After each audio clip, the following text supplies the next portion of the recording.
There. Okay. We are live.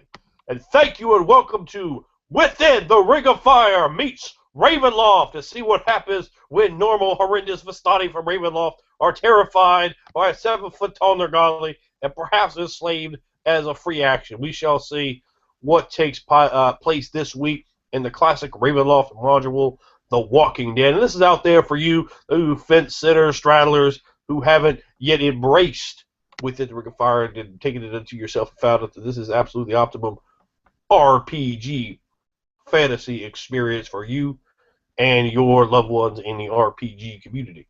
Now, that's going to be something that's definitely you're going to get. And I wanted to show just how easy it is to bring any sort of Dungeons and Dragons game over using the actual statistics for the most part, right presented in the module, using right against the statistics of Within the Ring of Fire, which all the catalysts are using. This took place. You can see episode 1 over on Lou's channel. There was a glitch in Google Plus last week, so it was unable to be posted on my channel. Thus, we did try for an hour and a half, literally. For those of you who saw the tremendous amount of spam, I guess it was coming in your inboxes from me, trying over and over every way we could to try to get it to work. But you can watch that episode there if you have not already. And we're welcoming you to do that. But this is going to really show you just how easy that sort of a conversion is. Ravenloft, an excellent place to bring your characters in from anywhere, from any world. You can bring them in from Greyhawk or Forgotten Realms, Dragonlance, Dark Sun. I have, when I ran Ravenloft back in the day, all of those and many, many more places. Akavega Thale, the setting for Within the Ring of Fire, just one of many you can do that with. Presents a little different flair and interest into the game. And this, the classic Walking Dead. This is beginning with the catalyst having just entered the town of about 300 people out there in the swamps of Surania. And we're going to see what sort of choices they make, standing there on top of the cemetery hill, overlooking the large, sleepy, southern-style town with muck roads and about 300 people in it.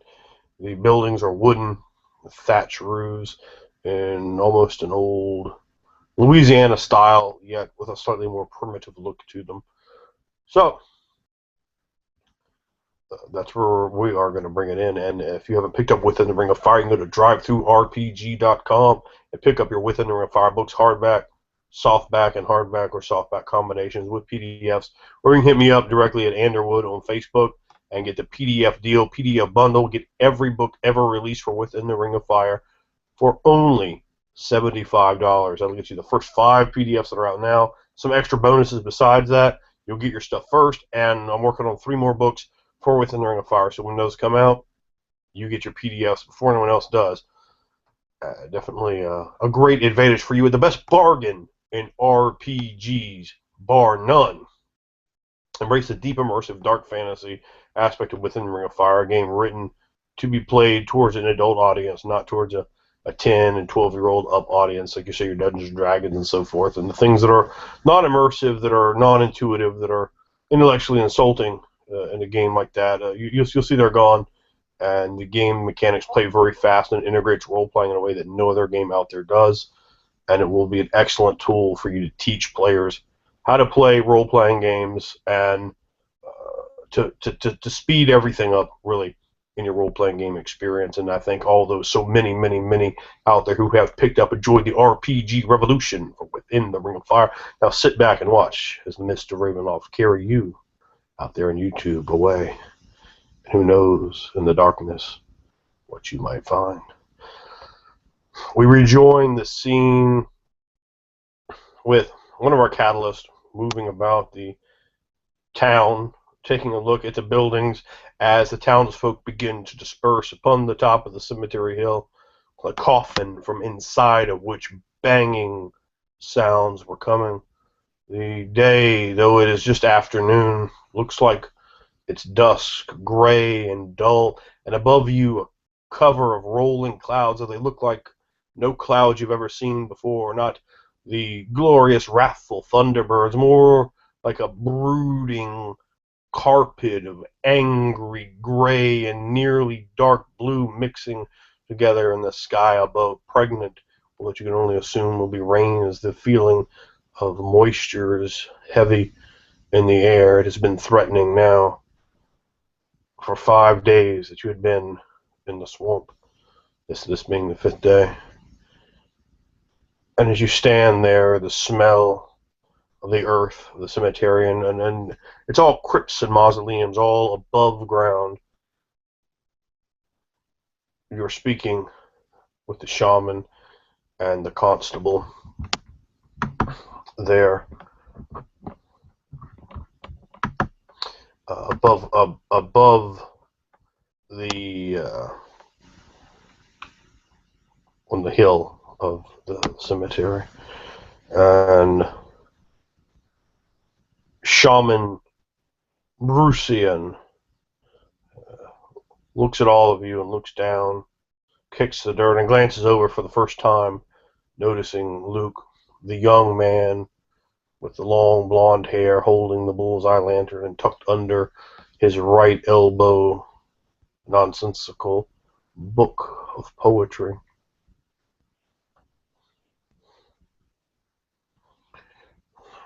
And Brucian looks back to you and begins to sort of scrutinizingly appraise you.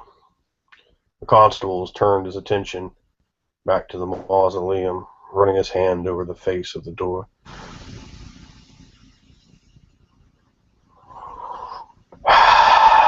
Brucian sighs deeply.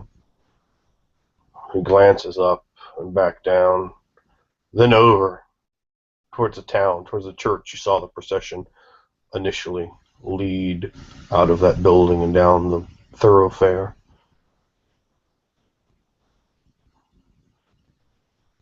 He says that the villagers have been dying suddenly, even those who appeared strong and healthy a moment before. The first such death, about 3 weeks ago, was a field worker named Hogarth. Only minutes after falling dead to the ground, Hogarth rose, and he glances towards the thing inside the crypt. Just an ever so slightly faint banging sound, and perhaps the metallic rattling of chains against wood. Something like that. Something before I have heard called zombie. And you can see his arms tremble ever so slightly. I always seal the coffins of the recently dead now. I do not know what is happening. There is a darkness. He looks up towards the sky. It hangs over my beloved village. He glances back at you, then at the ground, and he begins to walk down, descending the hill towards Luke. He comes over to the lad and puts his hand on his face, holding him up, smiling beamingly at him. Luke looks up with a mix of,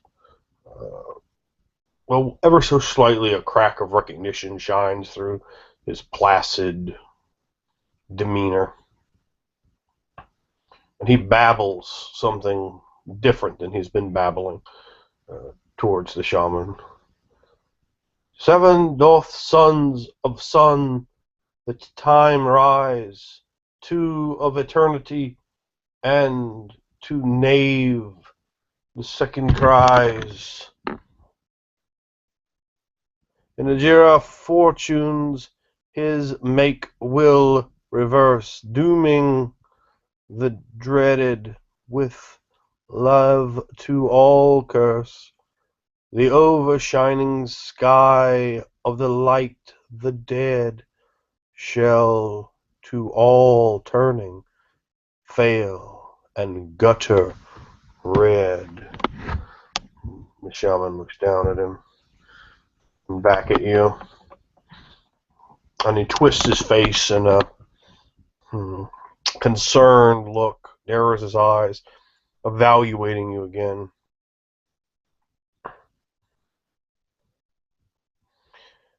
I found him. He shakes his head. I took pity on Luke. I journeyed to the swamp. I delivered him food and water. I take it you found him there in the swamp? We did, yes. He is a lost one. He is from this village. He seems to have taken a liking, at least in his way, in his own way, towards you. Be kind to him. And he pats the youth's head, rustling his blonde hair slightly. He motions over towards a larger building just down the thoroughfare. There's the Full Moon Inn, perhaps the best place for you to rest yourselves, at least till the storm passes. He looks up towards the heavens again, and the shaman turns and gives you all not a menacing look, but a stern, questioning look, and he seems to possess no trust for you or the likes of you. And the shaman turns and begins to walk down the hill. The constable stands in front of the mausoleum. What will you do? Articus will look around towards his fellow members and, glancing towards them, he'll say, "What sort of strange curse or befellment must have fallen these people to have their own dead rise against them? Surely they must have taken the precaution to burn them. That is the only honorable way one must go." It's a strange custom you have there, Articus. It is the way of a warrior. Is it now? Well, at least where I'm from. I believe that we are very far from, well, at least where you are from.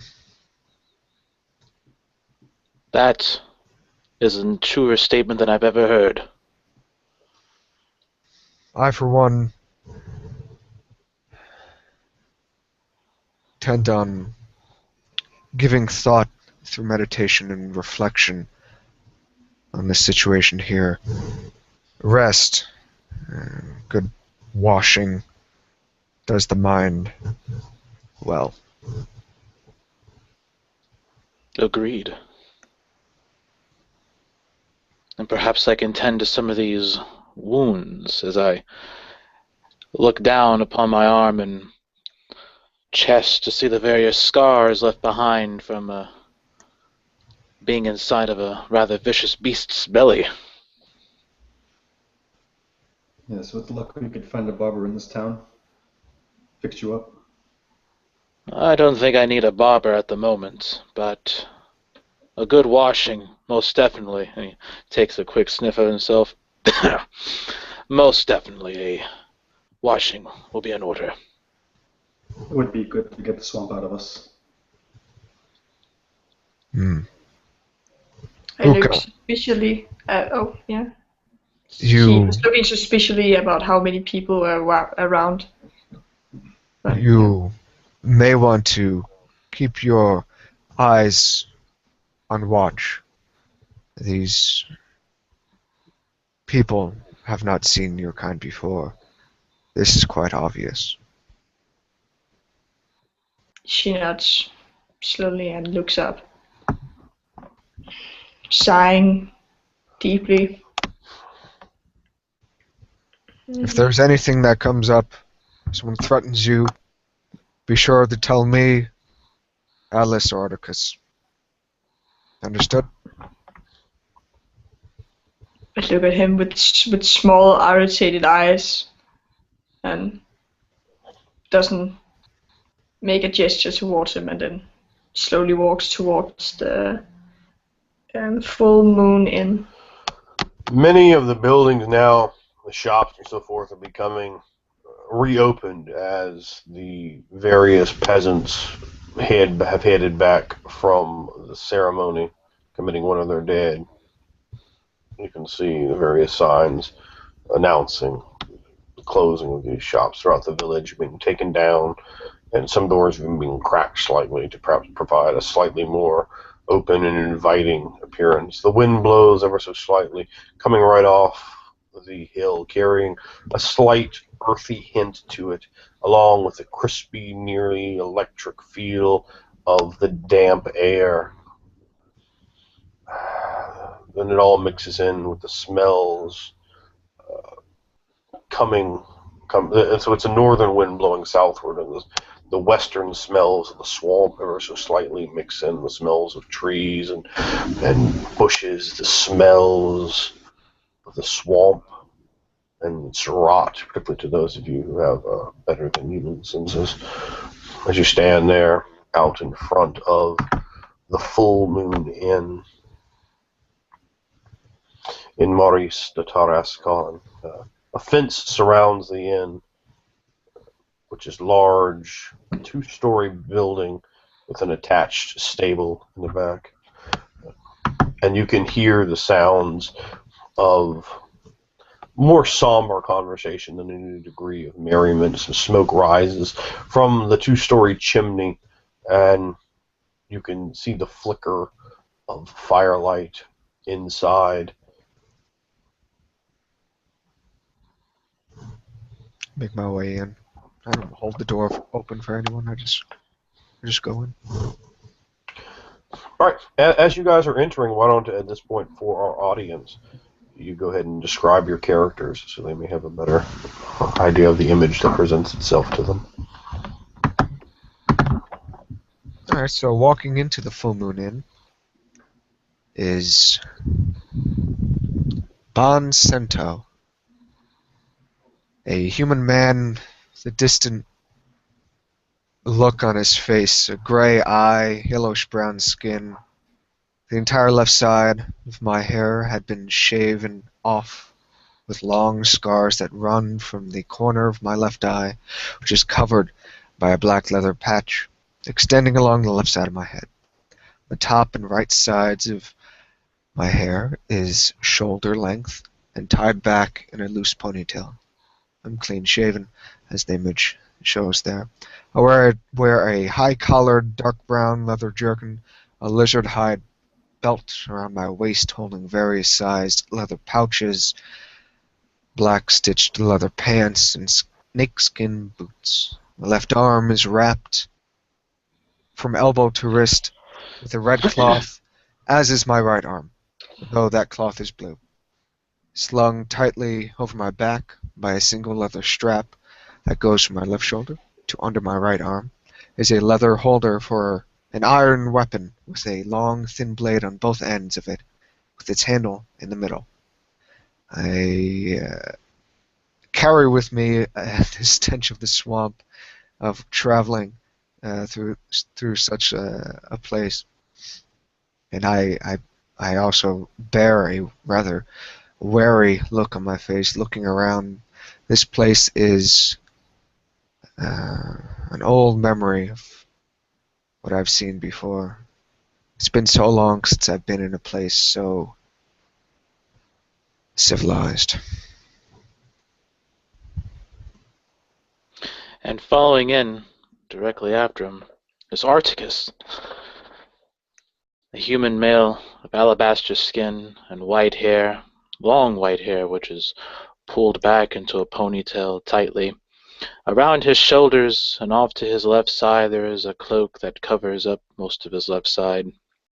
It is patchwork and colorful with various reds and oranges, fall colors of such, which is the same consistency as his pants, which are leather and patchwork, with his boots down below.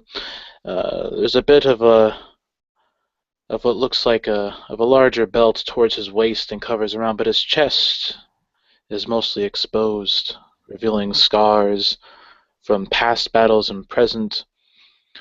He carries upon his left side a large bastard sword, still sheathed, and upon his right there is his various pouches and bags, and what used to be his wine tankard, which has now been lost in the belly of a frog, a still lingering memory as he walks inside, with the stench of the swamp and the bellied innards of a rather large frog as well as he walks in.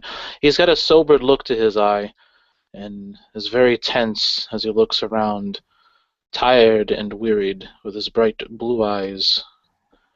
He takes in the scene slowly, seeing the people in their somber attitudes as he walks in. Behind Articus, you see Atlas Atwell Helios, a golden-skinned human with bright blue eyes and blonde hair. His hair is currently very greasy, muddy. He's having been in the swamp for so long, he's now wearing it out, hoping to someday get it dry again. You see him wearing a fine, tightly fitting leather jerkin. His face is very handsome. It's currently with the 5 o'clock shadow. The swamp hasn't been much of a place to clean up. On his hip, you see a worn and bastard sword that clearly has had years of use and something he is very much familiar with. But over his right shoulder, you see one of the finest bastard swords you've ever witnessed. Clearly something that's taken very, very well care of, and something that must be cherished. And walking behind him quickly to catch the door before it closes, since in her quadrupedal stance she don't want to catch it with her snout. She is a Nagali, anthropomorphic saber-toothed cat, quite big in comparison to humans. If she stands, which she can in bipedal form, but it's not as comfortable as on walking on four legs. She stands just above 7 feet. 7 feet. She's wearing beautiful blue lizard hides as her armor, which is Sharouche skin to be exact. In her belt, she has on one hip she has she has a whip, and on the other, and just hanging down, nearly scraping the floor, is 2 hangers and a long, thin, curved sword. She has, of course, a little pack upon her back, and she looks with her brown cat eyes up at the people, which, shines with more intelligence than a normal cat would. But she's trying now to be as unseen as possible, but it's hard for such a big creature as her to seem that way. But if you were able to read this expression, is an expression of worry on her face, and hearing that dead are rising from the dead are rising, that seems troubling. And but she walks in, catching her tail just before the door closes behind her.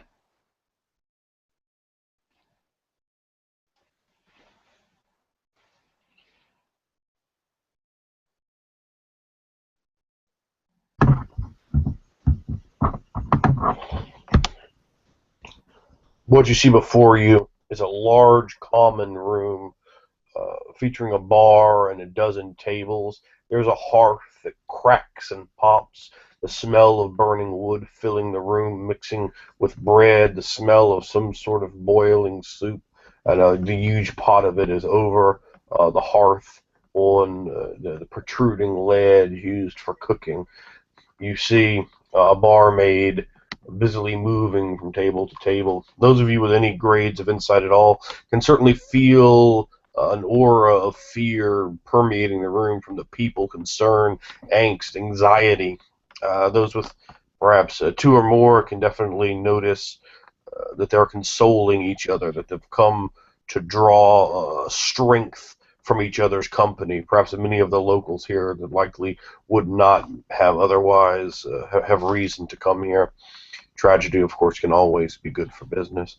And then their gaze is turned as the enormous, strange being moves in.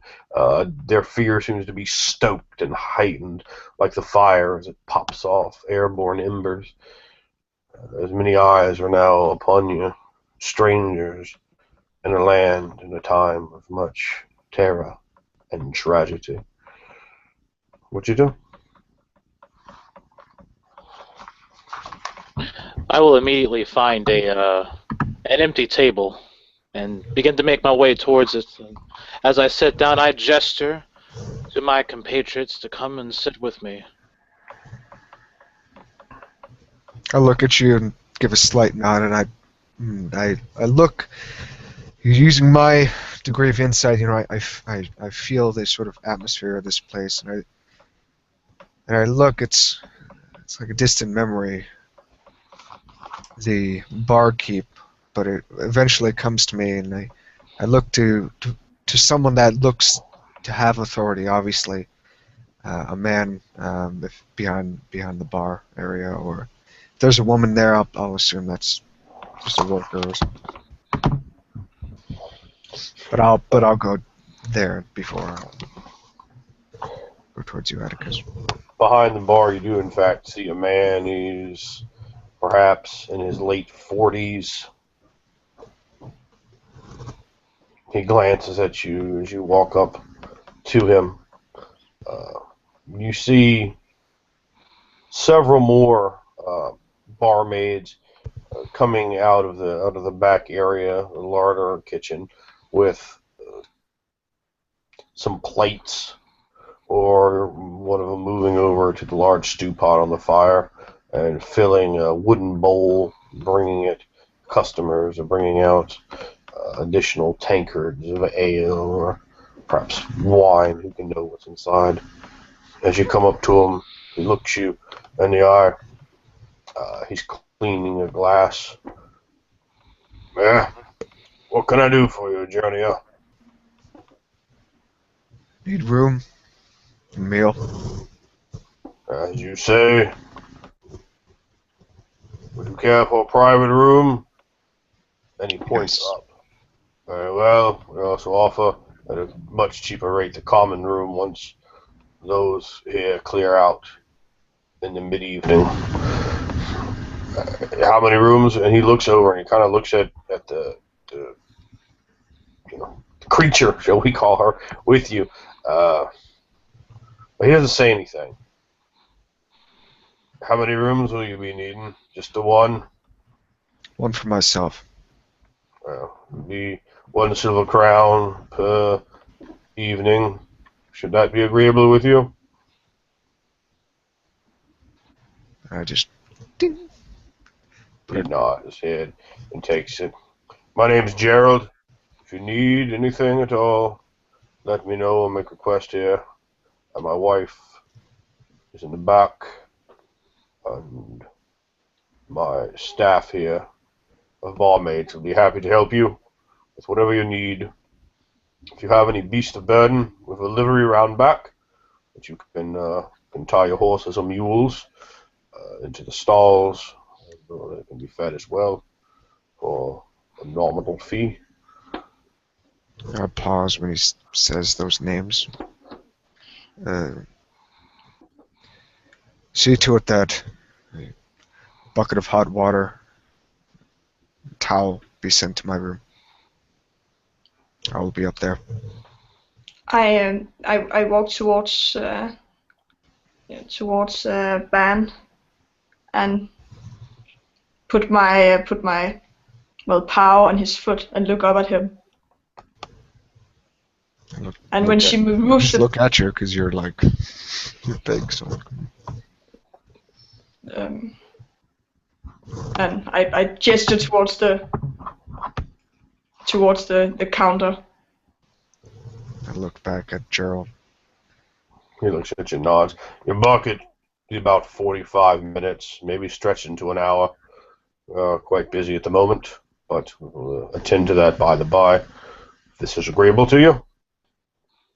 I nod, and then there's another ding sound as I slide in another coin. Is there another single room available? Yes. Let me give you some keys here. The keys are a little on the primitive side. Anyone with mechanics would guess they're probably to locks that aren't that difficult to infiltrate should one have the inclination and desire. He hands over the keys to you. There you are. Please return these before you are to leave. I thank you for your patronage. I hope you'll stay here at the Full Moon Inn. It is pleasant and restful. We'll certainly have your bucket brought up. I wish my tail at your arm when he says bucket. And I look at you. Another bucket sent to the second room. And I towel. see. Well, we shall have more water heated in our back cauldron. Cast iron. Perhaps it shall be just a bit longer. Understood. I'm not sure. Thank you. We shall have fresh water drawn from the well. I look more up, here. interested. Just, when he says well.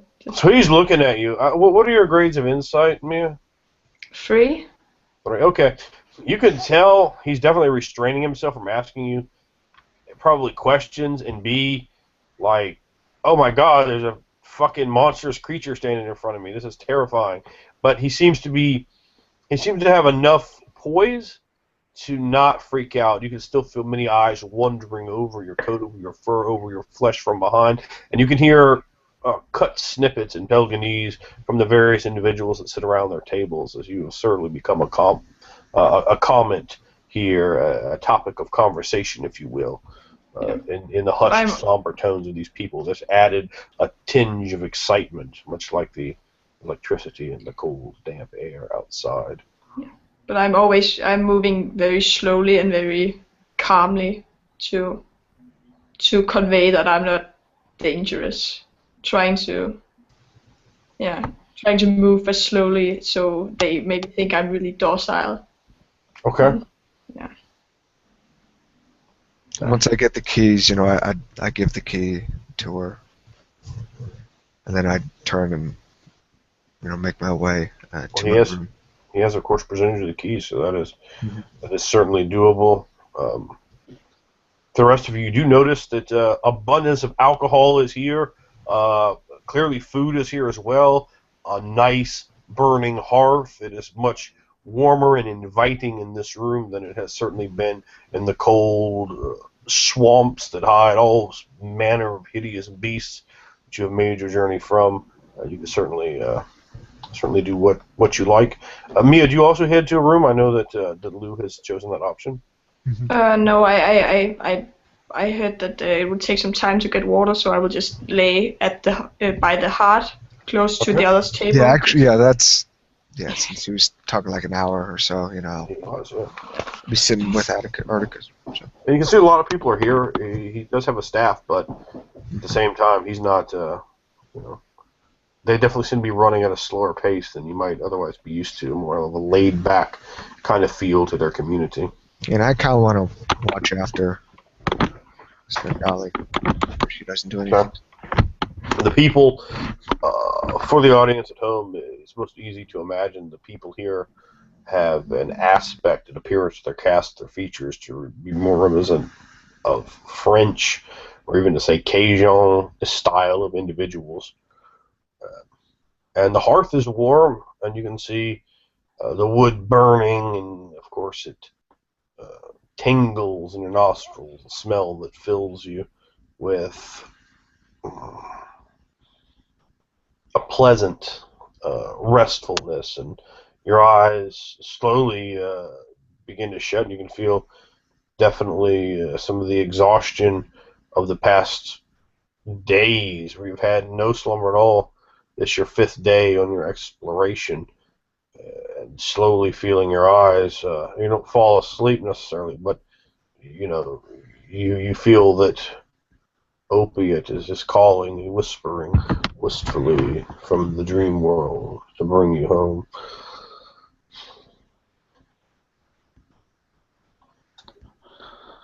I'll wave over one of the bar maidens.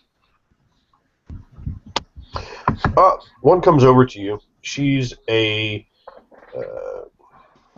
maybe just out of her teens. She's pretty. She's a great level of attractive. Slightly rosy cheeks, and her hair is up in just a bit of a bun. She is just over 5 foot in height, and she walks over to you and smiles. She goes, "Hello, I'm Katha. How may I be of assistance to you?" Ah, yes, and he slaps a bit of coin on the table. A round of drinks for my friends, and myself, of course. Of course. Do you also have any whores for purchase for the night? Her eyes get wider, and she smiles. She says, "No, we are a small community here and do not engage in such practices." A bit of flush of embarrassment floods her countenance as she Apologies nervously then. takes your coins. Apologies then, my friend. I will simply have the embrace of wine then, in that case. As you say, I shall bring that right away for you. And she slides away from you rather quickly. Perhaps any gesture or look that you'd given her being read a certain way now.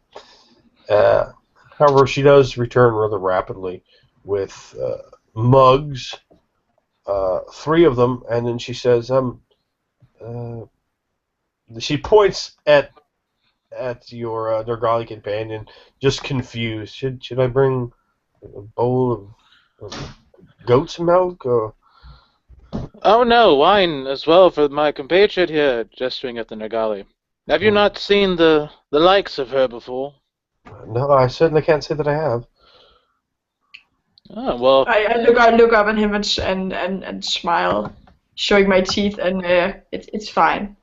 And then I put my hands on my arms again. She looks down at your paws, and she Well, they're nervously... muddy and... Yeah. She nervously says to you, "Are you capable of holding a tankard?"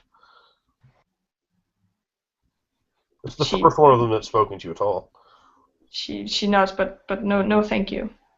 Yeah, as you say. She has a key in her hand. Slides back from you. Please let me know if there's anything else that you need that I can get for you, that I can do for you. If your stomach should come hungry, growling, we have cures for that. And yes. She smiles, like a hot meal. Pulls her skirt slightly. Absolutely. What sort of meal do you have? We have here simmering above the hearth a turtle and bean soup, and we have some dishes of cold cheese and goat's meat and apples out of the back. I will have... He immediately raises his hand. I will have the goat's meat and apples. It's been many a time since I've had that. As you say. And we'll take some goat's meat and cheese, if it will. As you say. And you, she says to you, Ben. Apple, cheese, any other onion, potato you have. That'll do. As you say. Several minutes later, she returns with 3 plates that are all exactly the same, with goat's meat, cheese, an apple, and a small loaf of bread, about a 6-inch loaf. She lays one before each of you upon your table close to the hearth. Gratitude. And he just begins digging right into it. Yeah, I mean, it's good. It's cold food, perhaps prepared that morning. Who can know? Everyone is staying away from you, Kuka. They are not. No one accidentally bumping into or tripping over you. You definitely can tell. The people that are closest to you are watching you carefully, but not speaking about you. And those further away, you can hear enough points of the conversation that you think that you are a heavy topic upon it. I definitely don't mind people going around me in big circles. Yeah, they stay away from you. I just lay and enjoy the flames. Well, they do. They are nice, and they bathe you in their warmth and their invitingness. Certainly not the filthy, despicable aspect of the swamp. And you see Luke has settled into the fourth chair at your table, sort of blankly staring ahead, holding his bullseye lantern. He's set his book of poetry down on the table momentarily. I don't know if any of you make any offerings of him, food or drink. I'll give him some bread. Where do you think his father is? He takes it really slowly and eats it like absently, like he's still kind of off, and he mumbles, the nonsense that he typically mumbles. Do you Would believe? you prefer the cheese, boy? What did you say? I couldn't make that out. Would you prefer some cheese, boy? He makes no comment to that, but glances for a slight second at you when you say that and speak to him, and he returns to his mumbling of gibberish. You do notice some looks from the townsfolk towards him of recognition as well, now that they have begun taking their eyes solely off of Kuka. Do you think the Shaman Rushan is this boy's father? He seems to take a liking to him. Yes. Seem to at least be willing to take care of him to some extent. It does seem as though he was abandoned out there in the swamp. It doesn't seem a place for a child. No, none at all. It wasn't abandoned. The foodstuffs that were there, they did not seem rotten. A child needs more than just food and books. It's companionship, family.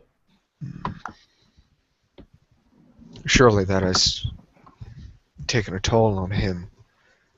Do not know how long this has been going on with him. Perhaps his whole life has made him the way he is now. I've heard of things happening to people when they are born. They call them God-touched. They seem to be lost in what looks like an eternal dream. Perhaps a young friend here has had such a thing befell him. He glances over at him. They have another name. I remember the shaman speaking him as a lost one. Perhaps that is what you're referring to, or what they refer to. Yes. Perhaps it is. But I know not of their legends or folklore. In fact, I know nothing of this place. This place is built so strangely. It is strange to have such a place in the swamp. Such a fixed structure make for an easy location to be raided. If I ever get back, I must certainly share this tale at the ogre's fire. Yeah, there is no doubt about it. We will return. And we found the temple, but I really like the note detail here. with all the little carvings. And like, did you see the verandas? Mm, They were very gorgeous. nice. Yeah.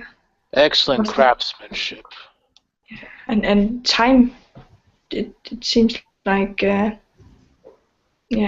wasn't expended on handmanship. It wasn't done in a hurry. Mm. Why do you care so much of their buildings? I want to learn how to make them, or how to anything else. You want to learn Oh. from what humans make? She nods. And she You don't pulls find out that her strange? pouch. She pulls out her pouch and walks over to the table and put a coin to you. Silver coin. I just take it. Next time, I believe it would be wise for you to speak for yourself. Yeah. They don't seem to be as, well, frightful as the Visagi. Sani. That was my, well, fear. That's an understandable fear. You are different. But of course, I believe you would say the same thing if I was in a camp of Nergali. Yeah. Such is the way of things out here, is it not? The further you go from the homestead, the more of a stranger you are in other people's lands, yes? You humans do look strange. You are, well, like a pharaoh, but with no beard on your face. It's weird. And you have taken off the pelts of the top of your head and one side. Why? Why do that? Well, Why not all? it's rather personal. She sits, and she sits down, not laying down completely now. You should be sure to wash your hands and wouldn't want any sickness to come over you here in the swamp. Or any of you. Yes, about that. And with that, Articus will get up and slowly make his way to the bar. Well, he'll see the gentleman cleaning the glass. He will look to him, and he will say, "Sir, I would request a room Yes. and some Daryl puts the mug down. and a warm bath." Provide a bucket for you. Not have a bathing facility here. That is fine. How much will that be? Silver, crown. Same as it was for your companions. He slides it onto the table. He nods at you. Gratitude. Appreciation for your business. Hope to make your stay as easy as possible. Get many visitors these days. Appreciate having 4 of you here. He has, maybe just a bit of salesmanship to his voice, a bit of maybe perhaps he's masking something, a little more wary of you than he might seem. He'll simply nod his head and return back to the table with his compatriots. Sit down. The coin disappears and the mug returns to his hand. As some of the various barmaids move about like moths flittering about the well-lit room, the individuals there are discussing many different things as they sit on their round wooden tables and stiff, thick chairs, that have many, many, many cycles of age upon them, to be sure. The place, however, is very clean. One of the barmaids is actually sweeping with an old broom at the moment, things right out the door into the muck of the thoroughfare. Clean, considering, at least. Many of the people here wear high, thick leather boots. And of course, as has been mentioned in episode 1, their style of dress is very different than any of you have seen before. There seems to be a slightly, as time slides away, a slightly more relaxed feel to the atmosphere of the room than there was to the tension that first greeted your approach into their domain. Slowly, that fire in the hearth warms up my demeanor. That cold, distant, very like chilling look to me. Slowly, the atmosphere being relaxed, and this being around so many more other of my kind, I take on a countenance of, my shoulders go down a bit. I seem a bit more relaxed as I eat and drink. But it does take The a on while. fire seems to help you, Bon. Well, I would hope it does the same for you. It's nice to have the warmth. This place is much colder than it ought to be. Perhaps it is something with the fauna, the fog that was on the bog. Acts as a way to suck the heat from the place. Like death itself in the night. This is a strange comment to make, Hardicus. I must say. Things are morbid enough around here. Yes. I find, apologies, but I find it relaxing to the mind to just laugh in the face of such adversity. Kind of glance down at your arm for a moment and look at you and just nod. I must ask you, Articus, it's been several days that I've moved through the swamps with you, and yet I still don't know what tribe you hail from. My tribe. Yes. Coldwater. Coldwater? Yes. Far in the north. Why don't you introduce yourself with that name? I thought you were a bastard all this time. He glances down at his mug and sits back. I no longer wish to associate myself with that name because I no longer think I deserve it. I see. One should not discard their name so easily. Family, your tribe, is what they are. Oh, they're as still... long as they are. Oh, they are family, no mistake, but... Until I don't know how to put words to this, but...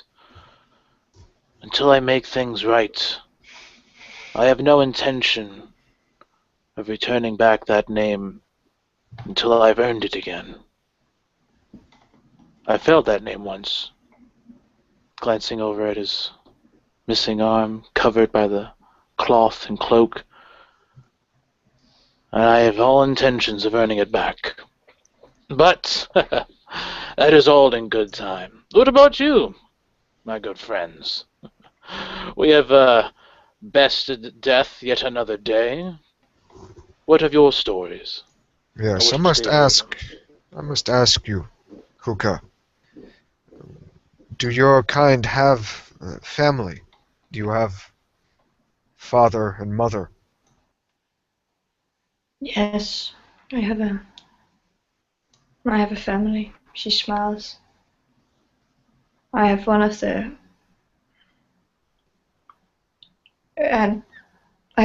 five highest family names, which was great at the time of the Empire. Family names means a lot to us, and I'm Yes, lucky I've to heard. be blessed with my name. Armose. But I am one of many children, so Oh, you are not wed yet. no.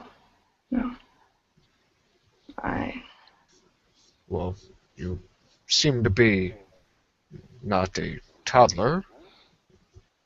Why are you not wed? It wasn't important to me. My brothers and sisters are, well, enough to keep the family line going. Right now I'm focusing on my personal, well, achievements instead of children or There's husband. there's no greater gift to this world than a family. You shouldn't take it so lightly. Do not take it from me. You should feel the gift of a family once in your life. When you return from these swamps, be sure to get wet. You understand? I look at him like, Give a slight smile at that. The only smile you've seen in days. she just looks up at him oddly. Is wedding important to humans? Do you all got wives? Oh. She looks at them. You know, I look at Well, I've yet to fulfill my duty to Pelgin, but I have every intention of having many wives and many children. I just need to find the right human mate. Many? Well, What? yes. Yeah. We always have many wives. One must always have many wives. But why? Why Well, not? for breeding. I look at them more like children big now. eyes like. it is the will of Pelgin. It is only proper. I take it that your kind does not celebrate in the same fashion. No, we This is quite obvious by your reaction. we have one mate and we mate for life. That's why we have to be careful with the choosing. I And understand. just take another if you displeased with the first one. You choose? Your father, does he not simply grant you a husband? Well, no, not like that. Well, there is in the higher families, we do get, well, our parents want us to marry in the same status as us, and they do bring, well, other well, unpaired to, yeah, paired home with them so you can talk, but nah, they don't choose for you. They would. It depends on how old you get before you pick yourself, but you have to. When you mate for life, you just can't get someone pointed to you. You have to be sure, not your family, but you have to be sure. How else are you going to get children and bring them up with the love and care that she demands us to do? Well, You'll forgive me, but that is not something I keep my mind towards. That is the role of the woman, of course. That is why you bring it up. Surely there is, after we're done here, though, I must say there seems to be a odd formation in the heavens. The thunderbirds are disturbed, twisted in a strange way. It looks like a storm is threatening to break. I don't think it There's wise that we leave anytime soon. there's moist and clammy. It feels weird. It threatens, and yet does not deliver upon that threat. I find that even stranger. Makes me wonder if those are Thunderbirds at all, or some other entity altogether. I think Perhaps, they're dead. I think they're dead thunderbirds. Yeah. Lying in the sky. Clunking together like when flesh is. When you bury flesh, it just becomes earth. I think that when they die, they stay up in the heaven and become this. Well, Perhaps smoke. that's why they seem so sad. Yeah. Articus, Yes. the next time you get a refill, ask one of these denizens what tribe they are from. If this is normal. Perhaps it is routine that the sky it, it does this. Perhaps this is where thunderbirds go when they die. I wave over the barmaid immediately.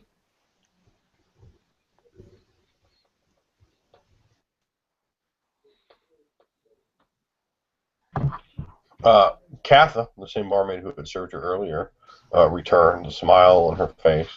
The awkwardness of moments past seemed to have been left there. What can I do for you? And, I would wish a refill of my fine wine, but a question along with that. of course. What tribe do your people hail from? She looks at you confused. I don't take your meaning, stranger. Well, I am of cold water, and he gestures towards the other two. You're of Coldwater. We are of Maurice de Tariscon. That is the name of this village. Is that what you mean? No, I mean, what clan are you from? What what group of people that Pelgan sculpted you from? Oh, do you mean a surname? Yes, what is your family? Yes, Bascom. And she points over. There's my father, Gerald, who runs and owns this place. Oh, that's cool. I've not heard of this. Articus, have you? No, not at all. Neither have I. Oh, well, I can't tell you what quite to make of that, as you all have demeanors unusual to us here in this small town in the back of an ancient swamp. Still, we welcome you here and hope that you may do well. I'm not sure what has brought you here. What, if I may be so bold, perhaps even rude, to suggest the topic of conversation, what has brought you here to our quaint village? We seek a temple of Pelgan. We heard Pelgan. rumors of an ancient Pelgan temple here in the swamp. I do not know the name Pelgan. I am not one much for religion, though I do attend some services that the shaman provides. He has a temple just over near the cemetery, if that perhaps is the temple that you speak of. It looks. It wouldn't be in the same fashion as your buildings. It should be older, maybe of stone. Seen any stone buildings? She seems a bit intimidated when you speak to her. She kind of like fiddles with her hand slightly and takes a half step back, her eyes not leaving yours. She says, "No, no, I just know the one here in our village. As far as I understand, there is only the one. Um, perhaps you will be able to find what you seek, though. I do not know. My apologies."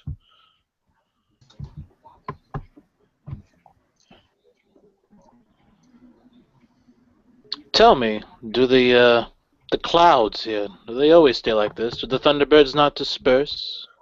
A thunderbird, what is that? I know you know nothing of the gods, as you say, but surely you must know something of thunderbirds. To know something of thunderbirds, I do not understand. They are what make the rain fall, the heavens cry. They are the crackle of bolts that are fierce from the sky. Oh yes, yes, yes. They are the heavens are pregnant with them now. Soon, clearly, rain will lash down upon us. It has been so long they have ominously loomed there above. Soon it shall come, and then the sky shall return to normal. We actually have fair light by which to see and walk about. Are you telling us the Thunderbirds are dormant then? I do not take your meaning, but they have not opened yet and flooded us with their rain. I assure you, this is, while large and ominous, they are a fearsome-looking storm, more fearsome than many I have seen throughout the course of my years. Of course, that's another strange word to you. But Cather, what is that you say? What, a year? What is that? she looks at you like, what? Um, I, um,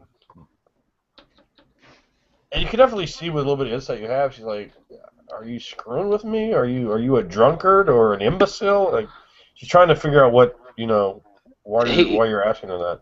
how many cycles has that stayed the way it is? What? I do not follow you.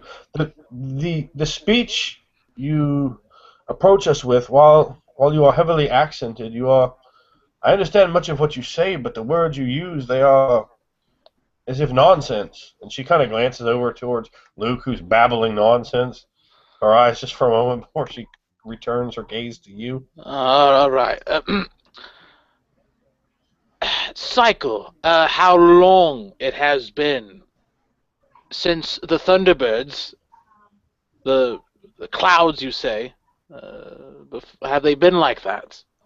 For 5 days? Pregnant with rain. 5 5 days. days. It's the 5th day is now. Yes. Ah. You refer to a day as a cycle? No, a cycle is much longer. In fact, a cycle is 77 days. I never heard of any use for such an accounting of time. Well, it's very But important. how would you then know when it's dark for 3 days? How would you have to keep track of that? She looks very confused. When it is dark for 3 days? Oh, you mean because they have been for 5 days here, and it is dim like the light of dusk. Well, you can't tell when the clouds will come. No, it's You not would tell when the it's not the clouds. It's the daylight throughout the days. How do you know when the 3 days of night comes? I, Or again, does it say your is words are in baffling. Ahura Mazda's 24 days of sunlight? How do you account for this? I do not know these names either. You confused the You're very girl. accused as if you're speaking to her in some odd foreign language. You're confusing the girl. Thus, you are far too blasphemous for my taste. I can no longer tolerate this. She looks very confused and offended and steps back a few more feet, and you can see like more villagers now at your words are looking over. And blasphemous! I have told you, good sir, that I make my regular attention to the church to follow the praise to the gods of light And you somehow do not even know of your own creator, Pelgin, the god of civilization, creator of man. I have no understanding of what you speak of this Pelgin. I have told you I know not this name or Girl, you speak his language. Where have you acquired this tongue? this is the language that I have learned from my own father, that he learned from his father, and so on for many, many, many years. So As it's the not just generations go back. people have just fallen from grace. Oh. Atlas, she said something. The temple, was it a temple to a deity of light and perhaps earth? It is a temple to all those that are good. It is a temple to Tyr and Lathander, to Maliki. So you worship tears? I know not of these names, lass. These are equally as strange to me as our words have been to you. Perhaps you will go and you will learn about religion. You seem very, very, very strange in your ways and culture.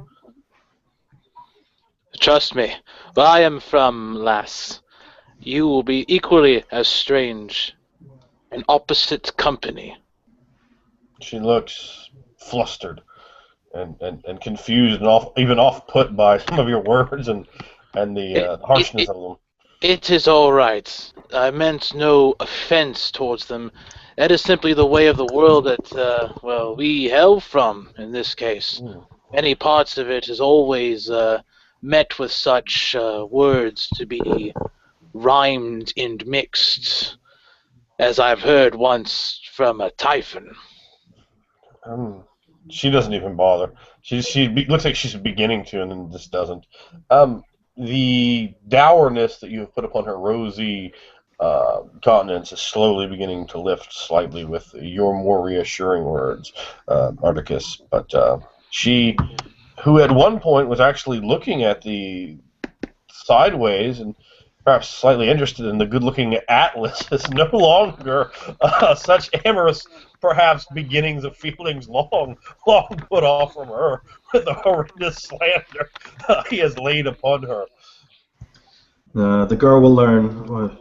I will see that the missionaries will be escorted to this damn blasphemous place. But perhaps I'll hire your blade again, Articus. Oh, but Atticus, we had a deal, and she smiles at him. He leans back in his chair with a bit of a smirk upon his face as he sips the wine ever so. Well, this is how I get my office, indeed. The coin will flow before this day is out, I reckon. You're dismissed, girl. She quickly and gratefully leaves, attending to some more of her customers who perhaps are aiding in her escape from what can only be described in her mind as a madhouse of oddities and mental indigence. I'll watch her as she runs away. Right. Again, she's an attractive woman, maybe 21 years of age, brunette, 5'1", 5'2", with a shapely enough form, certainly.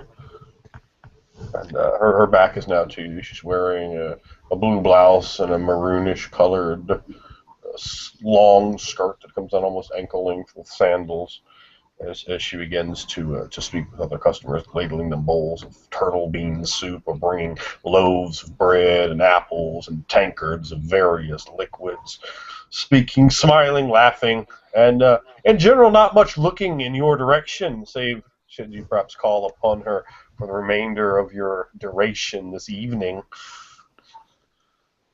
Oh, Atlas, you must learn tact with these lasses.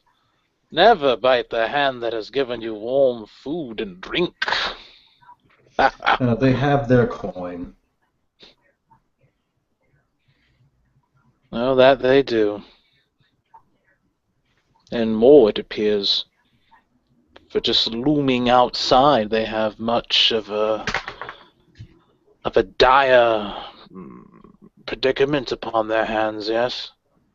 Yes, it is quite strange. I would hate to see such a comfortable place be simply swept away by...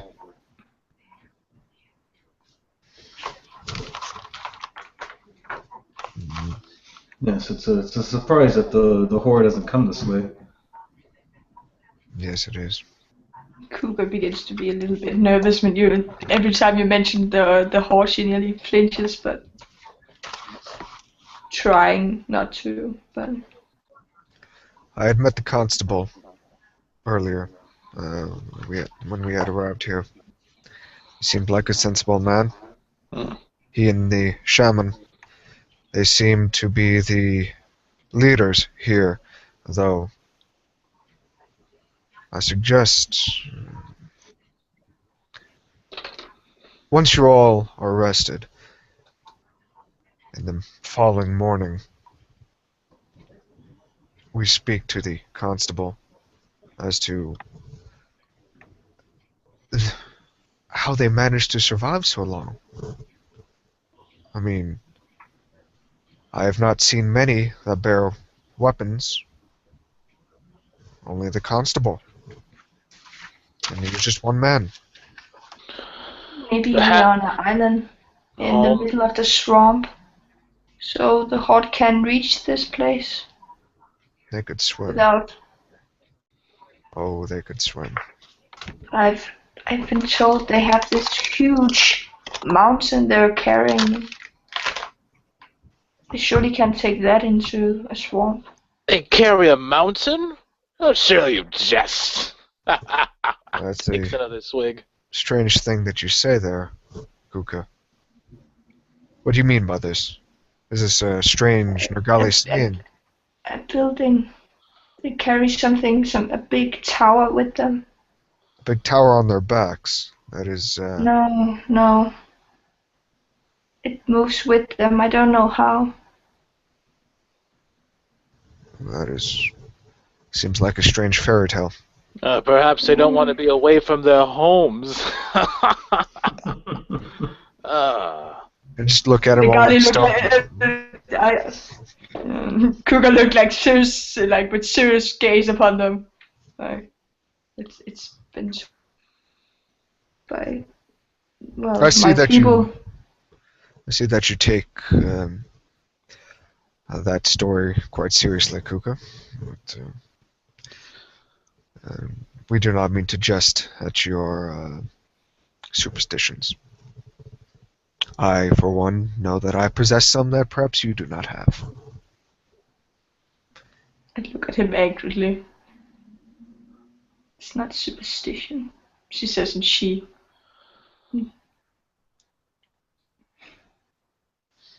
But does that seem agreeable to you all? I would like to know this talk of doom and death. I would like to know how they've managed to defend themselves for so long. Perhaps Pelgrin has blessed this place. Perhaps underneath the veneer of their strange outfits lie the heart of warriors. Perhaps that last there is the greatest one of them all. That is Perhaps more there's far-fetched. some sort of sorcery. Sorcery. Yes, maybe these people seem blasphemous enough. Perhaps they are dabbling in magic. That might explain why the cursed are visiting them. These zombies I've only ever heard of. Never heard that word before. Yes, Is that the dead? I believe That's that what they is- call the dead? No, My I believe... understanding is that these are dead who have risen. No, I've assumed that these are just stories, or no, you were both scare wrong. You were both wrong. It is what they call the convicts, those that they have judged, put into those jails there.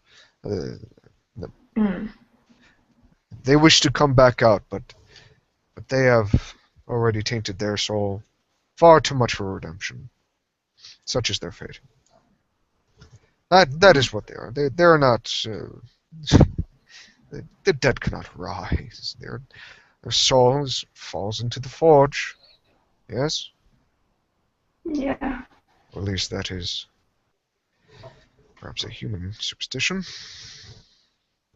I do think it's strange, that concept, for them to come back. Wouldn't that be... I wonder what offense they must have committed to have their own ancestors come back. Or perhaps they're so restless that they have so much unfinished business. I have sensed. Perhaps they couldn't find their way back to Dahul's foundry.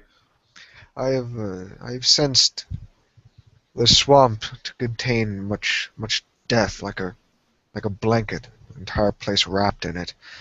Perhaps they hear the threshold between the living and dead is thinner than usual. Well, most certainly. You can definitely smell it out there. So, I wouldn't know. I take it you don't have many swamps where you're from, Lucas. Oh, no, of course not. Never a place so damnable wet and filled with giant frogs that wish to swallow me whole. Of course, there are stranger things to be witnessed, that is for sure. Or so I've heard the tales being spun at an ogre's fire. but Oh. both of you two, Artheus and Atlas, you're from the north. That's right. Yes.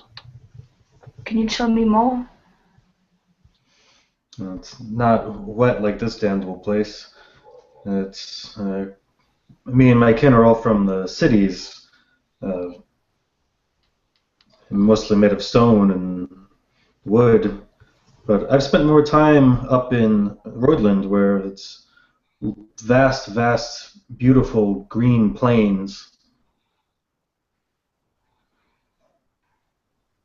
Much Sounds drier and brighter than these swamps.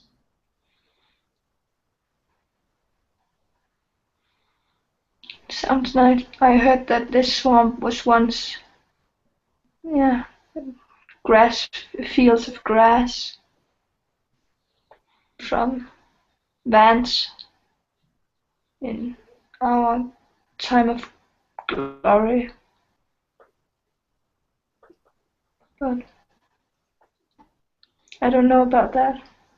Swamp can't simply appear, can it?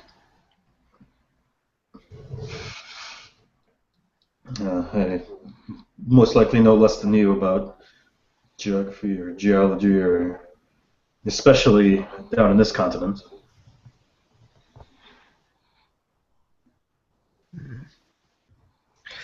Hookah, I do believe our water should be ready soon. Just making you aware. I will be in my room. The following morning I will meet with you all again. As you do head to your room, you see a bucket of water with heat coming from it in front of your room. No one had informed you. And you see one to the room 2 down from yours, which you assume is hers. Mm-hmm. And then there is yet, I believe another one of you had actually asked for a bucket of water. If I'm not mistaken, it was Articus. Yes. And there's such a thing as up there. You notice that again. No one has informed any of you, but it is there. And a small piece of cloth is on the ground beside it, folded 3 times neatly. You're able to go in and help reduce the filthy stench that has gotten into your clothing and into your body from the swamp. The room itself was a hay pallet, a small wardrobe with a dingy, dull mirror that you can just barely see yourself in, and of course a chamber pot as well. The room itself is not very large, but it seems adequate. A fairly poor quality lock on the door, but still it does have a lock. Yeah, I go in. As soon as I go into the room and I bring the bucket, I drop the bucket and I close the door. I like turn and I look at the interior of the room, and slowly, like these shadows, almost like these specters, past memories, move about, little forms, and these two other larger forms, and I kind of shake my head a bit, and I look at, and then like I go further into the room, and I look and I see the mirror. I see a reflection of myself, a look of disgust. I kind of sneer at that.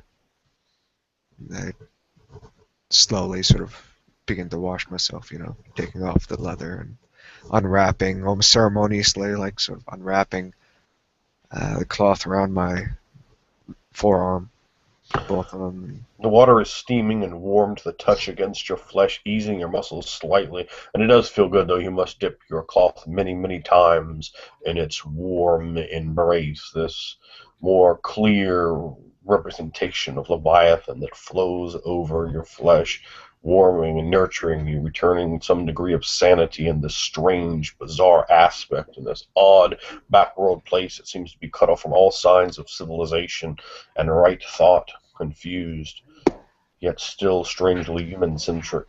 Perhaps some of these lost tribes of Katik resided here, but it is not any historical knowledge that you have, nor is their continent, in strange ways and odd words or lack of understanding of the most basic of things a person ought to understand. As you do relax yourself slightly, and soon after, sleep comes calling and claiming you. This is your 5th day on this expedition, and 4 nights were of extraordinarily poor sleep. The restful qualities of warm water lulls you off as opium. It calls you, singing sweetly the song of the coming dream, and you dream long and hard, but strange things filter through your mind. The nightmares shadowy pry back. You feel as if whatever you're upon ground, but the ground falls, gives way, and muck and mud, and above the pregnant sky dances lashing with lightning. Only slightly etched within that oblivion of black, blue-gray rolling clouds are the visages of thunderbirds. As the lightning illuminates the sky, they seem trapped there like ghosts flying through your dream world. The dreams are strange, and you see faces with red pinpoints of eyes and horns on their images looking back at you, and a ghostly skeletal face leers out of pale, drifting mist as you yourself are upon that raft. But that raft is different, it's strange somehow, and it moves down an ever descending, spiraling, black and ruby red faced river.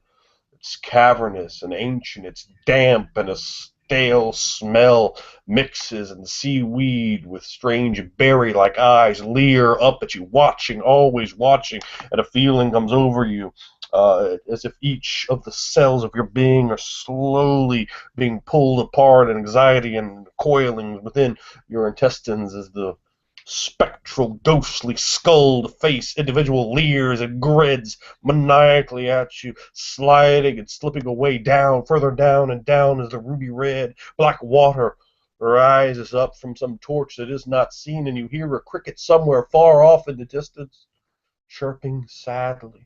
And with every turn and twist, the sound of that solo cricket becomes further and further away, dimmer, as if you are sliding away from it, losing it in the madness of the downward spiral of the water that moves and shakes to the left, to the right, that slides, something sliding eel-like in the oblivion of blackness below you. And you do not know how deep the water is, although you do know that it rushes and moves ever downward, pulling, pulling, pulling, and you feel yourself falling into the water, hitting into it, bubbles coming from your mouth. That is when you awaken.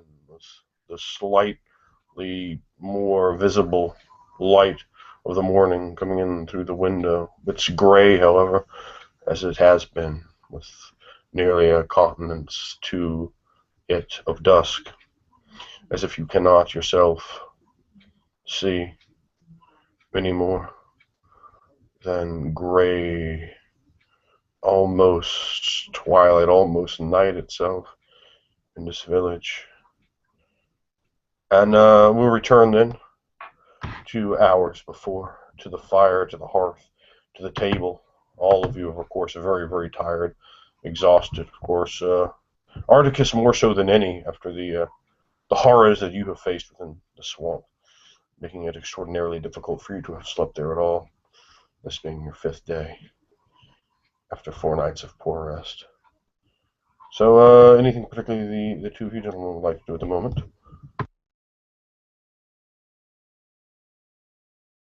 You notice that your companion, man, does not come back down.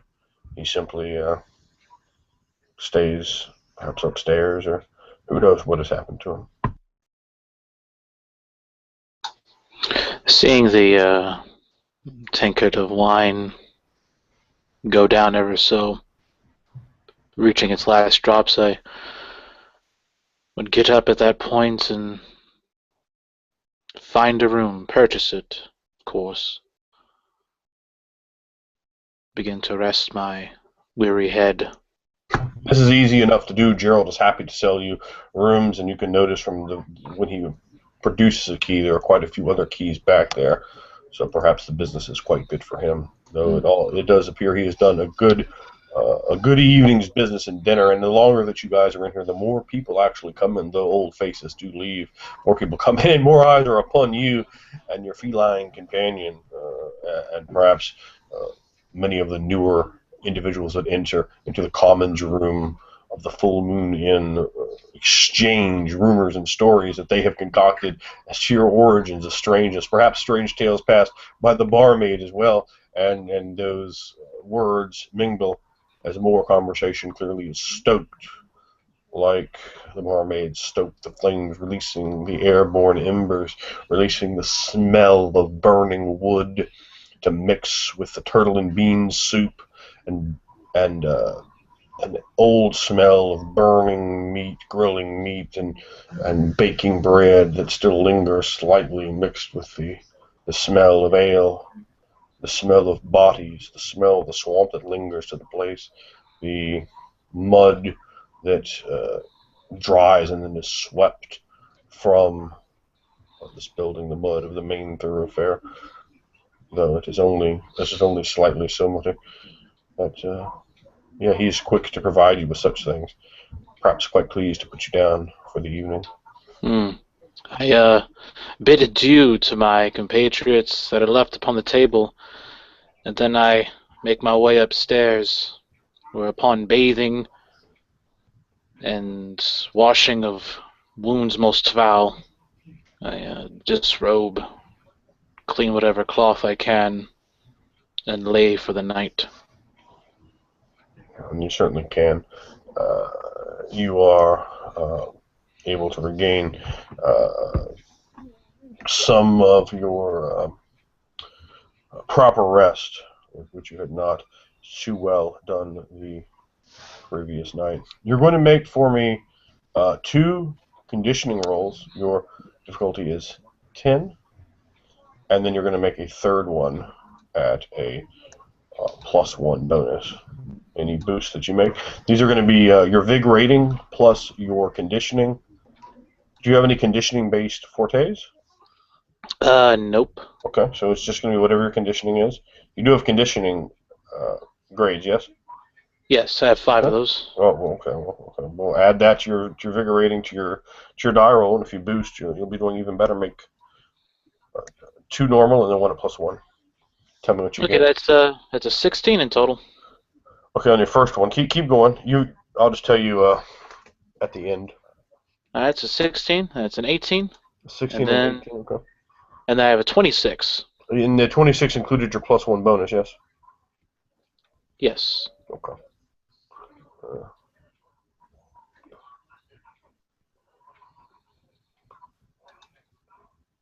And then the next one's an 18. Wait a minute. How many did you roll? That was my third roll in the 26. Yeah. You only roll 3 times. Okay, gotcha. All right. So, how many points in your health gauge were you down? I was down 4. Oh, okay. Your health gauge has been completely regained. You are thoroughly healthy and well now. Hmm.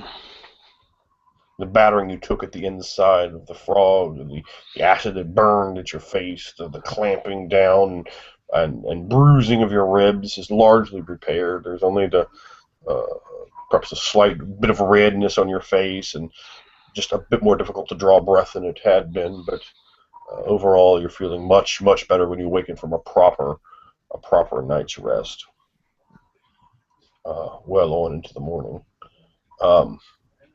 And you are assailed by no poor visions and spectral huntings. Atlas, what of you? Do you stay there to the long hours, or Yeah, I do stay, maybe another hour, maybe 2 hours after my companions, but eventually do walk up to the barkeep to ask for a room for myself. Gerald is there the entire time, managing his business, pouring drinks, socializing with his regular customers, and he very happily is able to sell you a room with a cheap key and a lock, and the room looks much similar to the first description. And one more tankard of ale to be sent up to the room. He nods his head happily. Of course, having taken many coins from all of you for your drinks, for your food, and as you are making yourself ready, there's a knock on the door, and you will see, as you open it, you will see Katha holding a mug for you and smiling slightly, an ever so gentle hint of rosiness to her cheeks, and she extends her arm past the threshold of your doorway and presents you with a tankard of ale. And without even so much as making eye contact, I take it from her. And very good girl. She turns and It's does probably leave. more ignoring than she's used to. Yes, That pretty face. perhaps. So, the lot of you awaken at various points in the morning, perhaps rejoining the common room for some degree of food to break your fast.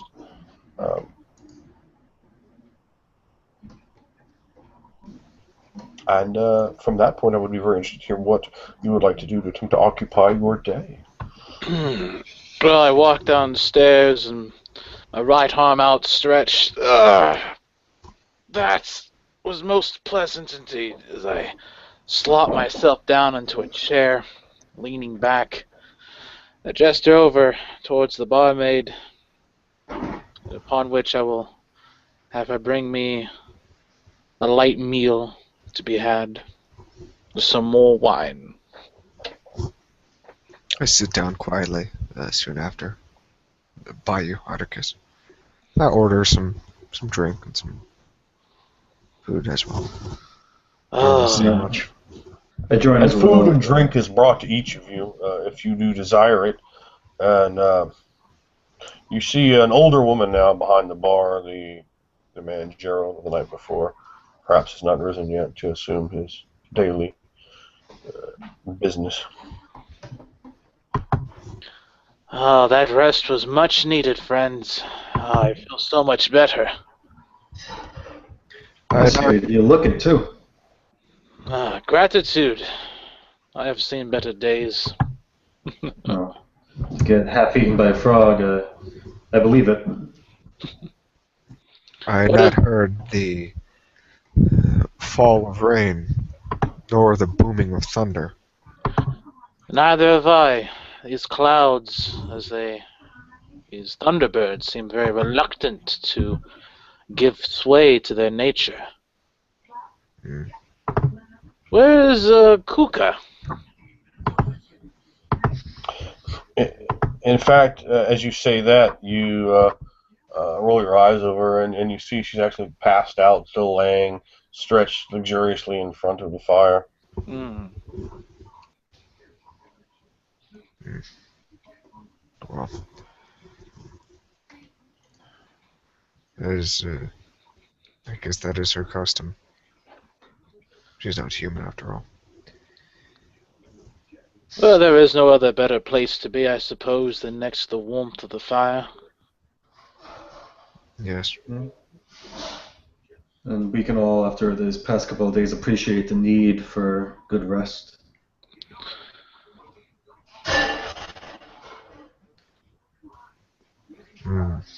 I'm not one to wake up such a sleeping creature, but once she arises, I believe any of you that wish to accompany me in speaking with the constable of such a place here. I know, Atlas, the finding of your temple to Pelgan was very important to you. Perhaps you may speak with the shaman more of that. Perhaps he Yes, knows the hope- whereabouts of such a building. Let us hope so. I will stay here for the time being. I will relish this wine and rest and watch over our friend here during the time being. Should you need me or my sword, you will know where to find me. As I raise a mug to you all, begin to drink. Yes, that is a good thought, Articus. The denizens here seem wary of the Nergali. It's best one of us keeps an eye out on her. It's best that none of us are alone for too long. It's very good that we at least stay in pairs. They seem peaceful enough. They just strange in their ways, much as many peoples are.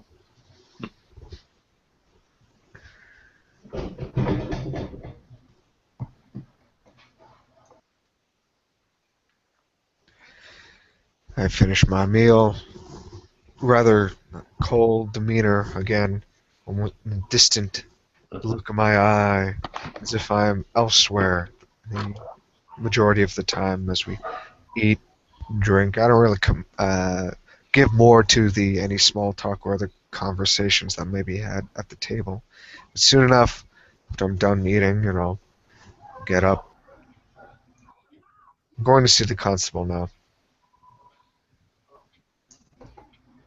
And then I'll follow you out. yes, I head on out. And Atlas, you were going to accompany him to the constable? Fine. Would we be able to find the shaman where we can find the constable, or will I have to, or should we be splitting up?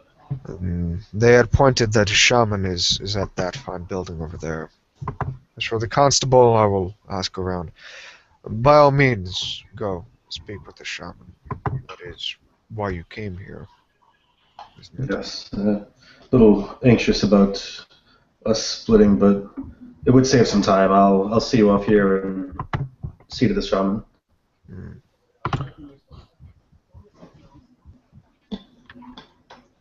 So I use what grades of streetwise that I have to find the location of the constable and try to get a word with him. Okay. Yeah, it's actually not going to be very difficult. Well, at least to partly a degree. Let us go to Atlas first, however, and I want to let's see. I'm trying to show you guys a picture here. Let's go ahead and try this. Let's tell me if this works. Are you guys able to see that picture? Yes. All right, that is Maurice de Tarascon.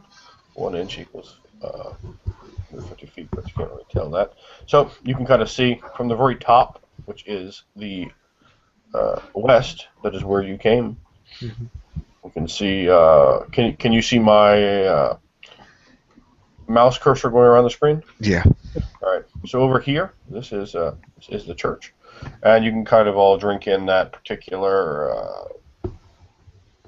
vision there.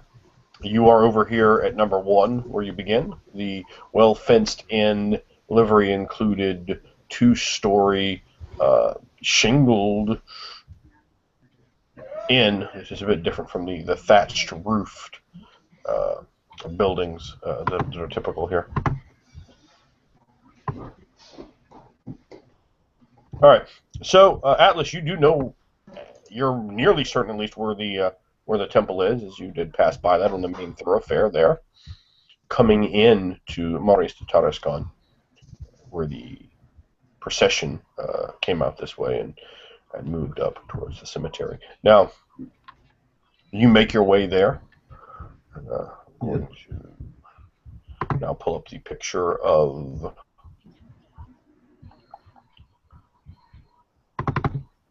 the picture of the shaman. As you come into the building, it is a fair-sized building. Most certainly.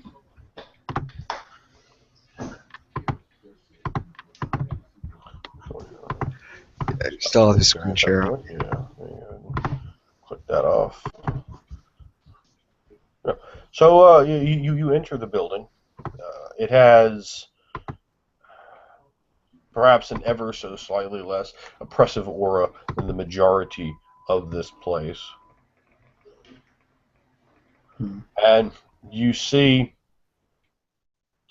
some old wooden pews that look like they were nice at one point. Some rosy-colored wood carved out of, and then there's a small altar. The priest is in front of it. Many candles lit, almost reminiscent of sort of in that aspect alone of a Catholic church. And the candles are, of course, made of wax. Some of them colored red, some of them simply yellow. And many of them look like they've been lit many times. He's in the front of it in some sort of perhaps slight meditative trance, praying openly. His brow is furrowed, and he seems to be praying very hard. You see several. What are your grades of theology? My grades of theology I have 3 grades. All right. With your grades of theology, you recognize some things that look to you to be like holy symbols, but you certainly don't recognize any of them. There's some of them around. Perhaps you're not sure. I'll let you make of it what you will. Do you allow him to pray and wait for him, or do you interrupt him? No, I respect his. Even though I'm unfamiliar with his gods, most likely I will respect his prayer and wait patiently. Okay. And you do, and eventually, perhaps some 30 minutes later, he stands and he sort of casually turns around. Oh, like he seems a little surprised to see a stranger looming there behind him. There's, of course, a main worship area where he is. There's a bit of a foyer, and as well as a vestibule. There are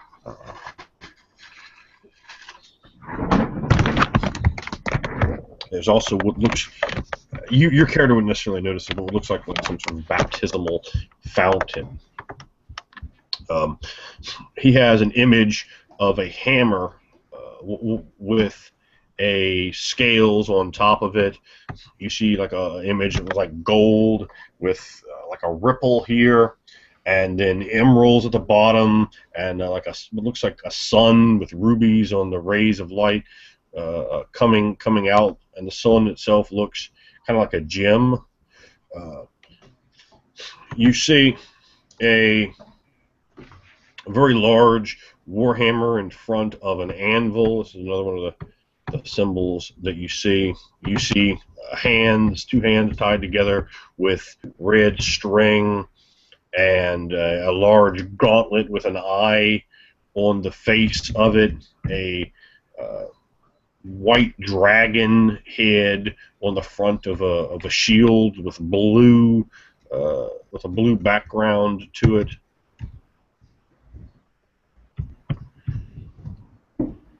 So I mean, those are just some of the several symbols that you see there. As the priest comes out of his his prayer and notices me, I say, I'm afraid I don't recognize much of your theological paraphernalia, and I'm also afraid you might not be able to help me, but I must do everything I can to serve my own God. He approaches you slightly. Nods it. Yes. What might I do to help you better serve these halls? Welcome all gods that are goodly at any rate. He fixes his eyes on you, carefully looking you, drinking you in, measuring your worth as a man.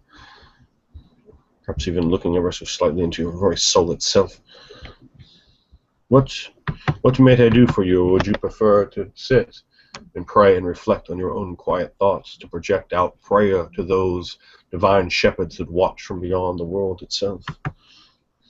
Yeah, I've traveled from pretty far north, and I'm very unfamiliar with this land, with swamp and this weather. Everything about this seems all alien, but I've come here in search of an ancient Pelganese temple. You made mention of that to me on the day previous upon the hill. I have not heard this name before, though if your god is a goodly one, which you seem to have mentioned, that he, if I am correct, is? A he, Indeed. yes? Well, I do not know of him, nor have I seen him. What is his... Is he known by a symbol, by an image, by an idol of any kind? Is known as the embodiment of civilization, the ant's head on a wooden shield. Ant's head on a wooden shield. I have not heard of such a symbol. I do remember seeing a sellsword at one point long when I was a youth, when I was a lad, even, of only 7 years and a summer. He came through a small circular shield, wooden I believe it was, and he had a small iron sword with him, and a jerkin of coated with studs of leather, and he had the symbol such as that. It seemed not to be of holiness, but perhaps of his own mercantile endeavors or mercenary order. But I do remember it clearly now, etched from the cobwebs of my mind, that you stoke them with such ideas, such thoughts. Could you tell me, do you remember what his intention was to come by to this place? I do not know. I believe he was simply passing through. I am not certain any more than that. That is a shame. Well, then perhaps you can still help me. See, this temple I'm in search of is supposed to be very, very ancient, thousands and thousands of cycles old. But it was not made by man's hand. It was created by the Nargali. I'm aware that you and the rest of your people are not familiar with these peoples, but Nergali is my large cat-like companion, Kuka. I believe he actually did not see her in any sort of anthropomorphic form. He says the mount, the beast of burden you brought with you, it had goods upon it. She is no mount. She is a majestic creature, as intelligent as you or I. He kind of gives you that nod, kind of like when people talk about, their dog is as smart as people or something like that. He kind of gives you that look and just nods. I do not take your meaning when you use the word cycle, but if you say thousands, I assume that is old, yes? Yes, many, many lifetimes. Many, many human lifetimes. I see. I have not heard of such a structure anywhere within this domain. However, the swamp itself holds many secrets, and there are possibilities of such things. I do not know for certain. I'm not even really sure in which direction I may wish to point you. Well, maybe we should focus on your uncertainty. how much of this swamp do you know, and in particular, what do you not know? Maybe I could start in search of what you're unfamiliar with. Oh, there are. It is very difficult to say what I do not know, for swamps are large and hold many secrets. I have certainly made trips since I was a boy into the swamp for many different things.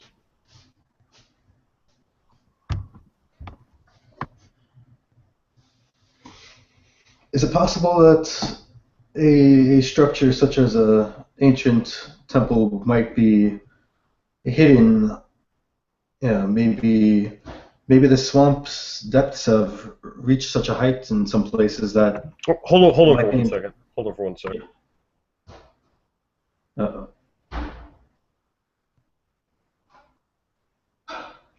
Cut to Articus. More wine for my belly. More wine, since you seem to lack the women as well. Yes. I mean, they have them there, and without me around, maybe they'll be more inclined to, give you more than a glancing look. True enough.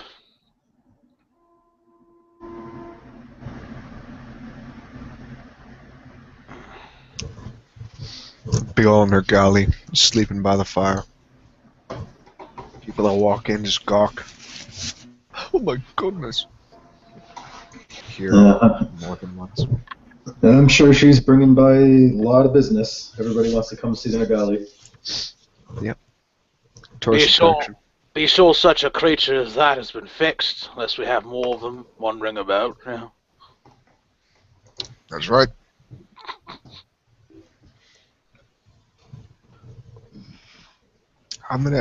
I'll ask when Andrew gets back, but I wonder who the boy's with. Hmm. Oh, that's a good question. I forgot to mention that.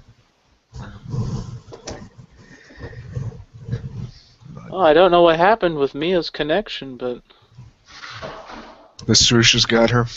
no. No. You could only run for so long. They'll find you. She has 4 legs. She can run farther and faster.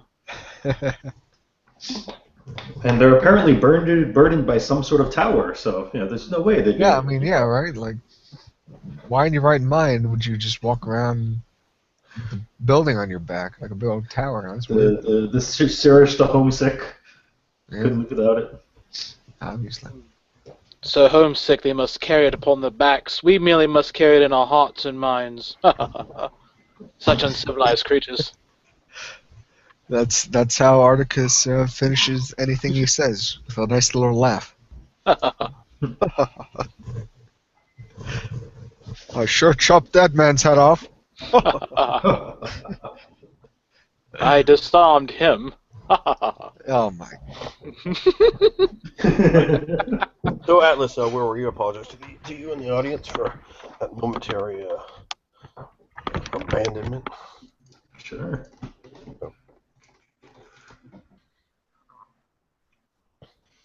I have to recall where I was. Oh, might there be some depths of the swamp where we might find the temple submerged? Well, such is certainly possible. I do not know the swamp with utter intimacy. The closer you come to the village, the better I know it. I've been out upon small boats and rafts many times. Hold on for a second.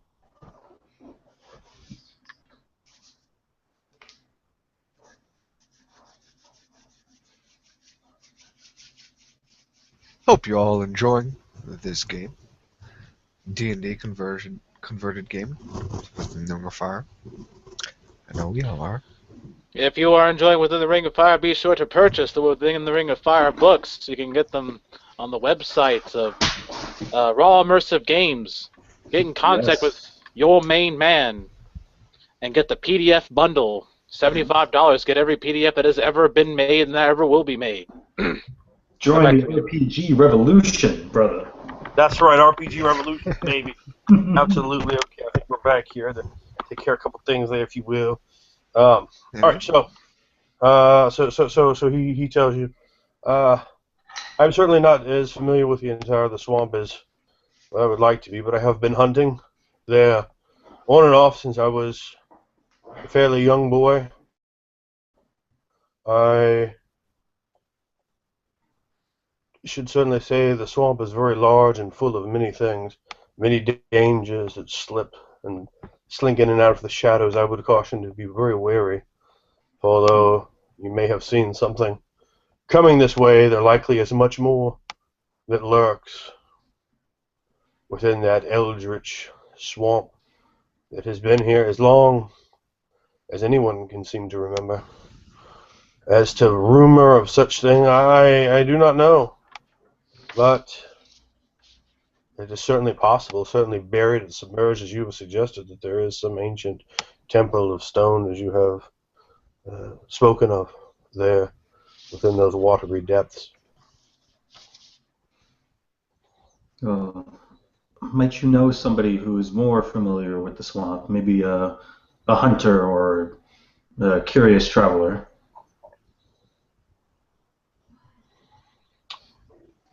Yes, yes. There are some who are more familiar, perhaps. Mordu might be a good place for you to start. He lives in a cottage, fairly small, across from the Full Moon Inn, and just up the road that way, and he points towards his right, which would mean you would have walked past it coming here. Is beside the general store.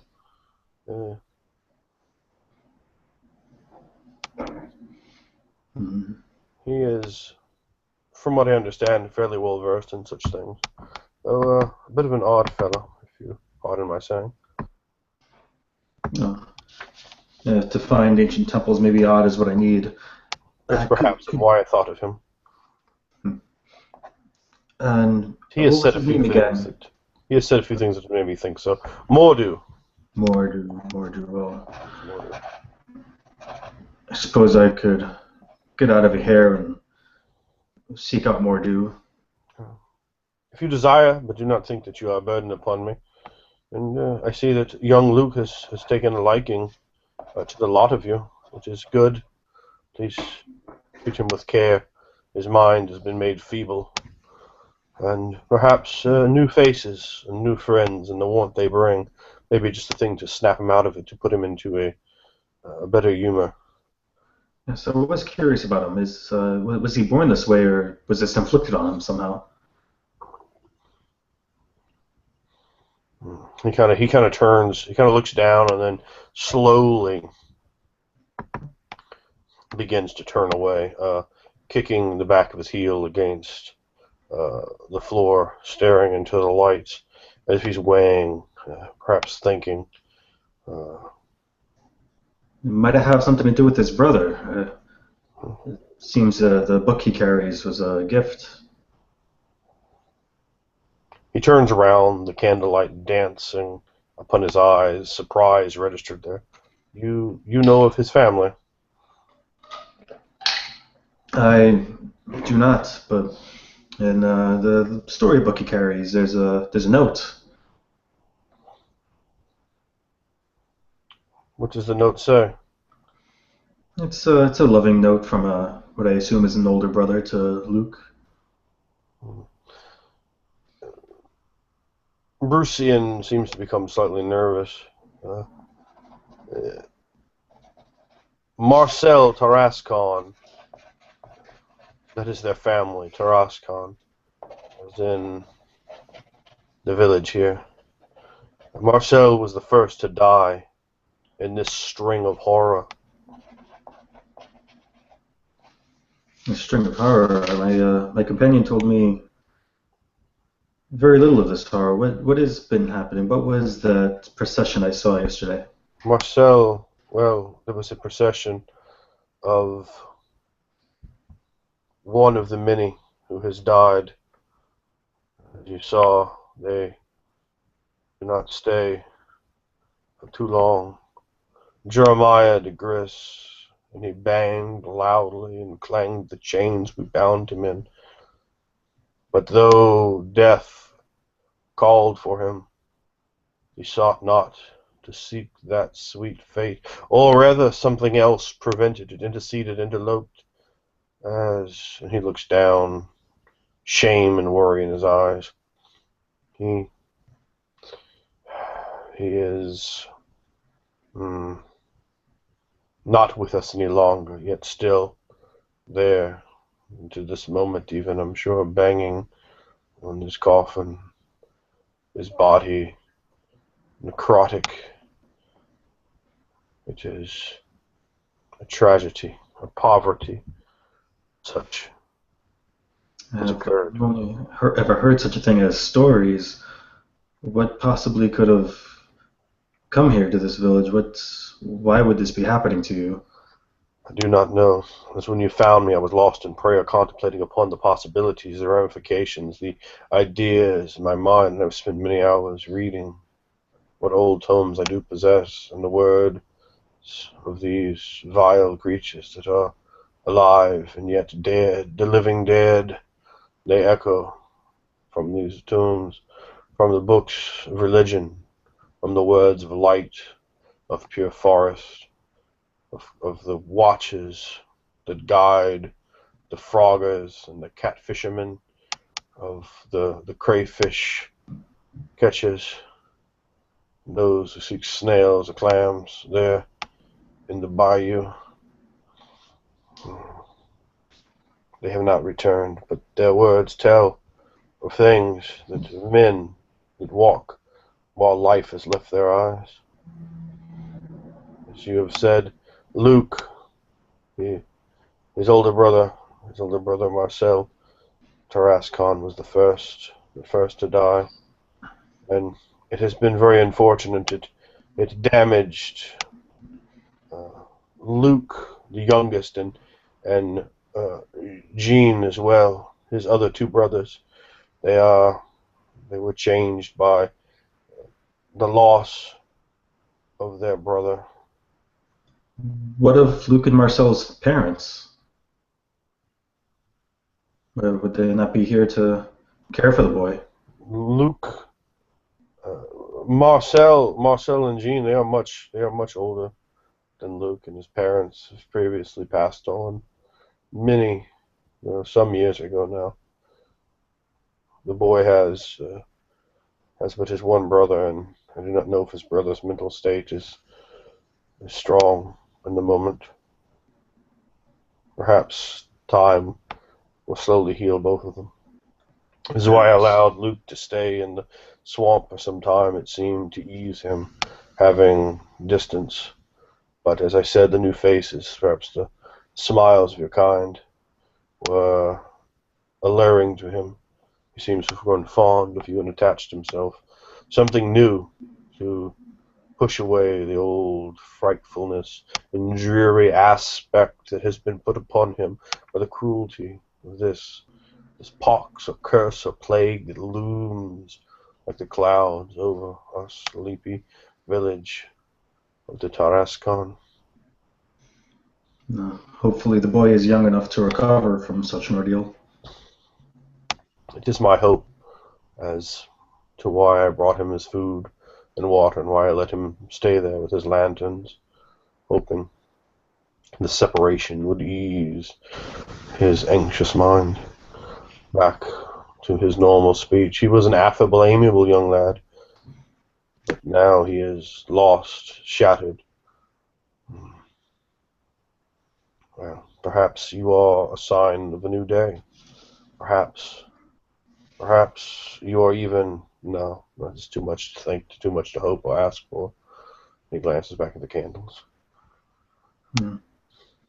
We'll have our prayers at least. He sort of half turned his shoulder. You can see ever so slightly part of his left eye, the flame flickering and dancing upon it. Yes, pray, and I will pray for all of you. I beseech you to pray for me, for if it is not Lathander, or Ilmata, or Meleke, or Sylvanus, if it is not Tyr, or any of the other gods that I have beseeched to watch over this temple, perhaps it is your Belgen who will seed us through to daylight beyond the storm, to something to replace this pain, this terror. Mm. There's one more thing, and I don't mean to insult the man Marcel's name, but is there anything he might have done to cause this curse to befall you? It's not to say it might exactly be his fault, but He turns I wonder back. why it started. His eyes no longer pointed at the flickering flames, but at your own. I do not believe that Marcel, to the best of my knowledge, has done any such thing. I am not sure. I do know he is gone. Gone. He shakes his head and turns back to the fire. Well, perhaps it is best I rejoin my prayer. I appreciate your stopping by. Anything perhaps that you uncover or find, if you do so, please let me know. I would be most interested.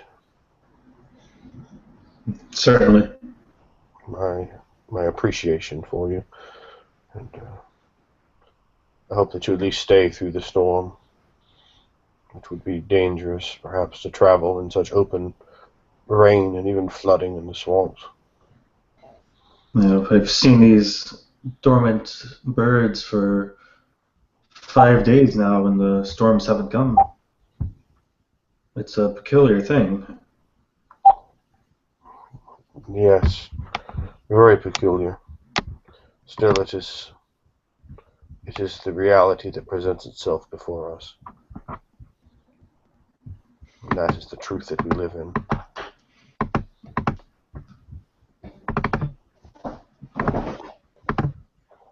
Well, then I'll be sure to be safe.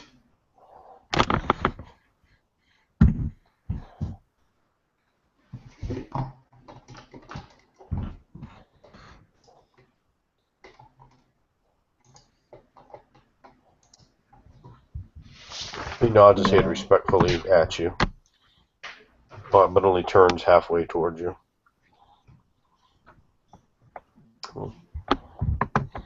And I turn around quietly and make my way back out.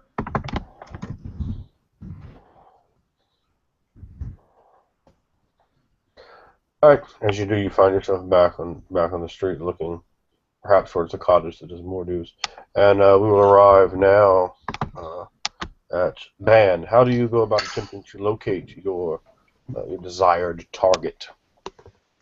I'll, well, simply be trying to eavesdrop on people. And first, if that doesn't work, then I'll, or casually be asking. Have you left the inn before you try this, or what? Yeah.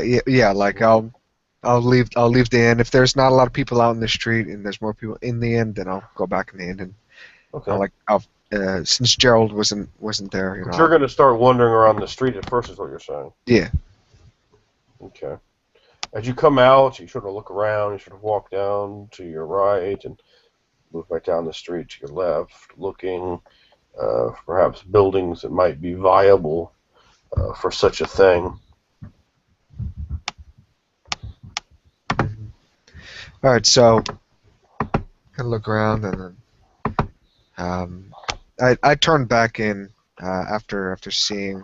Well, after you move around for a while, you find the constable. He is kneeling in an alleyway, peering at the ground as you come slightly closer. Constable. The constable regards you sternly. Spattered all around him on the ground and walls are flecks of reddish brown.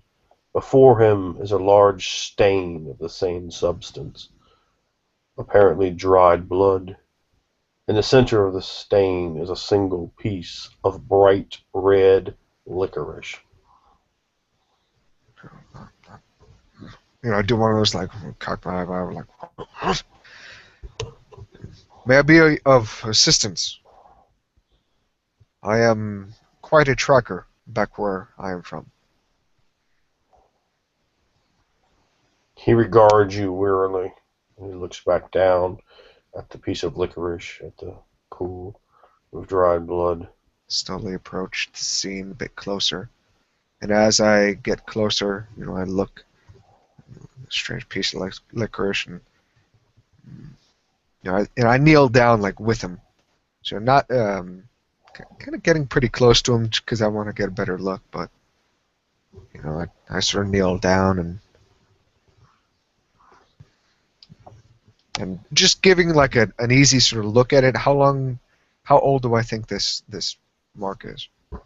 What skill would you like to use to determine that? I would think barber. You'd like to use barber? Okay. Yeah. Go ahead and make a barber roll for me. Okay. That'd be intelligence. Ooh, silenced. Mm-hmm. Be 9, 12. 12. The 12. It's difficult to say for certain, but you don't suspect. You would suspect probably sometime, maybe during the night, maybe something of that nature. This Now, it's hard to say with the darkness, but it was definitely past dawn before you'd risen from your nightmare. this seems very recent. Um, what is that there? I gesture towards the licorice. It's a piece of candy. He's picked up like a little tiny twig and he sort of pokes it. I have felt the dread of this place. Even a simple night staying here. Is this a He common nods his head. occurrence? I've been meaning to ask you how you had managed to keep order. Yeah, I had noticed that you were the only armed man here. He rubs his hand. He pulls his hat off and rubs his hands through his hair. A grave look coming over his face as he stares down at the blood. He stands up and glances at the heavens, and his eyes slowly fix on you, a mix of hopefulness and distrust as he regards you with the steely eyes of a lawman who's seen too much. There have been murders, and there have been people coming up missing over the last few weeks. Of course, a word you have no knowledge of. The one that you condemned, Jeremiah. Condemned? Yes, you had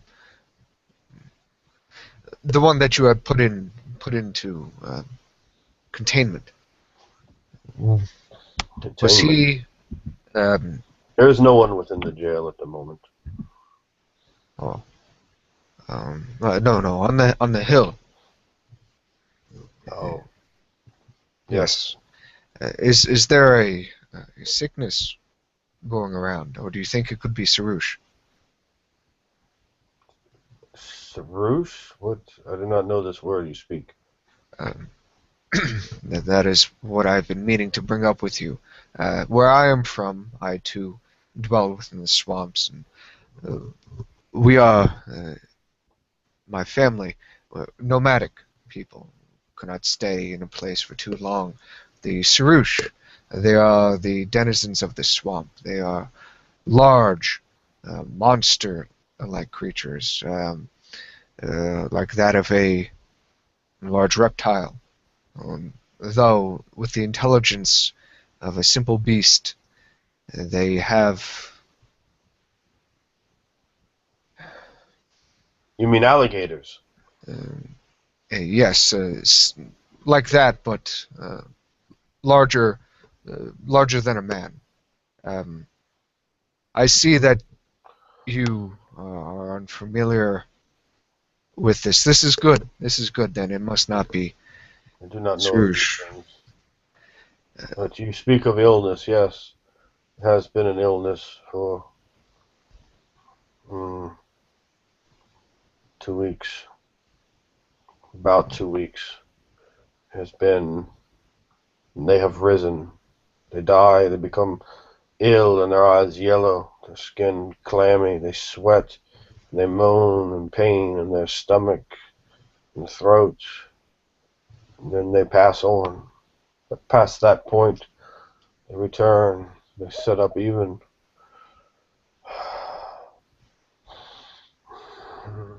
He holds his jaw tight, and you can see he's fighting with everything he has to keep tears from welling up.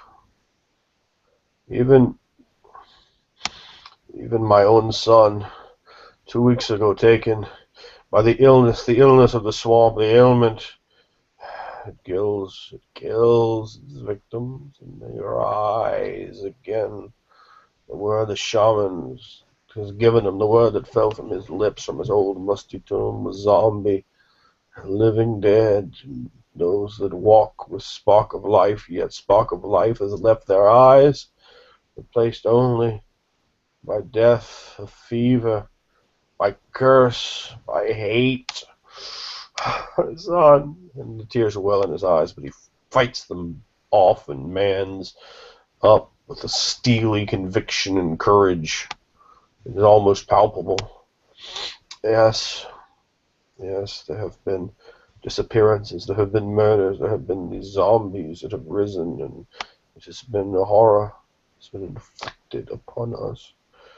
I do not know what to do. I do not know how to handle such things. It seems to be beyond me, like trying to wrestle a shadow, always moving and twisting, never able to be touched.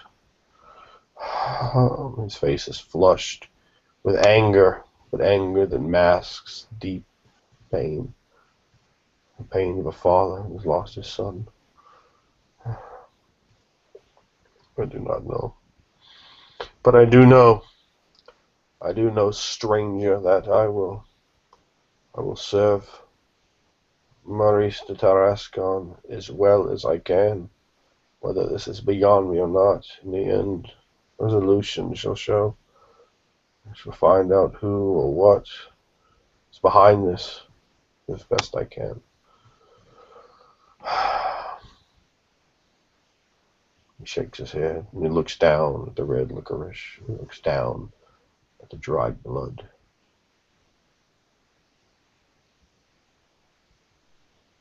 And after a bit of a pause, almost in like a mumbling low voice, I too know the pain that you feel, the loss of a son.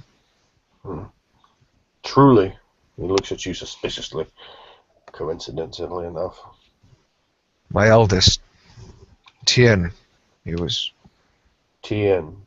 taken by the Srush. Although I do suppose that doesn't matter to you.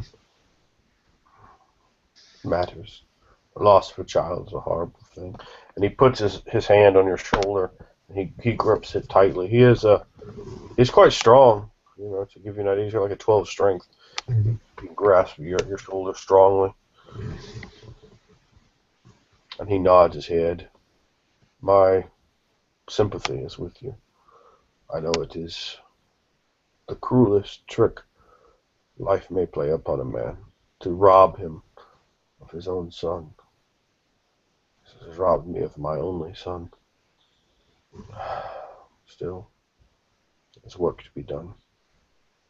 And we must carry on. Yes. Allow the unthinkable cruelty of the natural world to deprive us of who and what we are, what we stand for, and why we stand for it, even still furthermore. But it can make things slow and heavy. Very, very hard. Well, my sympathies are with you. I will do what I can. Though you are not my tribe, but you are still my kin, my brother. He nods his head. Clearly, at least parts of your meaning are lost on him. Yeah. I will refuse no help in these gray days of looming torment, if it can save the life of another. The others that came with me, they are skilled with blade. I will speak to them about it. Two of them, of course, are us, but one of them is not us. Surely you have noticed the large feline creature. It is a Nergali, and I feel that she may be of use to us. I have heard from my people that this creature you speak of speaks with the tongue of a man. That is true. This is very strange. Would you refuse help from such a creature? No, I would not. Though it is strange, and surely she, as you put it, is monstrous to behold. Yes. But if she can prevent murder, then, well, that is surely welcome. It will be welcomed by many. Understand the people, they have been through much recently. They have lost ones they have known their entire lives, ones they have loved, kin and blood as well, many of them. They will be perhaps less than their best at the moment. They are good, strong people, born stout and raised bold in the swamp, full of courage, yet fear still grips them with its icy claw. It is much to weigh upon the mind, and put uneasiness and disquiet into the soul itself. He glances back down at the puddle of dried blood and the candy inside it. This home of yours, I will not see to it that it is slowly destroyed by this sickness, nor by the Sarush. This is a good thing, what you have here, the people that live here. I will not see to it that it simply fades away, like so many other names. Indeed. My thanks for your good words, for their good meanings, for the kindness that you extend to me, a stranger. Perhaps the swamp does bring good things this way when it's cloud-covered winds. At least I shall hope so. And then again, he returns to a slight suspicious gaze upon you and your strange countenance, celestial as it may be. I will leave you to your work. I will bring word to my companions, and we will perhaps begin our search for the killer. As you'd say, this to be a murder. We can look up at him. There is no body. I do not know. I will ask around, see if anyone new is missing. Understood. But I will continue my investigations. My constable's cottage and a small jail are there beside the church, back lot facing the cemetery. If you need to find me, that is the location I am in more than others, though much now my time spends me about these dirt roads and speaking with others, trying to learn any clue I can that might shed some light, that might make some sense of this insanity. I don't know. It is too much. I do not know if they are all together, if they are one thing, if they are a divergence of paths. But more eyes, more hands, more blades, as you say. There's skill there in your number. I will not turn such things away. Best we keep a strong mind about us during these times. He nods his head and guards you. And I start to head on out. Okay. And his business after that. Okay. And from there, we will go back to the inn, the Full Moon Inn, we will see. If I can pull this off here. We will see our other two characters. Articus, you see your companion here stir from her slumber. You have fallen asleep in front of the fire on this night, stretched out, and feels quite nice. I don't believe anyone else is down anything in their health gauge. Am I correct on that? Nope, no one else is. Okay, very good. So the two of you are there. You see her awaken, and please feel free to proceed. Ah, Kuka, I see you stir from your slumber. I hope you enjoyed yourself. Please, join me at the table. Have some refreshments. Yes. She looks at one of the stools and walks quadrupedal towards Yes. and sits up with the table about maybe look to you. So what how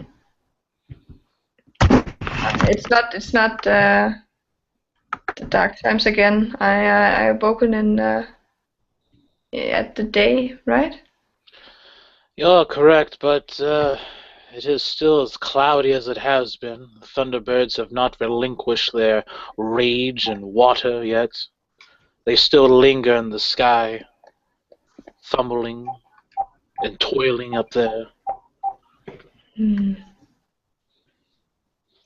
Thus the light is still grim and gray. But the wine is still good. She looks to one of the barmaids and points to his glass. And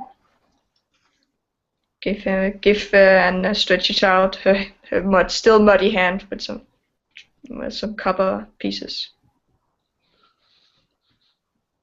Circular copper pieces with a hole punch through it. And then when she get the drink, she will lap it up and look at you. But so we should ask the villagers if they've seen ruins of stonework. They might know if it's in this area. So we can find the temple. Oh, I see no better place to start than here. Well, there are people here. Good gathering places, honey. Where are the other two? Have you just been sitting here keeping watch with me and the boy? Yes. Yeah. They went about to do their own investigations. They will be back shortly, for that is the nature of things, to come back around, as the cycles do. But that, Articus will get up, and he will walk up to the person at the head of the bar, and begin breaking bread with them in conversation. Okay. You see there a woman. She says, "It's our pleasure to have you stay here in inn. I am Gerald's wife, Henrietta. Let me get you some of our early food. We just have some bread. This should be finished in only a few minutes, 3 minutes perhaps. Nice and warm and good. And some oatmeal besides that. Should perhaps serve your stomach well."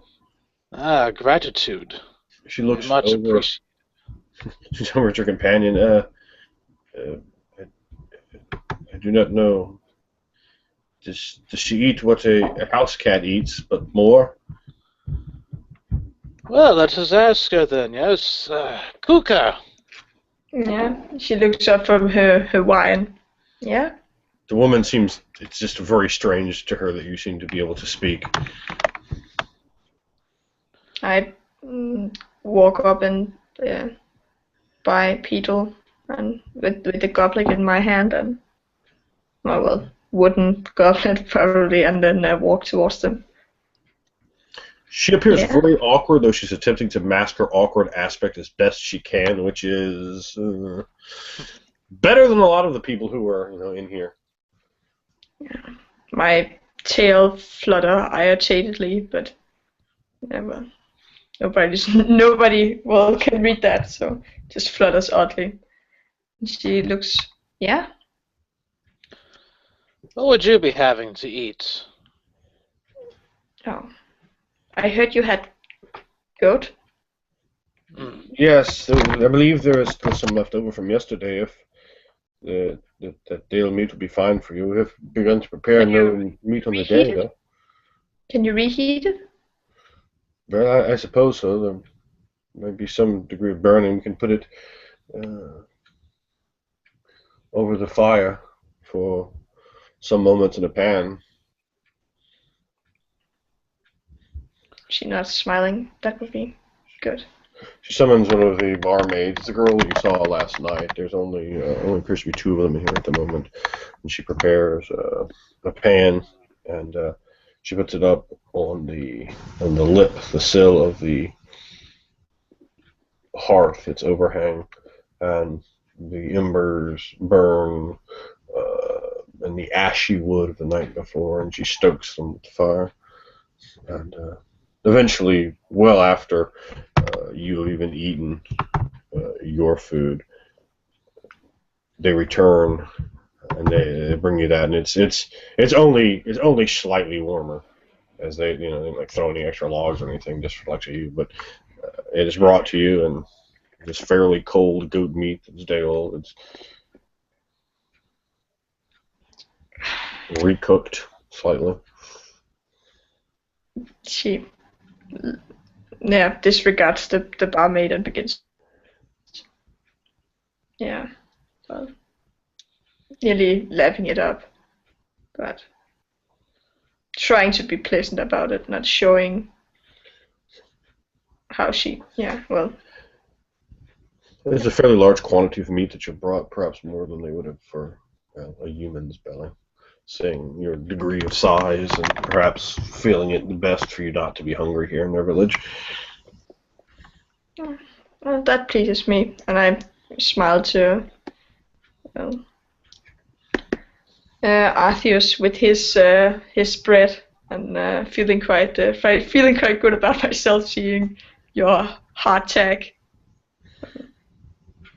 But I will go up and use the wash bucket they have provided for me. Yeah, So it will it's be up cold. there. Of course, it's quite cold at this that point. doesn't bother There's me. a small little rag there, but yeah. Yeah, that doesn't bother me much. But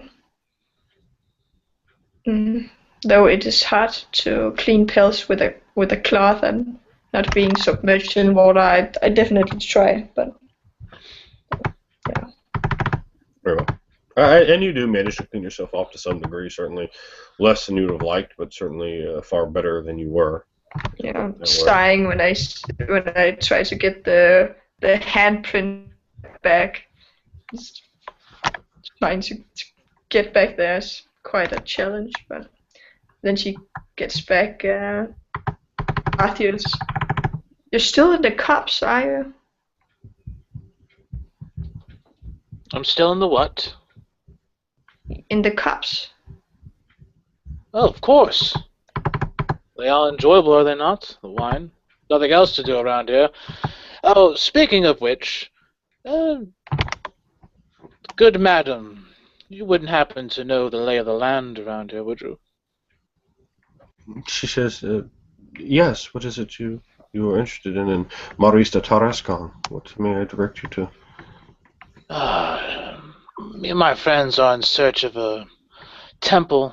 It would look like stone ruins. Stone ruins. There is a temple, but it does not look. It's made of wood and thatched roofed. over by the You've seen your cemetery. buildings. They look wonderful. She smiles at her.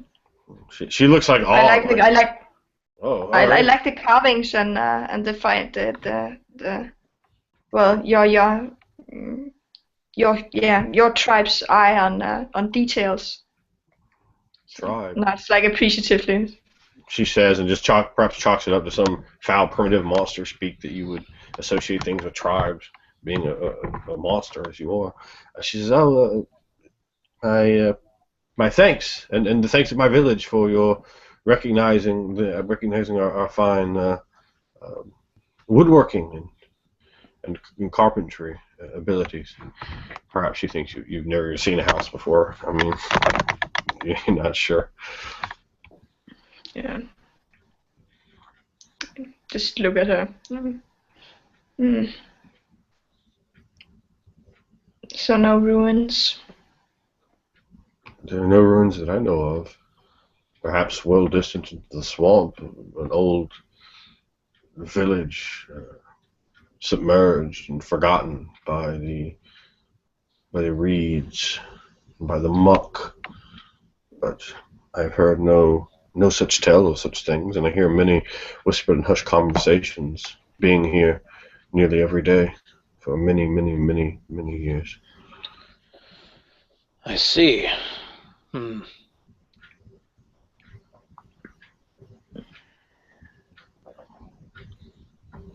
Do you know of anyone that has a better lay of the land, that has explored beyond the boundaries of your village? There is Duncan DeLute. He is the only other guest we have currently at the moment. Of course, you will see the local townsfolk, particularly in these times, coming in and finding some supper here and speaking to one another amongst the tables. But Duncan is not. He is a merchant, traveling merchant who comes through here occasionally. He's stayed with us before. Is he here now? He is in. Do you understand numbers? She says to you. Of course I do. He is in the third room to the left once you come up the stairwell. I believe he is still there. I have not seen him come down. I think I will wait for him to come down. I need not disturb a man in rest. She nods her head. It's likely for the best. And with that, the time passes, and eventually Amanda sends his garb, fairly similar to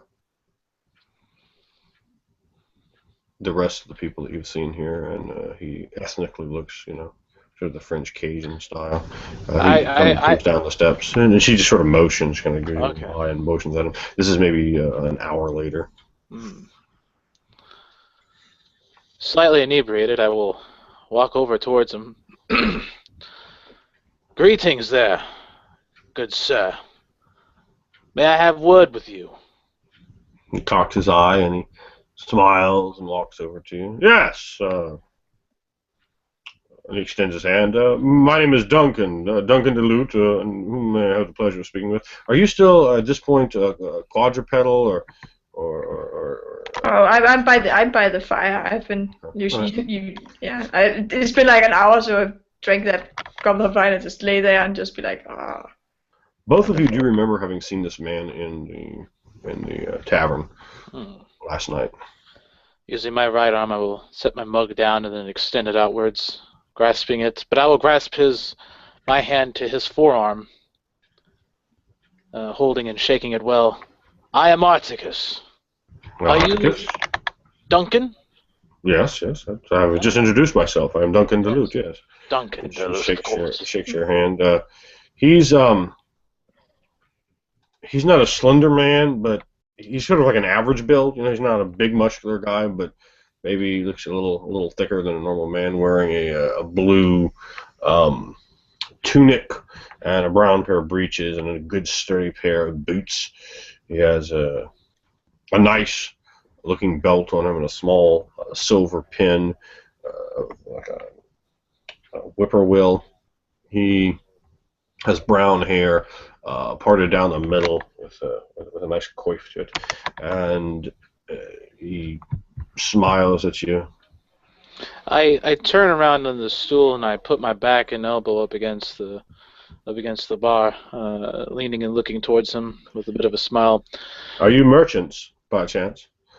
Oh no, not I, but Oh, I have heard word that as you are such, and as a man of this is such true. trade, that you have traversed these lands quite a bit. You wouldn't have happened to have ever come across stone ruins of any kind upon your travels, have you?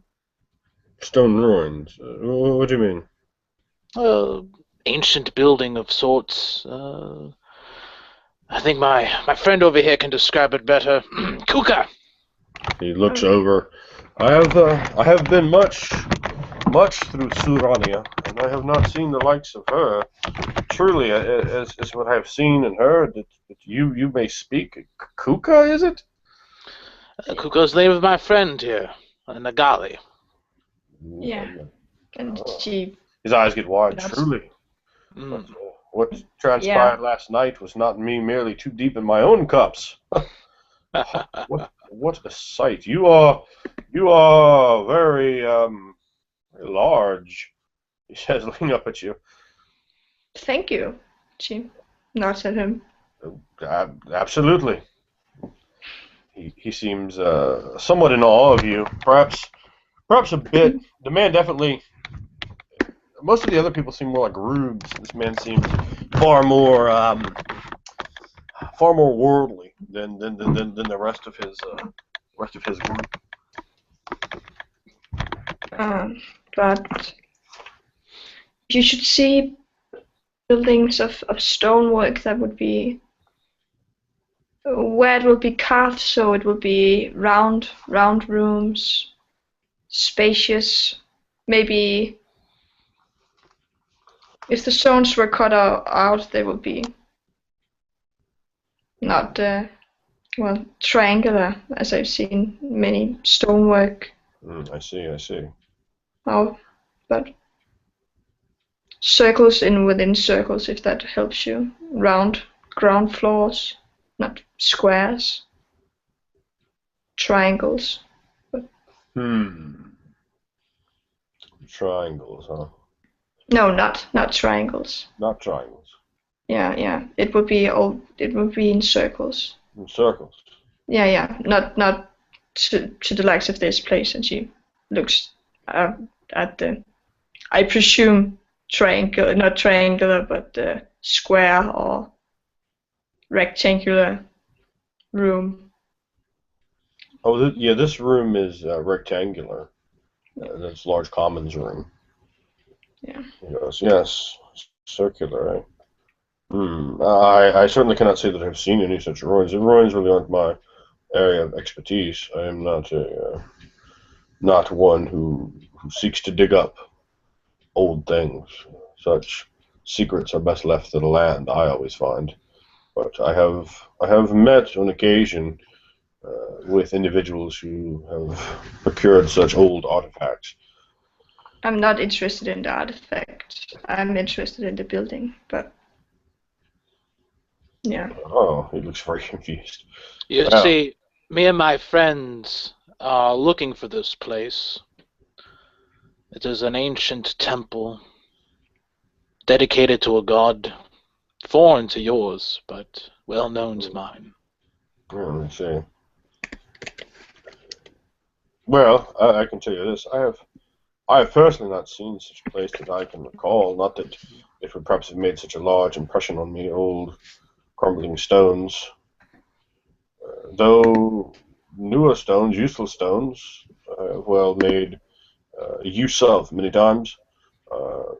Setting up trade, I make and negotiate deals for this town, and to bring have goods brought here, I should say.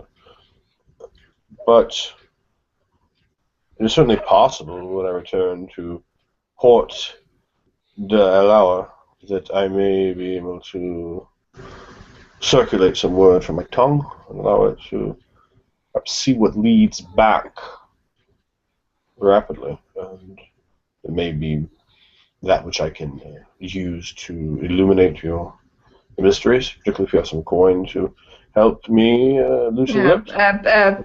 a round gold coin is finding his way to his hand.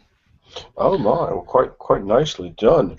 And with that, Articus slips out a bit of coin and slides it on the table and goes, perhaps a bit of wine to wet the lips as well. Wine is always nice to wet the lips, and he pats you, and he smiles, and he does have some presence to him, and he does have some diplomacy to him, as any profitable merchant and tradesman will. Yes, let us wet our lips and enjoy that. And I will think, and I'll ask questions here with some of those that I know, and perhaps let us say in the morn, we can have breakfast together and speak over what I may have learned. Um, I think that would be best. We can find out perhaps a few things from those that I know in this town. We shall see. That would be most favorable, and of course, with some wine as good company in the belly, yes. Yes, and more on the morrow. Mm. And he makes a motion. But if I find nothing here, certainly when I return to Port Dalawa, I will make inquiries there as well. Perhaps there are many eyes, many voices, and some very desirous to claim coin. I cannot assure you by any means I can find such a place, but I can assure you that I can speak to many, and if I can't find it, it would likely be a dead end for you to check there at any rate. Not to say that such things have not been swallowed up by the swamp, so it's certainly possible. Look at him suspiciously, and he glances back at you questioningly. Well, please take no offense to what I've said. Is he's like trying to make out your facial expression and maybe just carefully siding on the side of not wanting to piss you off. I certainly hope that you find something. But well, let us speak on the morrow of such things. In the morning at breakfast. I will be down here, and we may take our breakfast together and drink wine and such. And I will drink this wine with you right now, as it is quite good for me, and wets my throat and lets my mouth leap with joy, and my gratitude towards you for your employment, shall we say, in this matter. Just then the door opens, and you see your companion, Ban, slide in to the tavern. Good companion, Ben. Please join us. We have more wine to share, parting the lips and warming the belly and soul. Straight on in there. And I just look at you. I'm all stoic and hard looking. Just stop the wine now. Now is not time for such. And you see that they're sitting with this man as well, sitting there and having wine with them. And he looks at you and raises his glass. He has a pleasant smile to himself and seems pleased and seems not nearly as put off by Kuka as everyone else is and clearly should be. yeah. I just look at the man and kind of snarl a bit, and I look back at Articus. Once Atlas has returned with his dealings with the church here, I must partake some rather dreadful news that I've learned of this town. It appears that there is more than just a incoming storm that we must be wary of. Articus will lean forward as you begin to speak. Tankard's still in right hand, but he'll be leaning his elbow onto his leg as he does so, still taking, now this time, smaller sips as a more concerned look crosses his face, his brow furrowed. Kuga also look, interestedly at you. Her tail fluttering behind her as she sits on the floor. I sit down on one of the stools. I'd spoken with the constable about an hour ago or so, and he had been busy working. You see that his profession has kept him busy recently here. I keep eyeing suspiciously at this other man, just my one gray eye. Am I interrupting something? It appears that you were drinking with a He fellow definitely does denizen. not leave the table. Definitely, we're eager to hear anything he can about anything. Who knows what information he can buy?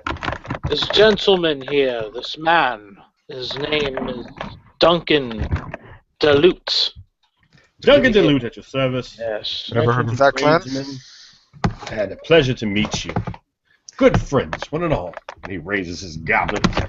This has been procured for him to your glory. We were discussing if he had, in his travels, seen anything that looks similar to the temple to be sought after. Your business done with him? Oh, yes, quite so, but we were just sharing some wine, of course, to pass the time before you and Atlas were to show back up. Of course. I'll wait until he arrives. Duncan, Yes. why has the dread not affected you so? Well, I have seen the people here a bit into morbidity and the common time, but they are typically a more cheery lot than this. But what dread is it you speak of? Simply how they hold themselves. They seem to be a bit more grave than usual. Unfortunate. Typically a bit of cheeriness in this town. I always quite like the trips I make here to set up trade, to bring things from here. Just you? Just me. I make arrangements to have men bring items, but I do not bring them with me. I am merely a suggester, a provider of such opportunities for business. That is my way. Even your companions here have enlisted my skilled tongue in the form of their future fortunes. And he kind of leans in towards you. Your companion knows of your ideas, yes? Yeah, we're finding the temple, yeah. Very good. I did not wish to spill lip if such should be kept closed. Yes, they have put me to a task of finding information that may be directly useful and relevant even to your cause. I have not heard of such ruins of stone rubble, but I know many people, and if I cannot pry such secrets from eyes that have seen them, then it is likely eyes have not laid upon them, at least eyes in the vicinity of these areas. I shall be making my way perhaps a day after the storm has finally dumped, or a day after that, depending on how much mud it drops. I do hate traveling through too dreary an environment. It can be hazardous. I see.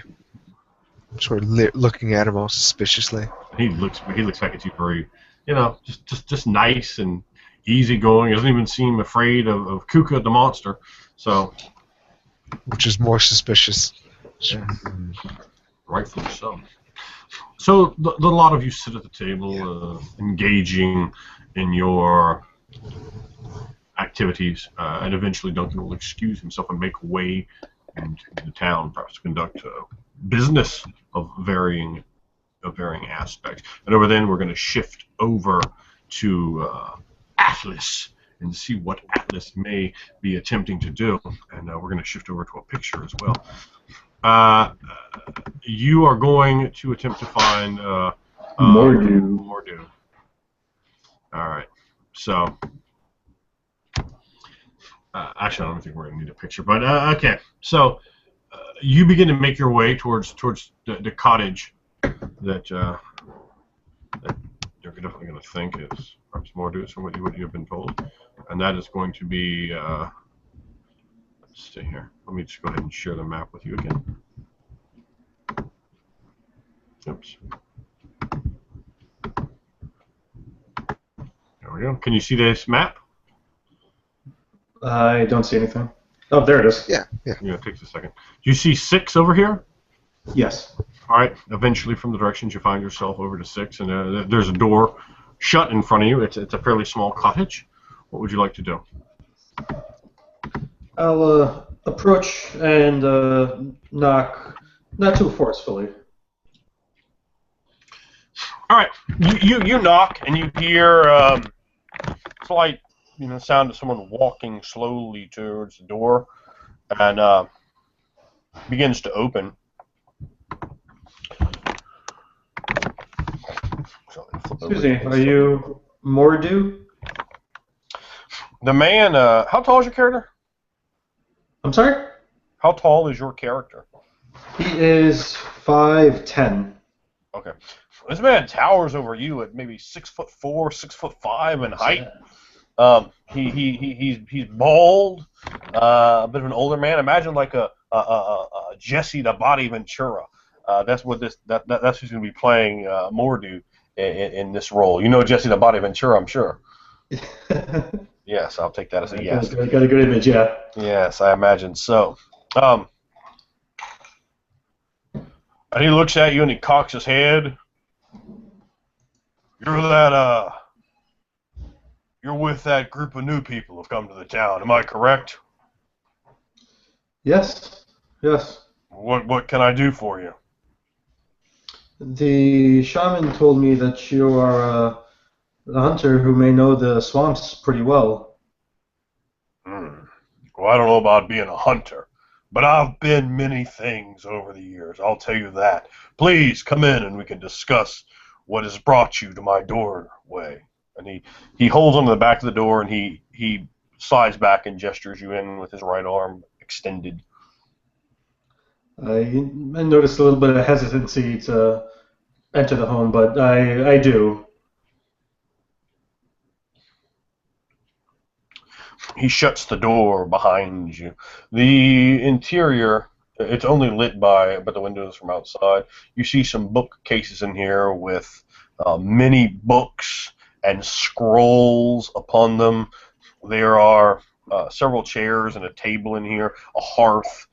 You can see a small cast iron pot cooking something that smells not great but edible upon it. A small larder here as well. You see he has like a butter churn over in one corner. There's a bit of cobwebs here and there. A cricket, you can hear a cricket making some bits of noise over near the hearth, and it begins to settle in as you enter. And he gestures towards a chair. Please be seated. Oh, thank you. Of course. And he smiles, and he doesn't seem to have the same sort of grave visage as the rest of the townsfolk. He seems almost excited, sort of a gleam in his eye as you sit down, and there's a table between you, and he motions to an earthen bowl, and he says, "Please help yourself." And you see some bits of red licorice candy inside the bowl. I've just come from breaking my fast. No, have a piece. And he picks it up and starts thrusting it towards you, smiling, his jaw ever so slightly open. I'm unfamiliar with this. What is this we have here? It's red licorice. It's great. From the bakery. I picked it up just yesterday. Excellent. Please have a piece. It bobbles ever so slightly. It does seem like it might be a little refreshing. I'll have a small bit of it. Please. I'll break off a piece, maybe smaller than he might have expected or wanted. Take a taste. All right. It tastes like red licorice to you. Very good. So, have you come about the mysterious deaths and disappearances? And his hand kind of bobbles ever so slightly when he talks, and his jaw distends and is open just a little bit. I think that you have. Your demeanor doesn't match that of the rest of the town. Well, it shouldn't now, should it? These people don't know what's going on, but I know what's going on. And he smiles. He has almost an ominous quality to him. He seems so excited by the conversation. He crosses his legs and he sets the earthen bowl down. And he picks it up again. Please, please, indulge yourself in some more licorice. I Oh, would hate. just one Lord. You say you know why the dead are rising? Yes, yes. The Please mysterious explain. deaths, the disappearances. It's in Serrania. And he looks around. You have to be careful. Their ears everywhere, always listening. They want to know, but I think I can trust you. I have a bead on people that's prestige, and you seem like someone who's here to help, here to be of use to Marius Tarascon. Am I right? Are you here to serve? Oh, I can perhaps be of use to you in your town, Oh, but I I've bet you actually can come be of here in use. search of a Rub in his search of a hands together. temple. Looking at you almost hungrily.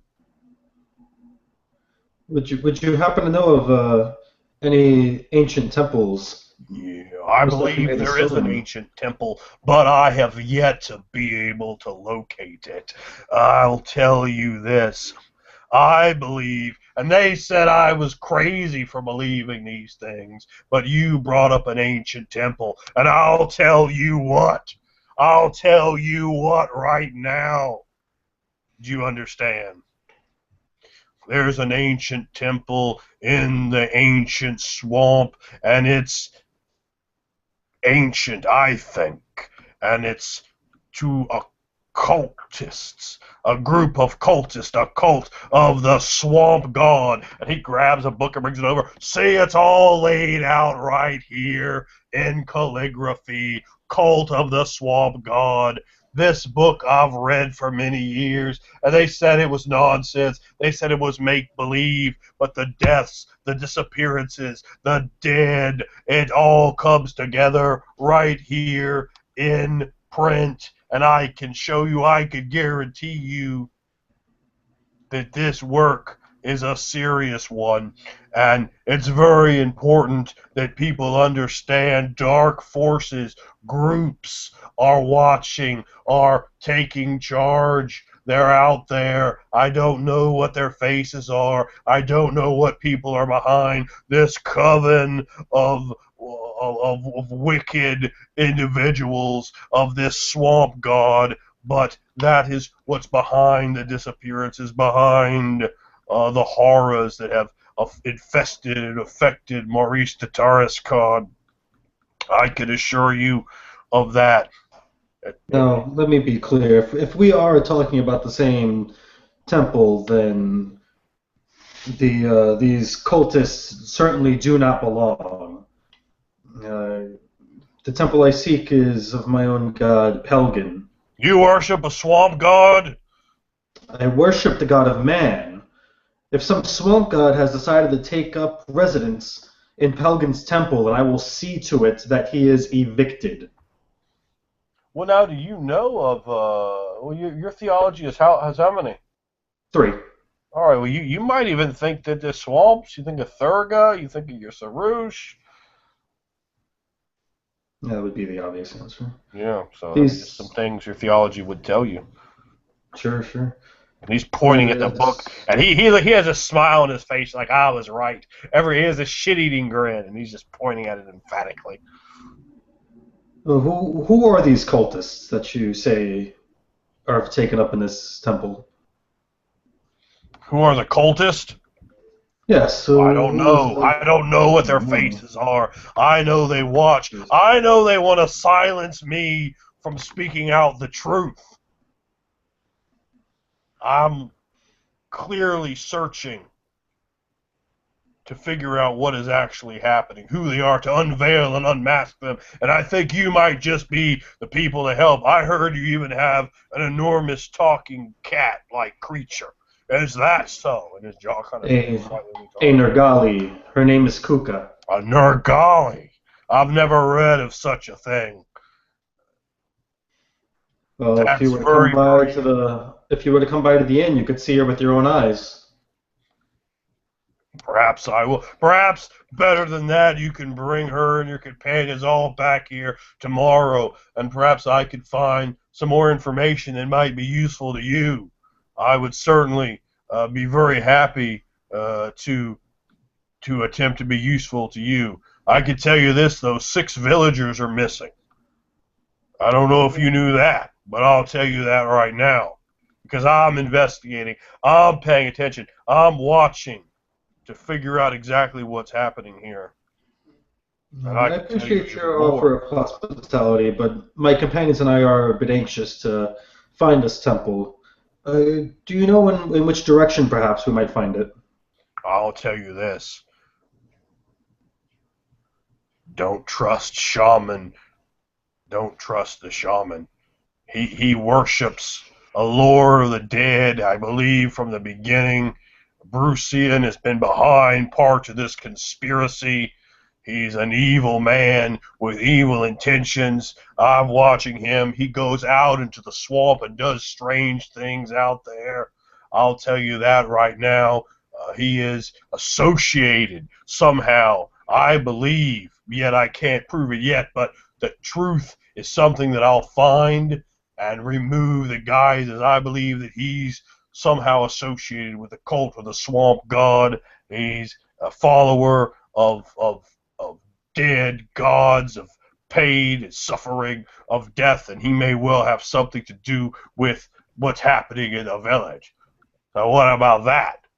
His jaw kind of rattles slightly. No, I'm not so sure. I did just come from the shaman, and Well, I don't let's hope recall he didn't seeing any. bewitch you with his magic powers. You probably notice I feel a little uncomfortable at this point.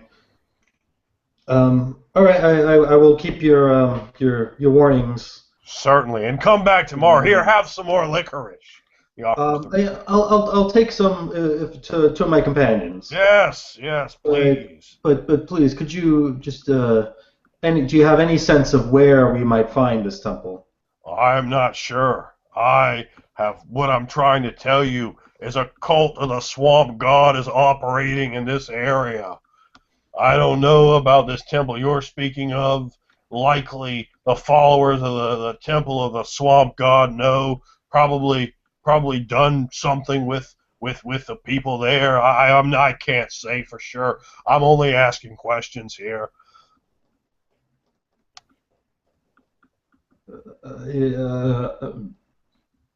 Well, I thank you again for your hospitality. Absolutely. Please return. I'll try to prepare some more information that might be useful to you and to your companions. I look forward to speaking with you, and I appreciate your service. No, you enjoy yourself then. I'll go You see to my too. companions. And he gets up and walks you to the door, opens the door, pats you on the back. His hand is firm. I mean, he's a big, strong guy, without a doubt. A lot bigger than me. Yeah, 6'5", probably upwards of 255. At this point, I'm all but kind of hurrying out of there. All right. Well, you are, as you can see by the map, very close to the inn. Yeah, just right across the way. Absolutely. Beelining it right for the. Who is it? The Full Moon Inn? Indeed. Yeah. Man, think about it. That is a weird name. Why is it the Full Moon and not Full Moons? Indeed. Look. There he is. Atlas, Bud? sit. Sure. I guess you just have the red licorice in your hand, yes? I'm sorry? Or you just Oh, yeah, I actually have it like right with me in hand. He's got a big handful of red licorice. What is that you have in your hand? Where did you get that? I got this from a man who lives across the way. His name is Mordu. Told me the baker made some of this. It's called licorice. So it's quite good. Licorice. May I have some? Sure. Please, I brought some for you all. All right, so the licorice looks exactly like the other licorice that you saw. Blue? Yeah. That is... It's so sweet to the taste. It's like, what is it like? Oh, it's like a sweet rose, but much, much, much more sugary. Mm. That sounds horrible. Mm. Ugh. There's like honey, but much more concentrated. Now is Mm. not the time to enjoy yourself, Articus. There's always the time to enjoy oneself. Atlas, that licorice. You said you got this from a man named Mordo. Yes, a strange man. He does seem to have some ideas as to what's ailing this town. I'm sure he It does. seems you were wrong about the man that they were burying yesterday. He was not a criminal.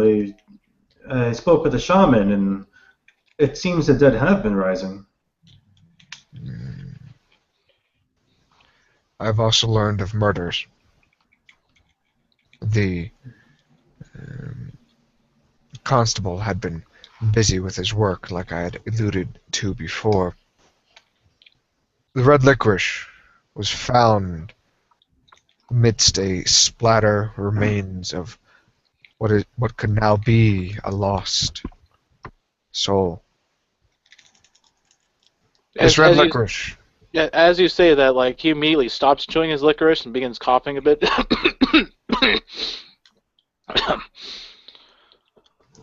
Guka, I know that you are not human, and you will never be human. But I'm asking you to aid us in this endeavor. For you see, if you do not aid us, I'm afraid that it will simply envelop you as well. So, There is a murderer here. A sickness surely had befallen him, similar to that Jeremiah that you had spoken of.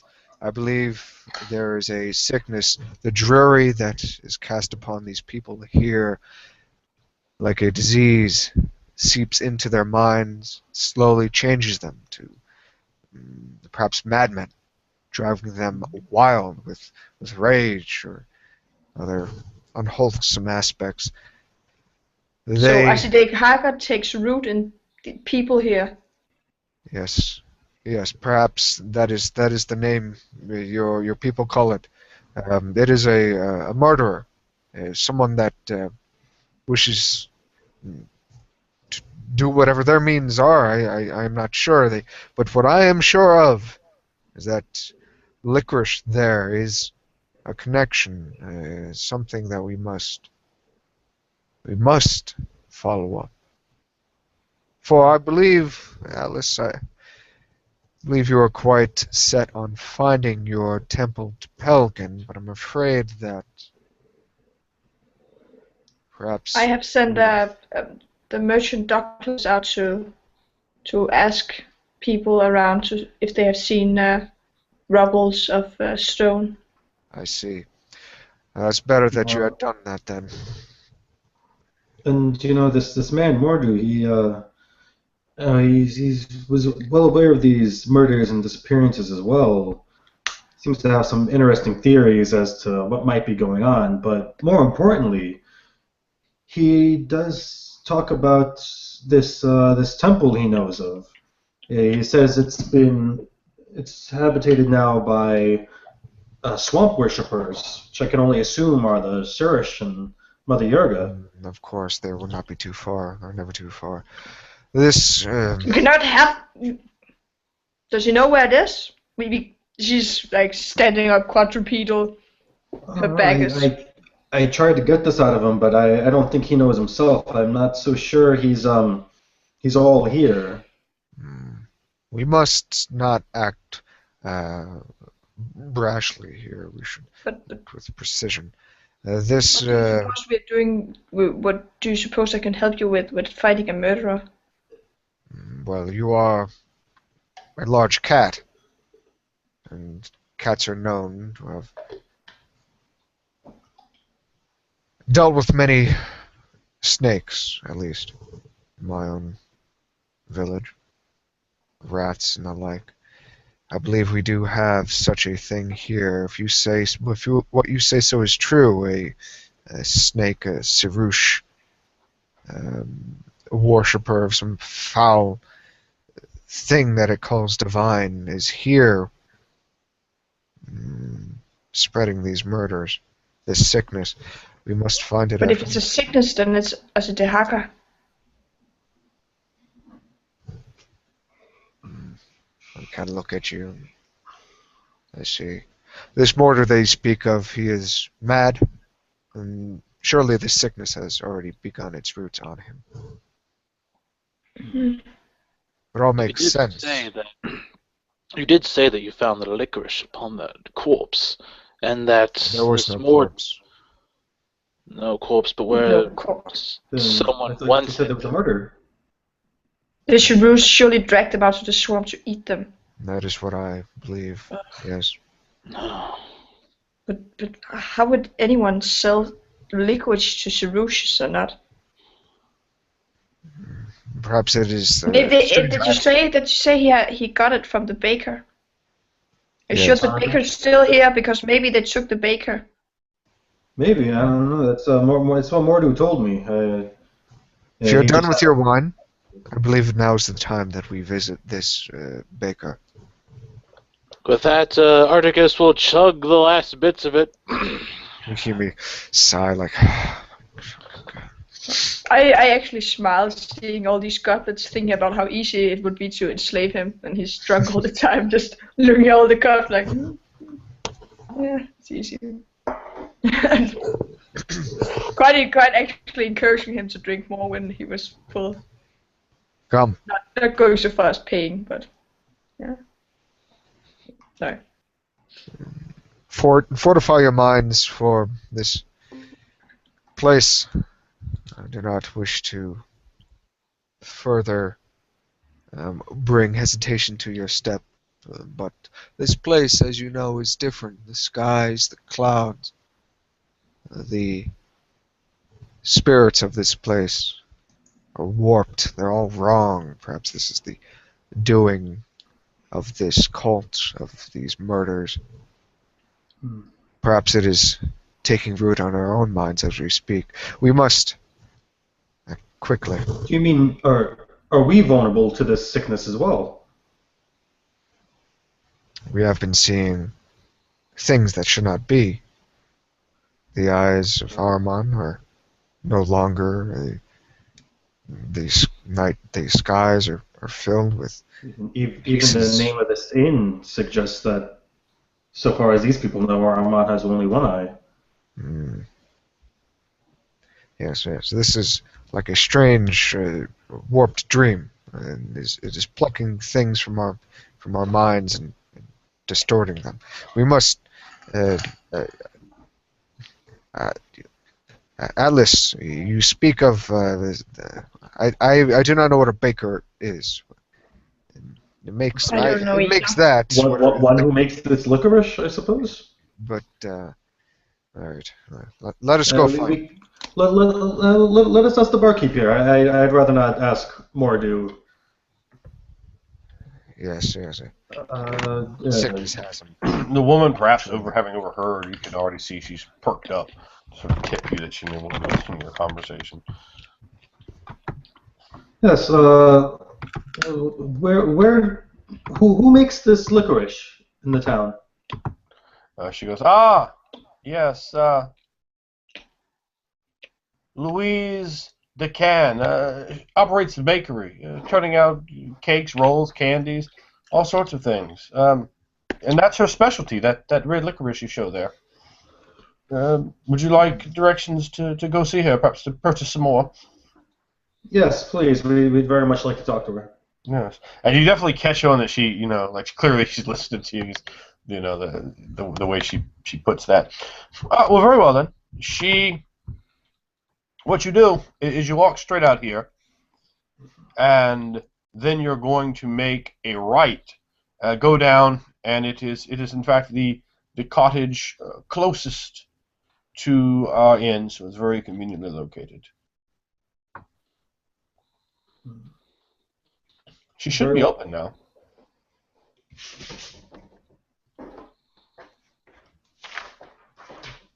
Shall we, Ban, Hardicus, Kuka? Oh, lead the way. I am well What about the fortified. boy? What about the boy? Oh, he's just Yeah. standing I look at beside you. At this I walk point, over and he's spouting like just gibberish, you know. I walk over and I slide some coin upon the bar and I say, "Please, treat the boy to some food and water." Of course. Yes, Luke, we'll take very good care of you. You can tell she clearly knows him. Gratitude. She nods her head. The boy is Takes the safe here, coin. I think, and he will be well He's still fed. And holding his lantern. It's burned out at this point. Strange boy. I walk over to Ben and say, as I told you before, because of the relations with your guard and mine, then you're brothers or maybe cousins to me. I can help. And in my mind, I'm thinking the easiest way to enslave this one is probably earning his friendship, but still. Yes, Yeah. your senses as a feline surely will come into handy. Not. But maybe your skills you are clergy, right? And then I look at the others and I look at you. I'm a shaman, yes. Good.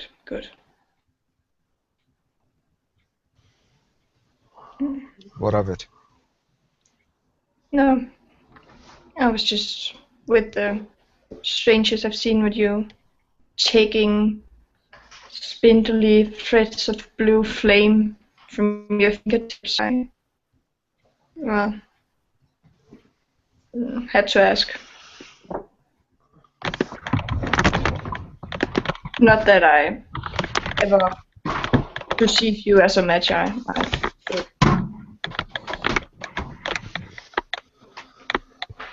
Foul path to hubris it is. Keep that far from your mind.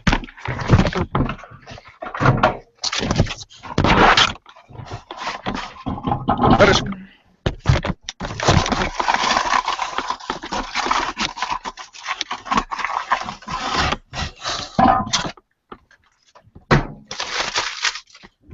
Make our way to the bakery, I guess. Yeah.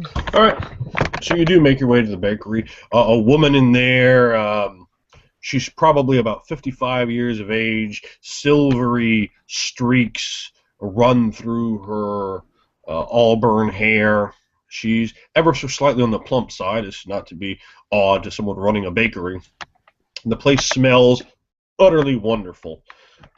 Of baking bread and cinnamon and sugar and other spices, of candy and frosting and all these scents whirl together, swirling, coming in. She has counters and tables with large cakes on them and smaller cakes, as well as loaves of freshly baked bread and bowls of various sorts of candies, and it seems like an absolutely wonderful place. As she starts slowly coming over to you, then she sees a giant monster, and she's like, yes, I have heard you are travelers through our village." She's staring horrified at the monster, very clearly on her face. You would like to purchase some of our fine goods here, yes? Would you care for some gingerbread cookies, or perhaps some sweet snap rolls, or perhaps some of my famous red licorice? I'll just look at her suspiciously. I look at all the things, scents. I can't help but feel the sweetness. It softens myself up a bit, but I don't show it in my face. I look all serious, like I'm interrogating her immediately. I don't say anything. So her eyes widen with judgmental fear as you fix a steely gaze upon her, for she is only an old fat woman. I look at this stuff and I don't say anything, but I position myself She like if moves. she She moves slightly back away. yeah, like if she's gonna make a run for it, like I want to be able to get at her. Yeah. So I sort of position Okay. myself. If there's like an exit or something, I'll. What may I do for you?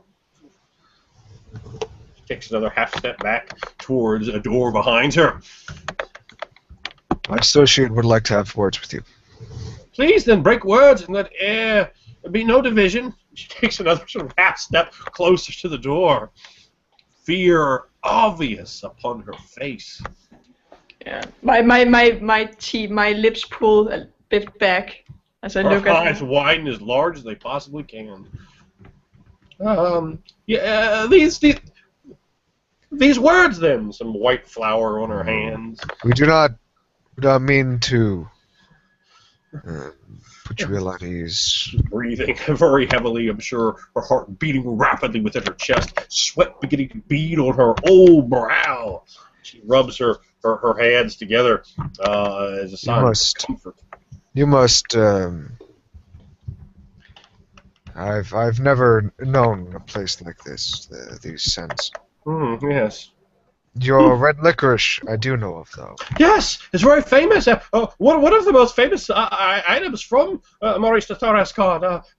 Very nice. As you've had some, did you enjoy it? Did you enjoy what you ate from my bakery? Oh, it was much delicious, madam. Sweet taste upon the buds of my lips. I enjoyed it most sincerely. She softens slightly at the kindness and easiness of your words and demeanor. Yes, I'm very glad to hear that. It's got quite a reputation, and for some long time. And well deserved. Something always picked up clay pots and earthen jars and vases of my licorice sell all over Sorania. It's quite a common thing for the traders to wish to pick up here, so I always make lots and lots of extra. Do you have? Serrania. What's this? Yes. Hmm? The Serrania. What is this? This is all. This is the country. The country is Serrania. Do you not know where you are? Or perhaps your people have a different word for it. Quartic. Quartic, yeah. Questioning, like, oh, okay, who knows the monsters call things, Quartic. If you say so. Your goods. Have you had any theft on them? No, of course not. Who would come in and steal? They are not very expensive. I mean, there's occasionally a child, maybe, I don't know, once every few years, but typically their parents catch them, and the lashing they give them is quite a lot, And then I noticeably soften a bit, look of Why would you think anyone would steal my candy? I've never had a question like that before. so renowned. Outside of maybe a parent, but you haven't had a kid that you don't have a child with you that you think is stolen from me, do you? She looks. I do not. Oh, well then, I'm not sure what to tell you. From your query. My companions and I are working with your local constable on investigation into some of the occurrences of your settlement. Such a sad thing that. So it's frightfully ghastly, I suppose. Yes. But Grimmins, he's a good man, very smart. I've known him since he was just a little man. Little man Grimmins. Now he's a constable. All grown up. Big in his trousers. Indeed.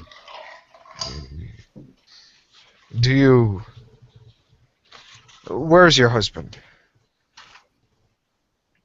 Well, sad thing that.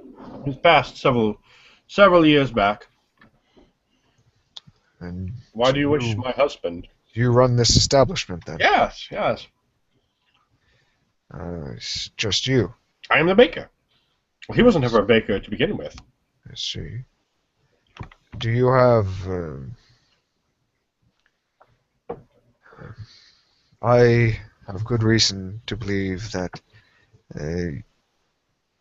perhaps not you, but this kind of gestures at the red licorice like in a jar.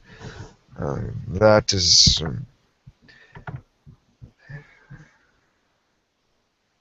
a sign of something.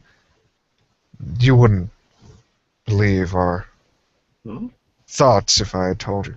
Do you have any means of keeping track who you give your goods to? What do you mean? Uh,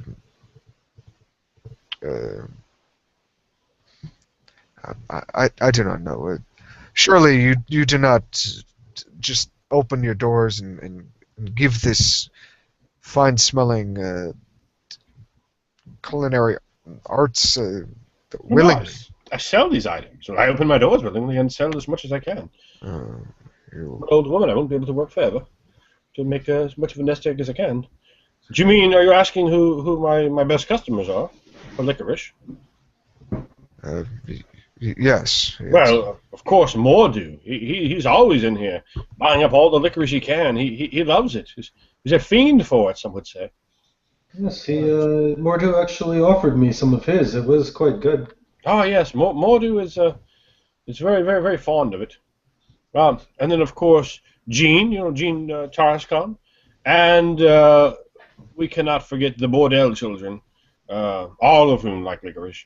So those are really my best customers on that. And of course, whenever traders come through, the word gets out and they come by, and the licorice is much easier to keep than cakes. They go stale rather quickly, unfortunately. You say Jean? Do you mean Luke's older brother? Yes, Tarascon. And he's well enough to come by you to purchase this licorice. Yes, of course. Why wouldn't he be? I thought he was as troubled as Luke ever since their brother. You know. What sort of trouble does Luke have? The boy doesn't talk. Or he talks in gibberish. He doesn't? Last time I saw him, it's quite a few days ago now. Perhaps even in the better end of a month. Oh, he couldn't stop talking. Just runs right off. Quite the gift of gab on that one. Good-looking young lad, too. From a good family. You say he is Luke's brother? Oh, yes. Well, definitely. Anyone can tell you that. Yes, Bon, the shaman was telling me Luke's brothers were Jean and Marcel, and it seems that Marcel was one of the first to fall to this sickness that we're hearing so much about. Yes. Marcel. Quite a good man, he. Really a pillar of the community, you might say. Their family has always been very good here. It's, well, really, in a way, their town, I suppose. Wealthiest amongst us. But don't seem to look their noses down at the common people like so many of the gentry would. Good people, I say. Where do you think Marcel is? Where do I think Marcel is? Well, he's dead, boy. Haven't we just discussed that? Oh, well, okay. She looks at you kind of crossly, like, well, that's the vulgar thing to say. This boy here, Luke, do you recognize him? Well, yes, of course. We had found him out in the swamp by himself. Oh, you brought Luke with you then? Okay. Yeah. Okay, well, maybe let's say, I mean, I thought you'd left him there at the inn. So, let's say maybe you have him a bit of outside, and you bring him, oh, yeah, so that's Luke, of course. How are you doing, lad? She looks at him, oh, he is very, very pale. That's not good. What are you saying? That's nonsense, boy. Stop it off now. She just begins to gibber these odd, nonsensical, rhythmical poems. Foolishness at her. Let me come over there. I'll snap a mulberry branch off and tan your hide good with it. Speak to me like that. I'll tell you that now.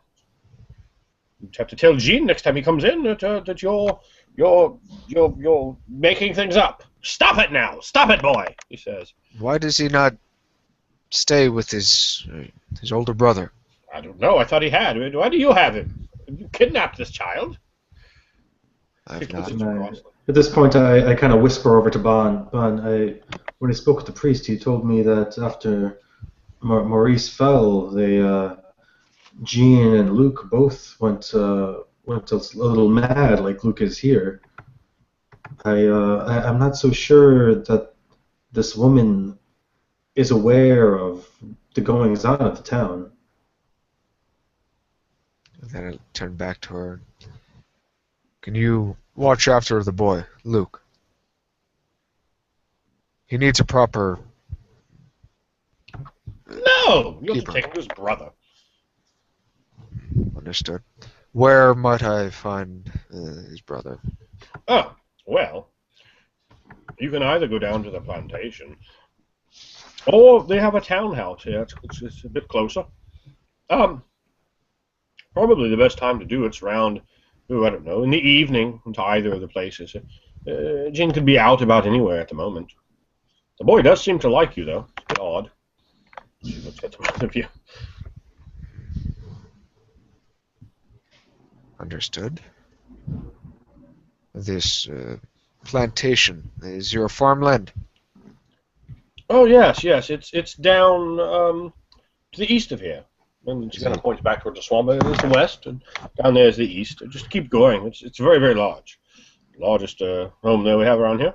And their townhouse is well, I guess you would say in between here and there. It's quite large. You'd probably be able to make it out.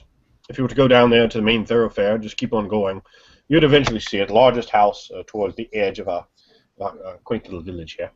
Indeed. There are other workers on the farmland. Oh, of course. She has many, many field hands and so forth. Young ladies in waiting. All manner of servants, cooks, and chefs and things. They are very wealthy. I'm trying to explain it to you forthright. Not like me. I'm just a simple peasant. Well, they are a prominent family of Sronia. They live in the manor home. Or they live. Well, I mean, they tend to be in both places, I think. I'm not the keeper, you understand. But I've told you that they have a townhouse here. And then down there, they have a plantation. A nice manor house. I will. Servants' quarters, all sorts of things. It's grand to look at it, really, if I'm to be honest. I'll be sure to Big tell the white constable. two-story building. I'll be sure to tell the constable that you have cooperated properly. What's that supposed to mean? Are you sassing me, boy? I look at her and She kind of starts. I pull my teeth back, my lips back slightly. Look at her. So she starts moving back again, saying she perhaps has overplayed her cards. Just one man keeping law in such a place could be quite dizzying. Well, there are only about 300 of us here. There's not typically much going on. Oh, we merely just deliver good word upon your part, madam. Nothing so egregious. It's obvious that your establishment is well kept and that your business is also equally well kept. You are a very polite young man. What is your name, sir? Articus. Well, it's a pleasure to meet you. And she looks at the rest of you, kind of like, you. We'll be off. And then I look at the others and I nod like, let's go. Goodbye, Luke. I'll see you later.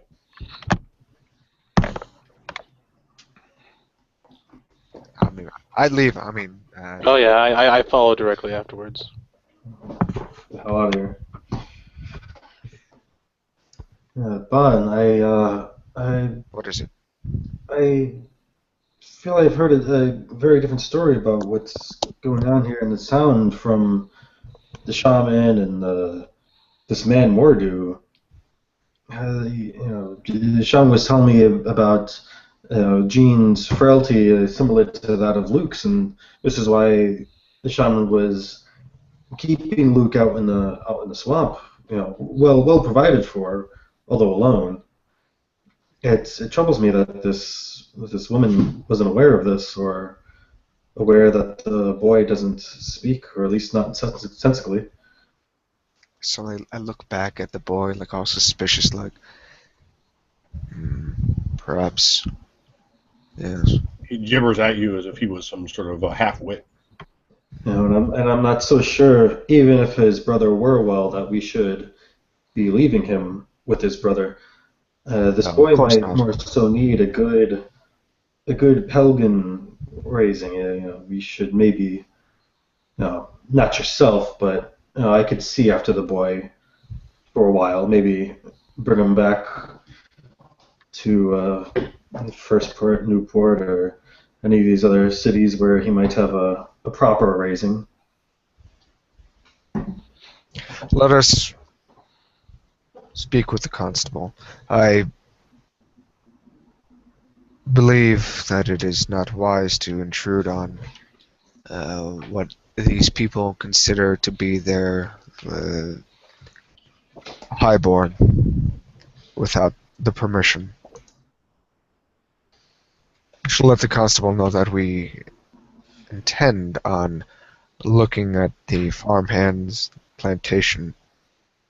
Surely his brother is far gone and a simple dim-witted mute like Luca is here. Unless you all have any other idea. I have Uh, none. Only the truth that we'll find with our own eyes will preclude that mystery.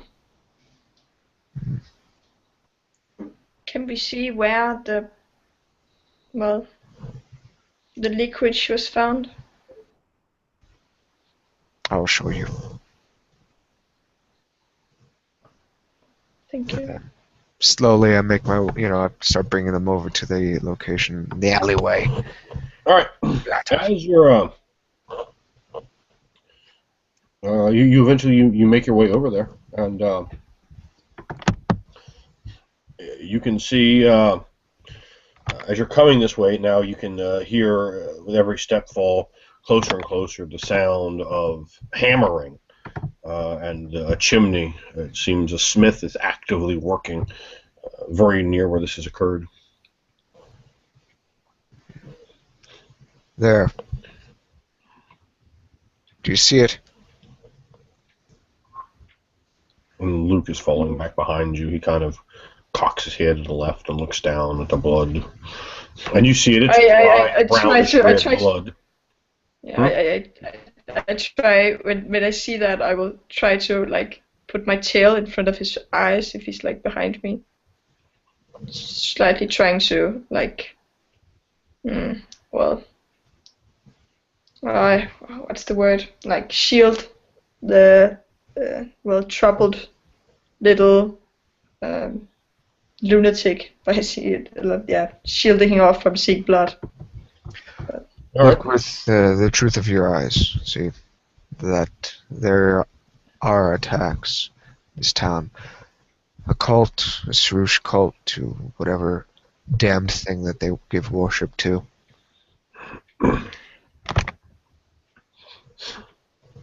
When last I was here, it was fresh. The killing had occurred the previous night. She looks to it, walks closer, trying to look for tracks and smelling the blood. Forgetting that she's shielding the child, but you could definitely smell blood. It's human blood, and it's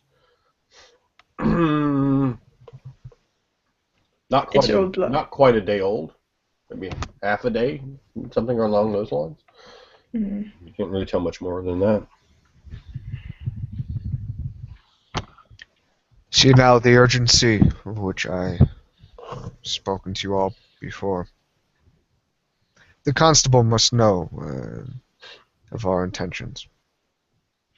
Of course, surely, lest we may be made spectacle to this and be suspicious or be made such. Yes, do not want to be on the wrong side of the law.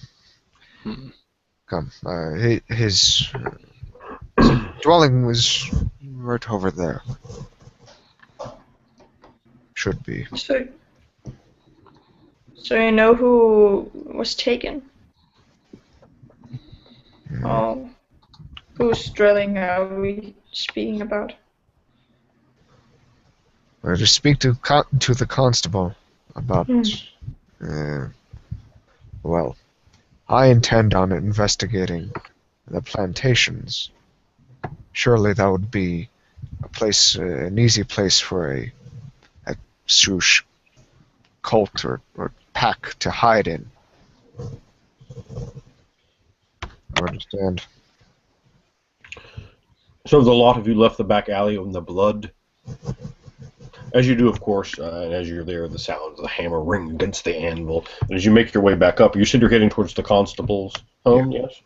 All right. You pass by the building that's directly across the street from, that you've seen several times, of course, from the Full Moon Inn, and its door is slightly ajar. Inside, you can see some Farum moving about, and just a clutter of all manner of things in there. It looks like some sort of business.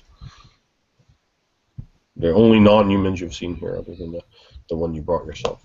I actually pause and I turn. I'm I don't say anything, but I do pause for a good 2 seconds, just It's a very large building. You definitely see there's quite a bit of clutter inside of it. double take or what All is kinds of equipment, and looks like maybe different sorts of food that you could buy, and household goods, all sorts of looks like some sort of general market, all sort of slammed haphazardly into this building. You see torches and candles and boxes of flint steel. You can see even a grappling hook sort of hanging from the ceiling, and beside it hang leeks and potatoes and corn. You see jars of what look like preserved tomatoes and jams, butter churn, little hammers and various tools that one might use, boxes of nails. This is just what you can see just from looking in, and there's two Farum moving around there. I do believe after our notification with the constable of our investigation, we should take a visit in there. It perhaps has what we may need: torches, light. The Swoosh, they do not like the light. Or at least they do not like fire. Come, to the constables. Yes, lead the way, Bon. Should be right over here. Yes, here it is. And you make your way there. I'm going to assume you would knock on the door. Yeah. Constable Grimmins opens the door. I have word. His pick again if you'd like.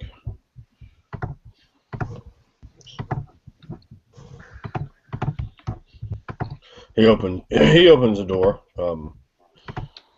He has his bow on him at the moment. Looks like he was just about to go out, perhaps for patrol. He goes, have you found anything that might be of use then? We have. What might that be? Might we come inside? He looks around outside. Yes, and he takes another glance at your very large companion, and then he slowly begins to retreat inside.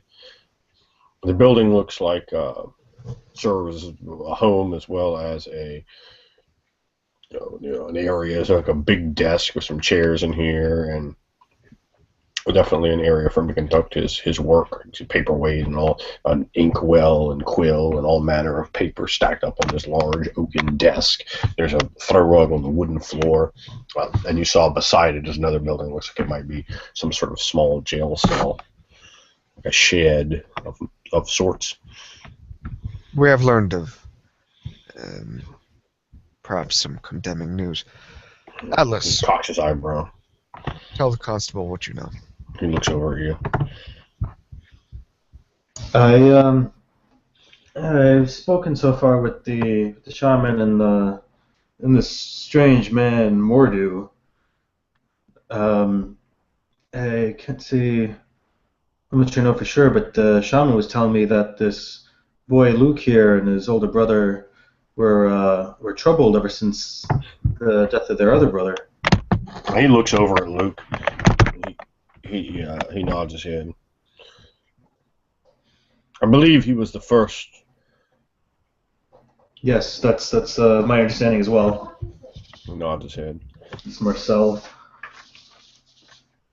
But the man Mordu, he was ranting at me to some extent about what might be going on. He was telling me that the shaman or these this swamp cult might be responsible. He was alluding to a swamp cult and Shaman Brucian. He says Shaman Brucian is responsible for what is happening. he told me to at least not trust the shaman, but I wasn't so sure that I could take the man's word at face value. He seemed quite mad. Yeah, that is very, very, very strange. It's very strange to say. I don't even know what to make of that, if I'm to be honest. He is perhaps the man here I trust the most. Mordu? Shaman. Or the shaman? Oh, the shaman. Well, yes, no. Mordu is. He is a strange one, wily and odd. Always his nose in books with strange things. He's a kook. He's a kook. That one, yes. yes, he was trying to present me with many documents proving his claims, but I couldn't Sounds make much about sense. right. I certainly wouldn't bother wasting my time hearing his strange philosophies. Always some strange thing happening. Someone attempting to control us from here or there. Strange theories he has. Some sort of swamp cult. We You do say I don't know have. anything about that. It seems we do have strange happenings to perhaps match these theories. Well, he prattles on so often. Who can take the likes of him seriously? But if But you maybe find value in his words, you can continue to speak with him. I will not attempt to stop you. I'm not so sure, but another possibly troubling thing, he did have a large quantity of this red licorice on him that he gleefully offered me. Did he know? He stops and thinks, well, that is another story entirely, isn't it? He is a strange one. Wild in his mind, I think. Yes. And I don't want to jump to any sorts of conclusions, but if I understand correctly, was there not licorice found by the remains of another body or Yes. a scene of a disappearance? Which is not the first time I have found licorice by a body either, I must confess. Not the first one to show up. Well, I shouldn't say a body, but a site where there likely was a body. Blood spattered everywhere. And licorice laying in the middle of it. The disappearance is here. Something is very, very wrong. You think Morty might be responsible for this, then, do you? Maybe someone is trying to frame Mardu. Oh, he like looks at you when you That's speak. smart. Like, oh, God. No, we believe that where we are from, there are people of this Rush. I'd spoken to you of them before. They find home in the swamps. They are also known to get together in packs, give their worship to strange, dark things. Your alligators worship? What do you mean? This is what... I thought you said these were animal-minded alligators. They are animal-minded, but like more of a simple half-wit. I do not believe that they know what they are doing, but they are simply compelled to do it. It is strange. Luke goes into spouting off more verses as we're talking. But But you have alligators that are like this one here, yes, like similar, but said Kuga. inside. I just look at him with fury in my eyes, just. But You All right, see so my chest like his heaving. hand goes right to his sword. Yeah, my chest is like heaving up and down, just staring at him.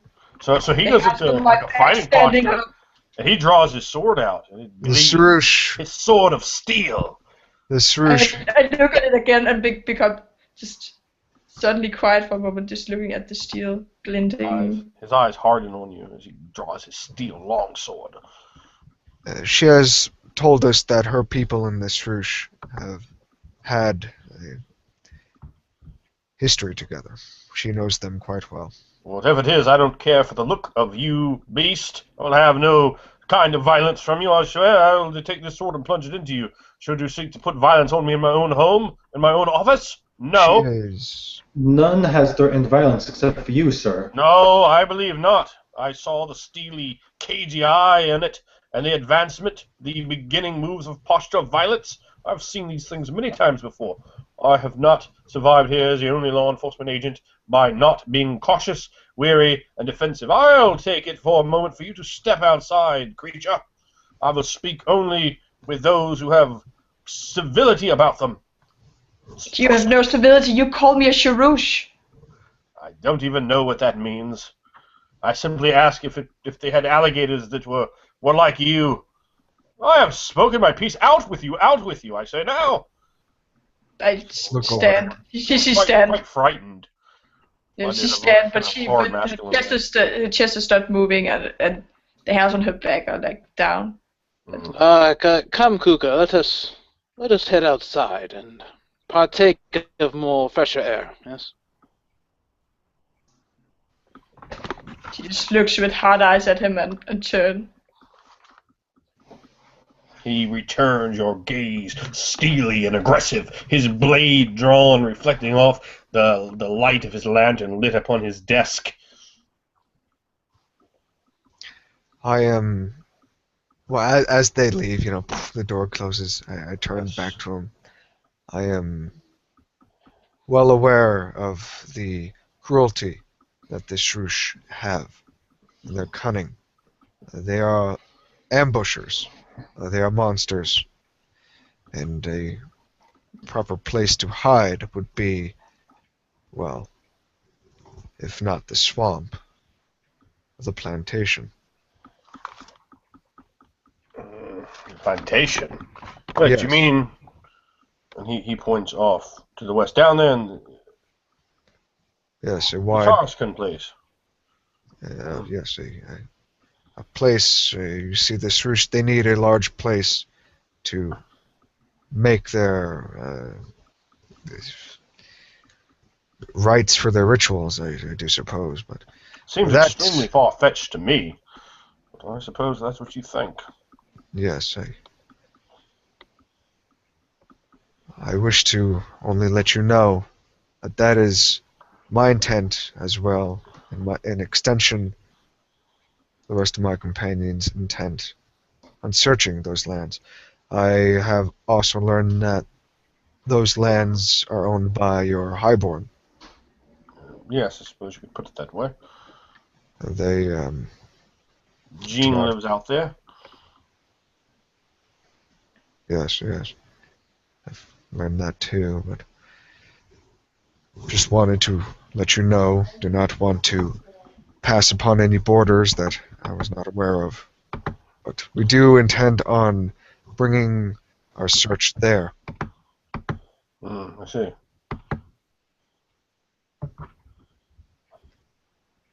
But I see that have prepared yourself for your continuing of business here. I'll not keep you to that any longer. One last thing, Constable. Am I correct in understanding that Jean and Luke's parents are dead? Yes, just for some time. Uh, They are much. Considering his- Jean is much older than Luke. Yes, but He's well a grown man. considering Luke's condition and Jean's as well, I thought to foster the child Luke, maybe it'll be good for him. Maybe he can come out of this a sickness that he seems to have. It's a strange idea. Well, I don't know. We'll have to think about that.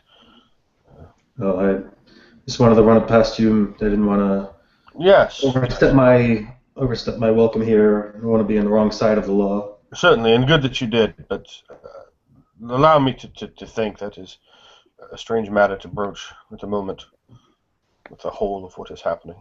But Luke certainly has been the worse off for being here, at least in the last 3 weeks. Well, He that's looks fair. over at Luke, who just stands there gibbering, holding a lantern with a book of poetry tucked under his right arm. When we search the plantation, if we find nothing of interest, I intend on bringing our search to the manor home of Jean. Though his mind is gone, like I assume his younger brother's, I would like to see what answers I could get out from him. Well, if that's what you wish, we shall see. You must be very careful in here with handling him. He is he's under a lot of stress, and I wouldn't want you to push him too far. He's also a very powerful man. Understood.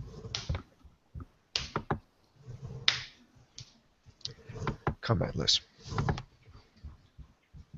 I turn and Okay. leave. We go to the plantation. At once. As you announce that, Yeah. and you begin to make your way there, and it's quite late in the afternoon at this point. Luke exits out of the constable's home. He's the first one out. He actually opens the door and walks out, a little uncharacteristically. And of course, the other two of you are standing out there. He turns and starts walking back away back down the thoroughfare in the opposite direction. Where's that boy going to? It's the first time we've seen him do that. Boy! When you see him, he doesn't respond. I walk over there, quadrupedal, wrap my tail around his arm. I wonder if he does not wish to go back to his brother. Perhaps he does not like that. Are you attempting to Right. physically restrain him? Yeah. Okay. Yep. Well, your tail itself isn't going to be strong enough to Okay. hold If someone I ever- still. I mean, you could definitely restrain him. He is only, he's probably like 13 years old. Yeah. Maybe 20. Perhaps Luke has some strange wisdom about him. It is not wise to seek out Sarush the time of Ahriman, where they have the advantage. Yes, Come, let us boy, how about you go back to the inn? You see him turning. You said you don't try to hold him any further. Is that right, Mia? You just. I tucked him with my tail, and then realizing that it would take. I could probably I could restrain him, but. Yeah, definitely, but. But yeah, he's so frail, so. Yeah, she don't wanna like. All right, he gets away from the tail. Yeah. And continues down. You see him as you begin to talk, George. He starts making he takes a left, which is in fact in the direction of the Full Moon Inn. I'd like to wait at least until I see him, break the threshold, until I see him enter the inn.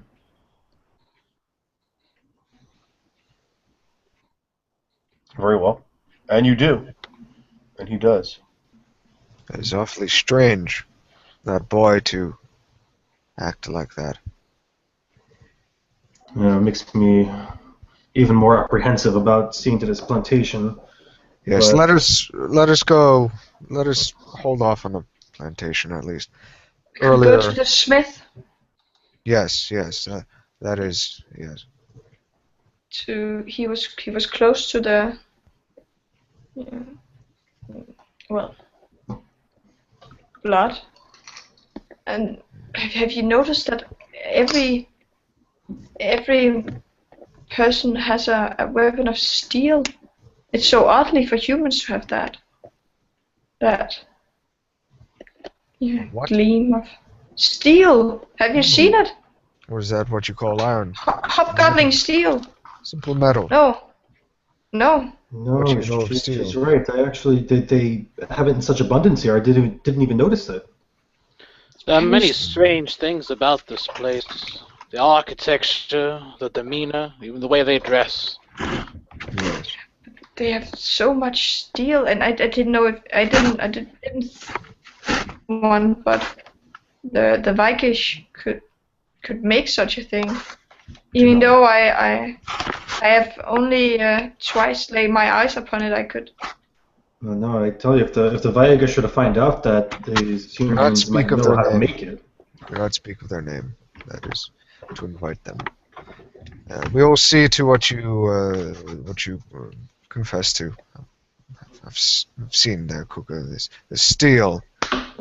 Of course, in my mind, I know all too well of what they're talking about. Yes, very, very much so. But I try to keep a level head. So, where exactly are you guys headed now? Are you going to the? Let us go to the manor? general store. Are you going to go to the general store? Oh, blacksmith. Blacksmith. Yes, sure. Yes. Let's go there. You go to the general store is closer, and on the way to the blacksmith. Not that Yeah. you can't just avoid it to the blacksmith, but what exactly are you doing? I will stock up with what we may need for our hunt. You may look upon the blacksmith, I do suppose. No, not that. I want you to speak for yourself, Kuka. You will come with us to the general store before the blacksmith. If they have plenty of steel, it will remain there. It's not going anywhere. Okay. I don't say anything to it, but I'm. Oh, yeah. Boiling a bit inside, but yeah. Follow. Okay. Do you think that perhaps one of us should accompany the boy? Make sure he's alright. It'll just be a few moments. I'm sure the boy has lasted longer out in that swamp by his lonesome. He could last in that inn. He is well known by the town. I don't think anything ill will befall him here. Yes, that too. I don't have so much confidence in that. Well, there have been many an ill thing that has happened here already, under the watchful eye of the town. But I digress. Perhaps he will be alright. Yeah, we make our way to the general store here. Okay. As you open the doors shut at that point, but you open it and go in. You see a large, cluttered building. It definitely appears like a general store. You see now three, not two, but three Pharaoh, a female, a male, and a young one.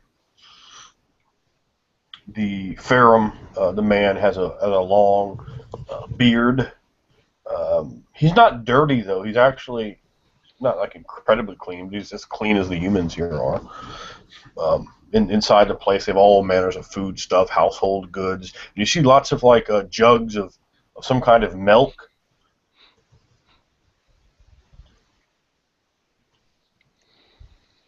Yeah. He turns and he looks at you, and he speaks in Pelganese. Ah, hello, please come in. I am. No. What may I sell you now? Look, many things. Milk of goat. He pulls up a big goat milk, and he goes about 4'3", stocky as a custom of Farum. And as you look at him, he looks like a Farum. He doesn't quite look like a Farum. Like he looks off. Like he looks way more like a human than a Farum ought to look. You know, his brow isn't as isn't as simian and isn't as large. His nose isn't broad. He's not filthy. He's not quite as wide as a Ferrum should be. His eyes, like the sculpture of his eyes, seems like completely off. Seems too human. His ears aren't as like flat and large as a Ferrum's. He has more of a neck than he ought to, and his limbs are a little more proportional to his torso, a little longer. And then there's maybe something else, and this is, of course, just for anyone that actually ever seen a Ferrum. But you think that's what he is. The closer you get to him, though, that question begins to swirl in your mind. And then he starts, like, motioning around. Yes, you will buy, huh? And he taps on the glass bottle with his finger, like, happily. Or perhaps this, and he reaches up. Like, he can't even reach it, because he's got, like, a building made for humans, and he reaches up towards some things that are on, like some roots that are hanging from the ceiling. Yeah, those are very fresh, right out of the swamp. You want me to wrap them up for you, yes? I feel yes. I have a picture of him here. I'm looking for. In the picture, he is not. He is not. Can you guys see the picture now? Not yet. Nope. There he is. Yeah. There we go. Yeah, he doesn't have like any weapons on him, Mm-hmm. but he does have, just he's wearing this sort of garb. Do you have torches? Yes, the torch is for you. You are very good. I hear good things about you. There are whispers in town. You are to help town. Is this yes? Yes. Ah, you are good. Thank you. I will now have torches. How many torches will you get from me? 4. 4? That is a big number. You are going to see much in darkness. And he goes and gets like a ladder and brings it over, and he starts climbing up. Which, I mean, you could probably jump up and grab it. But he goes up to this ladder, and it's funny. It's kind of funny watching him move. It's like the way he's proportioned, and his little stubby legs going up there. And he goes up and he pulls one. Oh, no. That's been there for a while. Let's get you fresh ones. Start up nice and fast. That's what you need. And he pulls 4 of them out and hands them to you. He comes over, starts patting you. These are for you now, and they are for torches and light and darkness. Do you need flint and the steel as well, yeah? Yes. Oh, man, that is great. Hold on now. I'll rumble around and find you a good one. And he goes and shuffles around, and there's places packed with stuff. And he pulls it out. Here, this is now for lighting torches. You know how to light torches, yes? What is this? Flint and steel. You'll soon learn how to do it. And he brings out the flint and starts striking it. And this, too, as he has said, it does look like steel. I look at the others like. Yeah, I look at the steel. I was looking at the humans one by one as he's speaking like rah, and with his tone of voice like, yeah, and looking at him, and then looking from him to the humans, trying to like capture the different like facial features and trying to figure out what he is, if he's a human or if he's a Ferrum. But I'll take these torches. Man! I'll take This this. is good. Look how quick it lights. And he starts holding like the lit part to you. Yes, that is very good. Yeah, very good. Yes, you're happy now. Do you have, this may be a strange request, but do you have any garbage, rotten meat? Rotten meat. You sure bet it. I have lots of rotten meat. You Yes, need I'll it take some of now? that. Yeah. Not now, but We tomorrow. accidentally left out meat from yesterday. You need now. Keep it. I will trade for that now, yes, but I will not bring it into the inn where I stay. That is great. We are happy to get you rotten meat. Yes. You will come back later for rotten meat then, yes? Yes. You are a big hero, great person. Yay for you. Look at you. I look at him oddly and I gesture towards everyone else like to say what they want, to get what they want. But I just look at him. He turns and looks up at was you. trying to figure out. He seems completely nonplussed that you're here. Big strange cat creature. You know how to talk then? She nods, looking at him. Oh, that is great. Will you now buy stuff?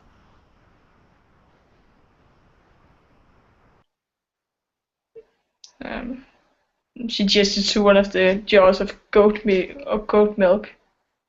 That is very good. You make excellent choice. Very smart you are. I pick another one. Point to that. That's a good choice there.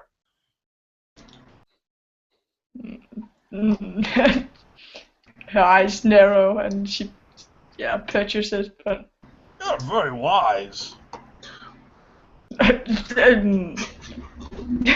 You make best selections. Good for you.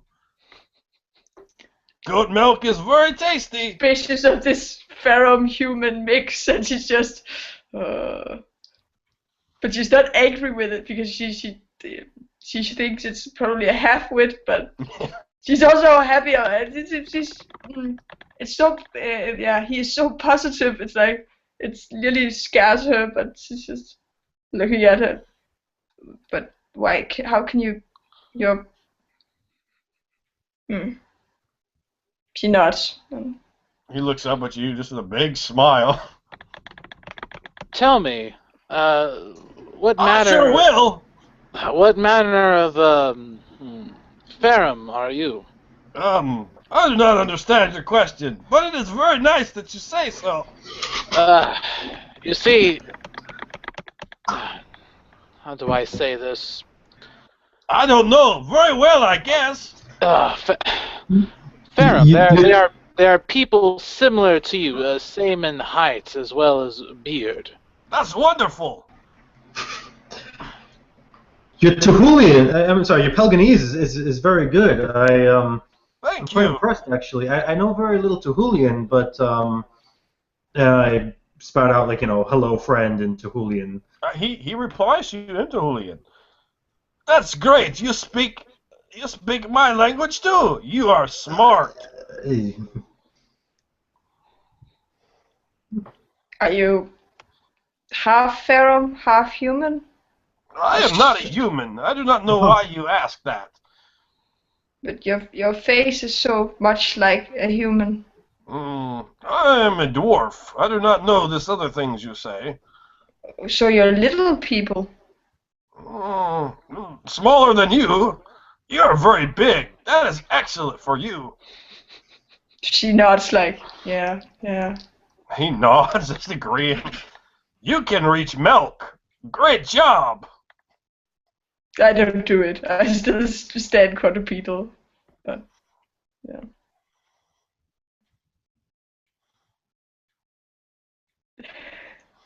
But she smiles at him. But how? I saw you at the gathering of the burial. Yes, it's very sad. I look to his face, trying to read if he's actually sad. But it's hard to say. He looks so happy. It is very sad. Many humans die in the last 3 weeks. This is not good. I thought you were an animal. I'm not. I see now. You are so smart and very tall. And you see his kid comes over and starts looking up at all of you. And the kid says, "Oh, Daddy, they are so big. Look at that one." Yes, I thought it was animal, and maybe that my son would ride on you. for a copper piece. But I guess you're not animal. Sorry, Yorn. Oh, Daddy, I wanted to ride that. I know, I wanted to ride it too. I just look at them with like horror on my face, like, how dare they? They both look up at you and just smile. Unlike anyone else here, they seem utterly oblivious to the danger you provide, or otherwise perhaps they're very powerful and do not fear you for good reasons. Yeah, that's very. Yeah. Articus begins to just start bellowing in a deep laughter. Oh, They start laughing as well. Ha ha ha! That's very good. You're so funny. oh, they are, if anything, embracing Mool's simplicity and their enjoyments of life. Yes. Oh. As you say. With that, he just shakes his head and starts walking on out. Yeah, I follow as well. I'll return tomorrow for the meet.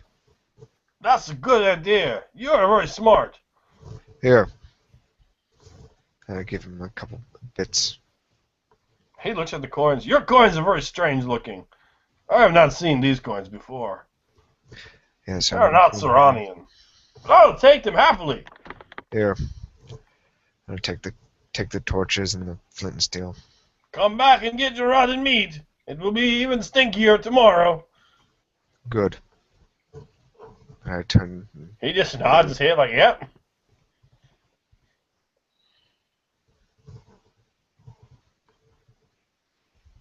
And you all apparently leave? Yeah. Yeah. I leave. Yeah, I follow. Yeah. Yes. Like I just get my things, I pay for it. Yes. That is the strangest and most happiest Ferrum I've ever seen. I knew many of them over in Bale, or knew of them, and Clearly, they're an angry people. clearly, the sickness has affected him. Maybe he Well, has. Maybe he is sick. if that is a sickness, it is a most jolly one. Perhaps Yes, it even good. affects the Ferrum differently than human. We have dread. They have joy. There. Is that where the ringing came from? The blacksmith. Let's take a look at what they have. If it is truly steel, this blacksmith forges.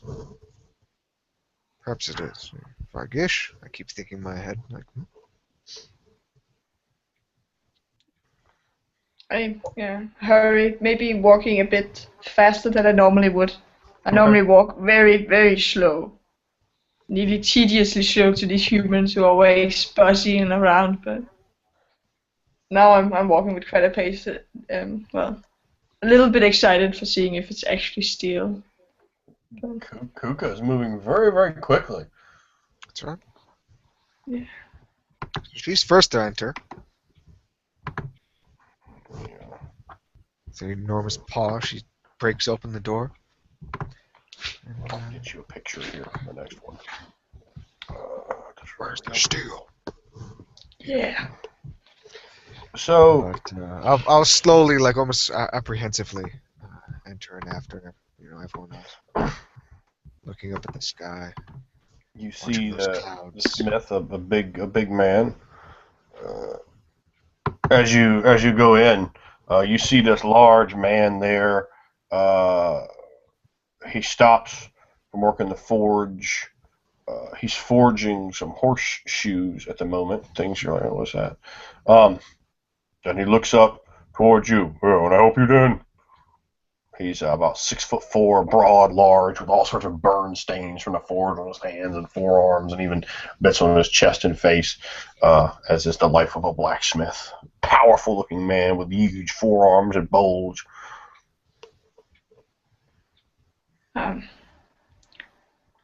Did you hear? And he's the first man. He's the first human you've seen here that wasn't like a French extract, being.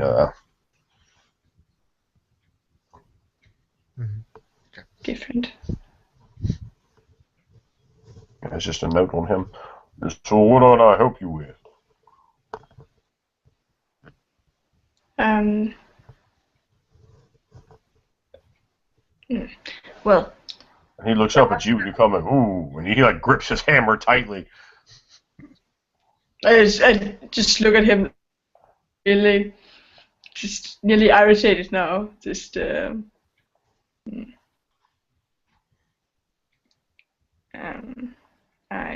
I'm not didn't yeah. What in Subia sweet swamp are you? What?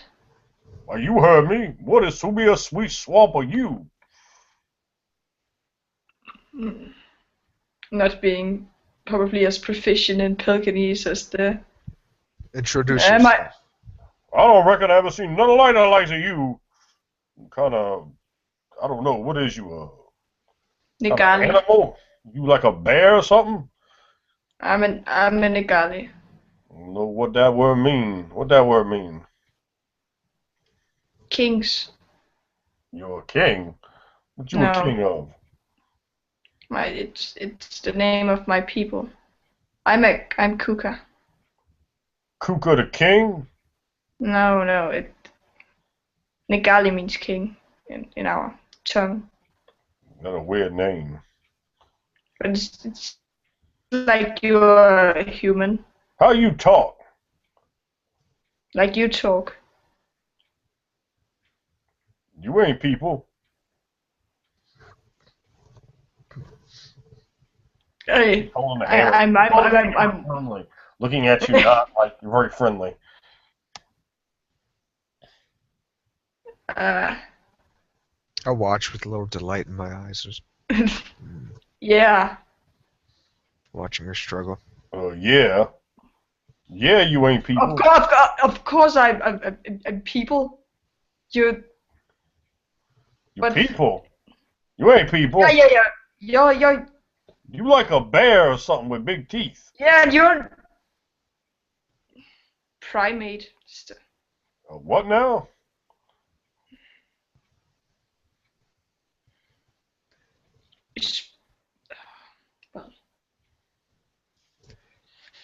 Well, We're interested in your wares. Yeah. no, What you not. need? Horseshoes? You want me to Uh, get some horseshoes for your bear?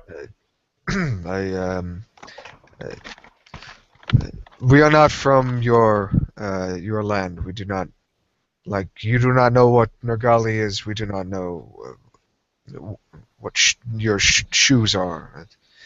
We do not You need don't know what a shoes. shoe is? You got shoes on. What's wrong with you? You stupid? No. Seems like it. I would like to look at your wares, though. Yeah. All right. He gets like a towel and wipes his brow. His brow's covered in sweat.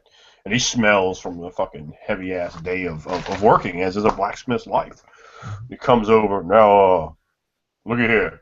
I have a bunch of horseshoes. I got some hammers. I You got some steel? nails. Yeah, I got steel. What you think? It's a blacksmith. You make steel? Yeah, I make steel. You? Yeah, me. I'm nearly offended that this person can make steel. Just shaking my head, Did you steal angry. it from a Vigish? What now? And I ain't steal nothing from nobody. I resent your accusations against me. I see. Clearly stole them. And just then you hear the commotion. A woman, an attractive, fairly thin, a woman about the same skin color as him, comes out, and she looks at him. What's wrong? What's wrong, Jody? I heard your voice getting loud. Look at that! And she goes, ah, it's a monster! And she screams loud when she sees you. Get behind me. That bear ain't gonna hurt nobody, I'll tell you that. And he grips his hammer tightly.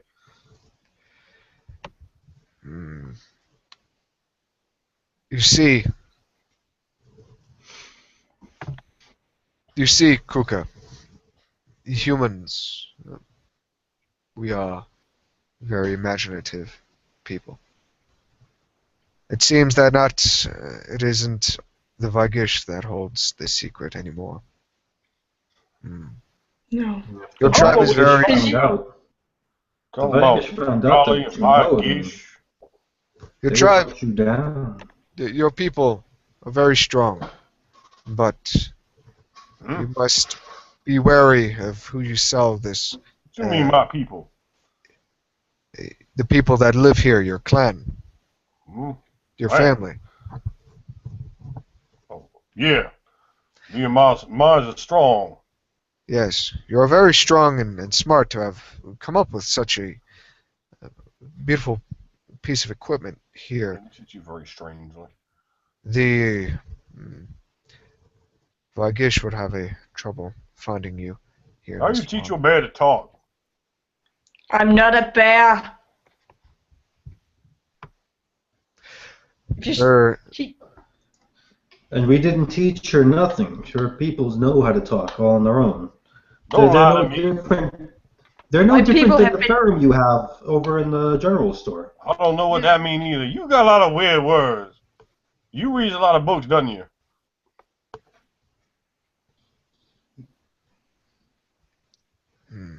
your, I see you only have hammers here. Do you forge any blades, perhaps? Or you want like a dagger?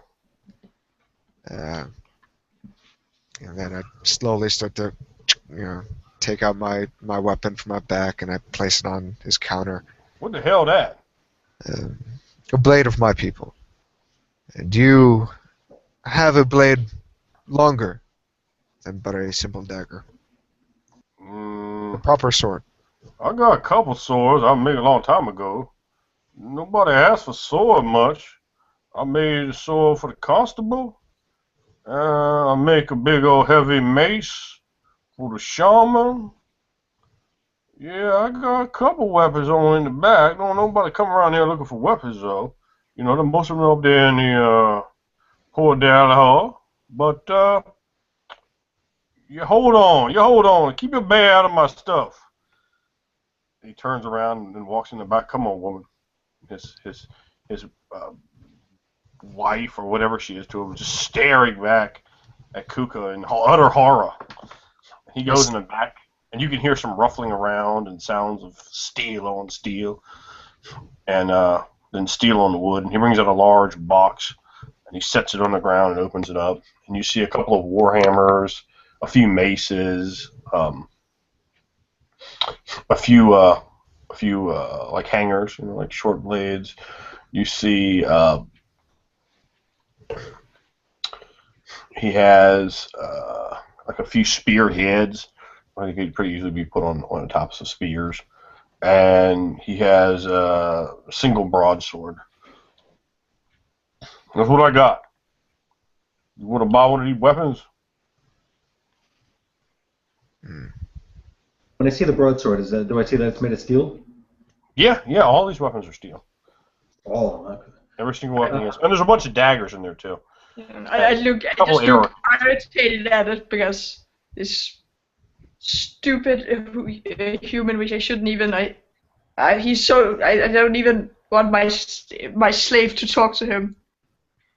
But I'm just seeing all this like wonderful steel weapons. I'm just like I'm like envious of his knowledge, but He's looking at you very confused as to how you can, look at these things and have any realization of what they are.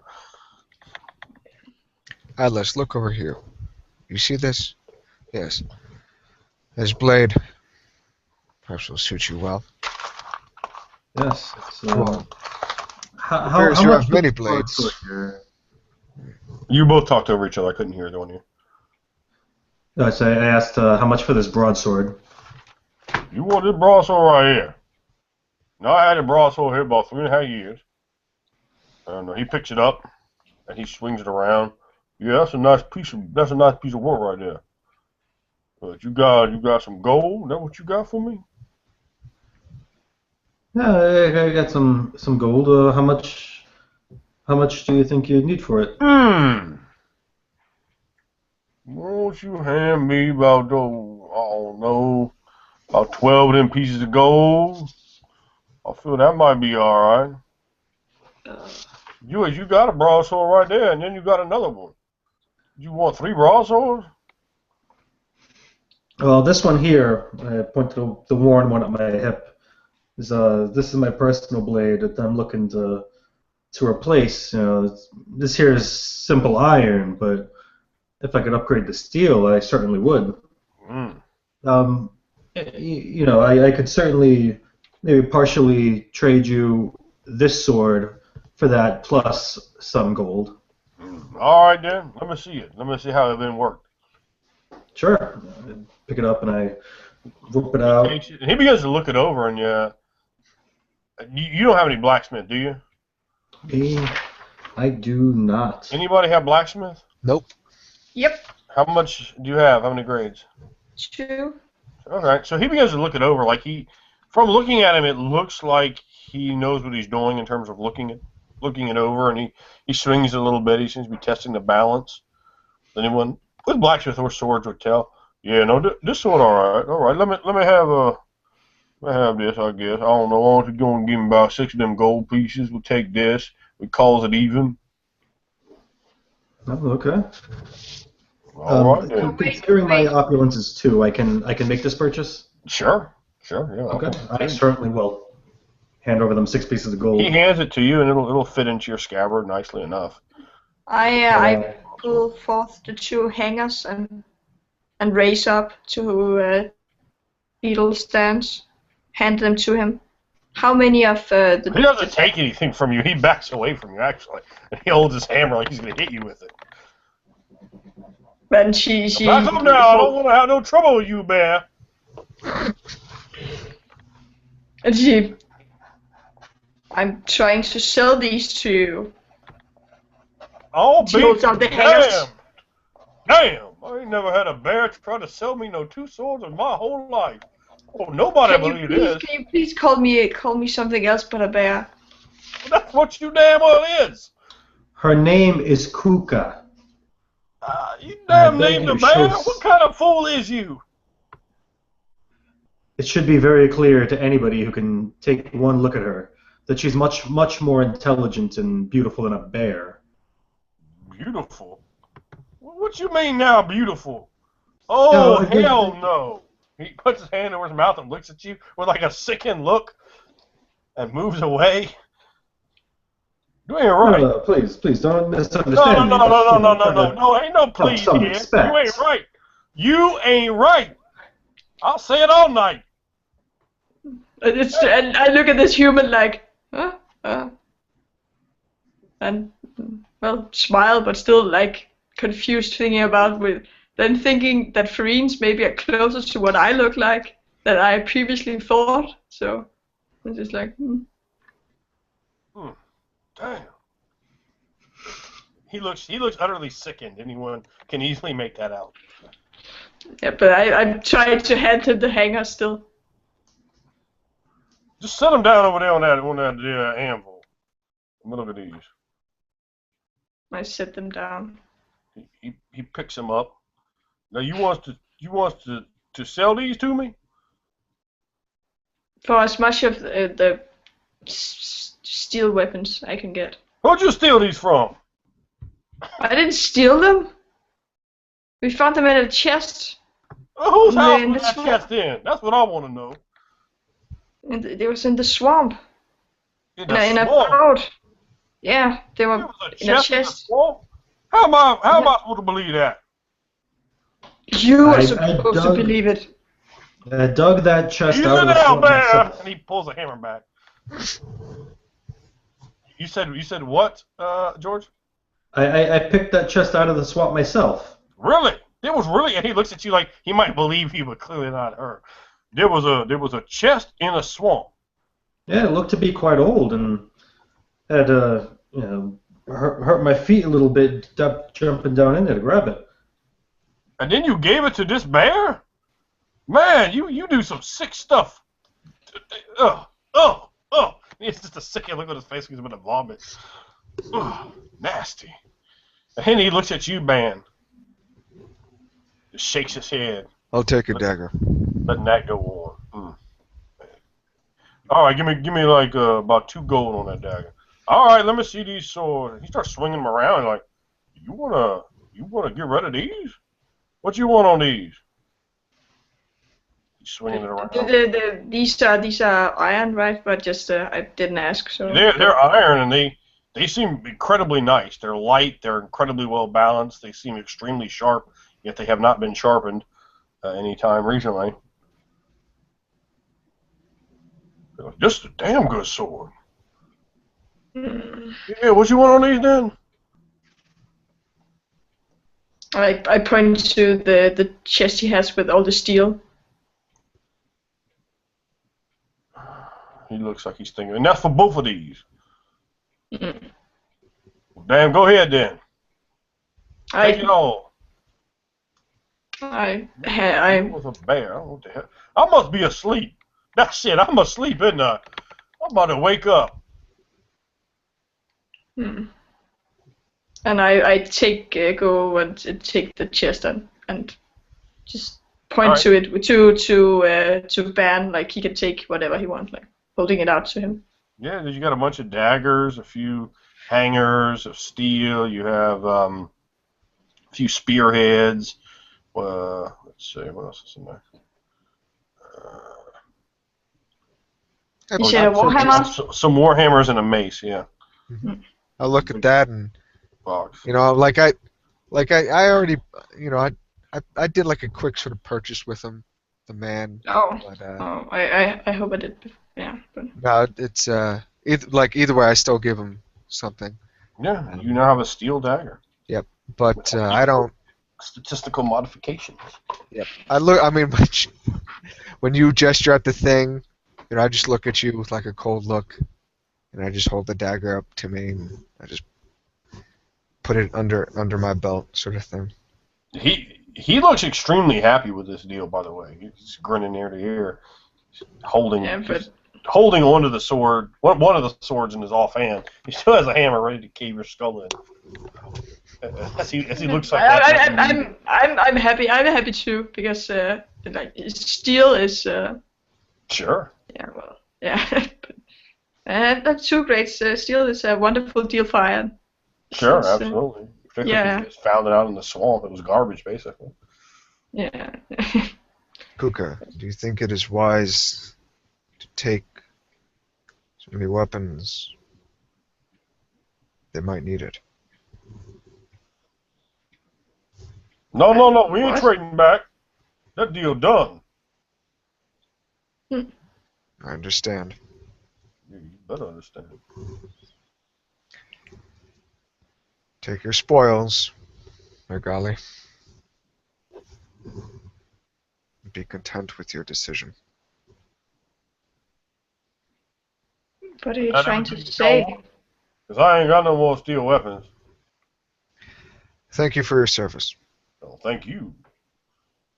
Thank you, Bear. Mergali. Bear wants to be king. That's the damnedest thing I ever heard.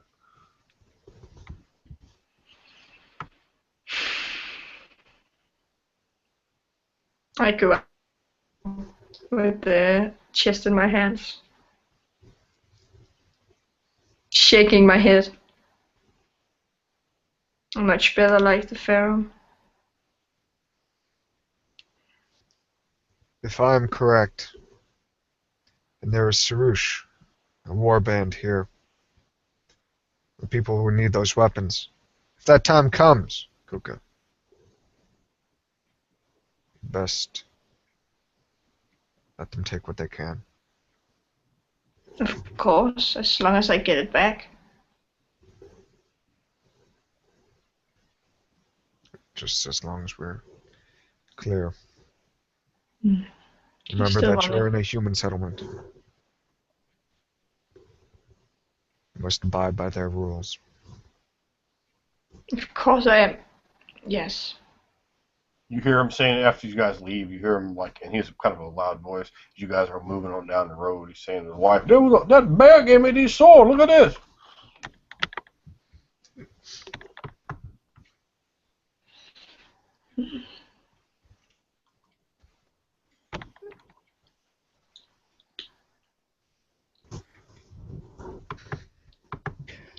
But I believe that we should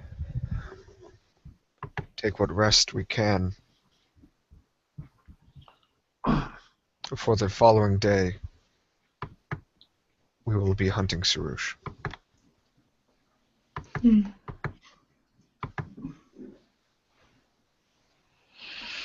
Very well. I would like to test out this new steel. Make sure that it is sharp. You'll need it. I'll see to it tonight.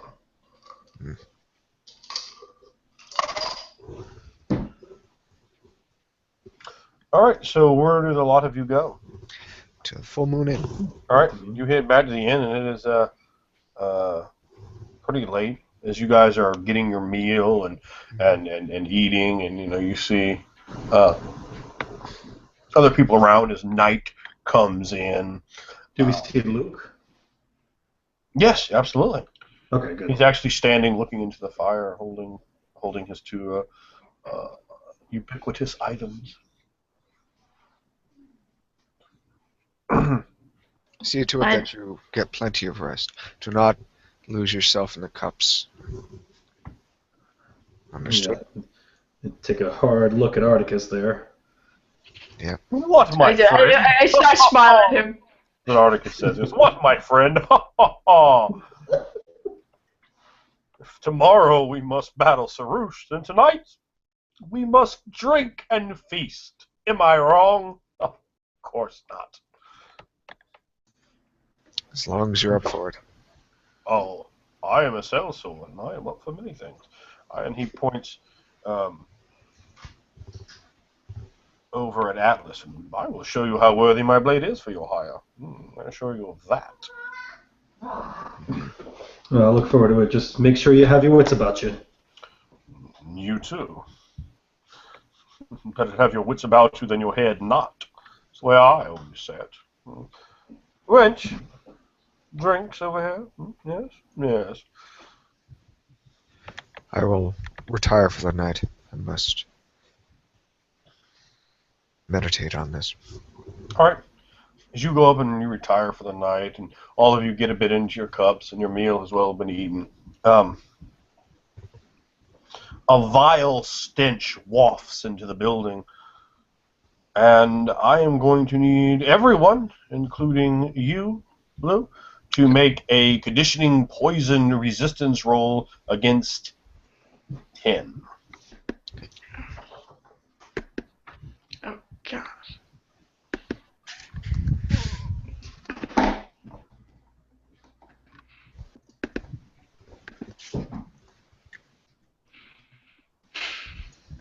Okay, 21. Yeah, 16. Yeah,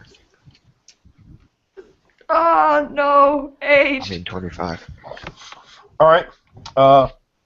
You, my bear friend, begin to vomit uncontrollably. You feel sick. You feel sweaty. Your stomach is turning in knots. You vomit all over the floor. And you see another one of the patrons off in the corner begin to vomit as well, and he becomes very sickly, very pale looking as the horrid stench just wafts the whole of the inn, filling it with the strangest, rotten, despicable scent that you've ever smelled. And and you begin to vomit, and you will be until you've rested. You will be at a penalty of 2 to your strength, and you're vomiting, and you feel weak, you feel drained, you feel very tired, and your eyes water, and you feel sick, maybe even a bit embarrassed of being able to control your bodily function around filthy humans. Yeah, I definitely try to get outside, that's for sure. Don't want people to, look at this. All right. As you go outside, looking down upon the dirt trail leading up to the inn, you notice something like something on the ground.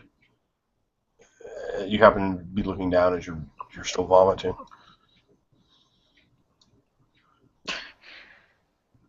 Well, I tried to grab it before the next stream, covers All right, it. you grab it. All right. Yeah, before I tried to get it before. You find flesh and bloody kind of meat. And as you look at it, it stinks. It's rotten and disgusting, and the smell of it has a human scent to it. It's rotten human meat. Yeah,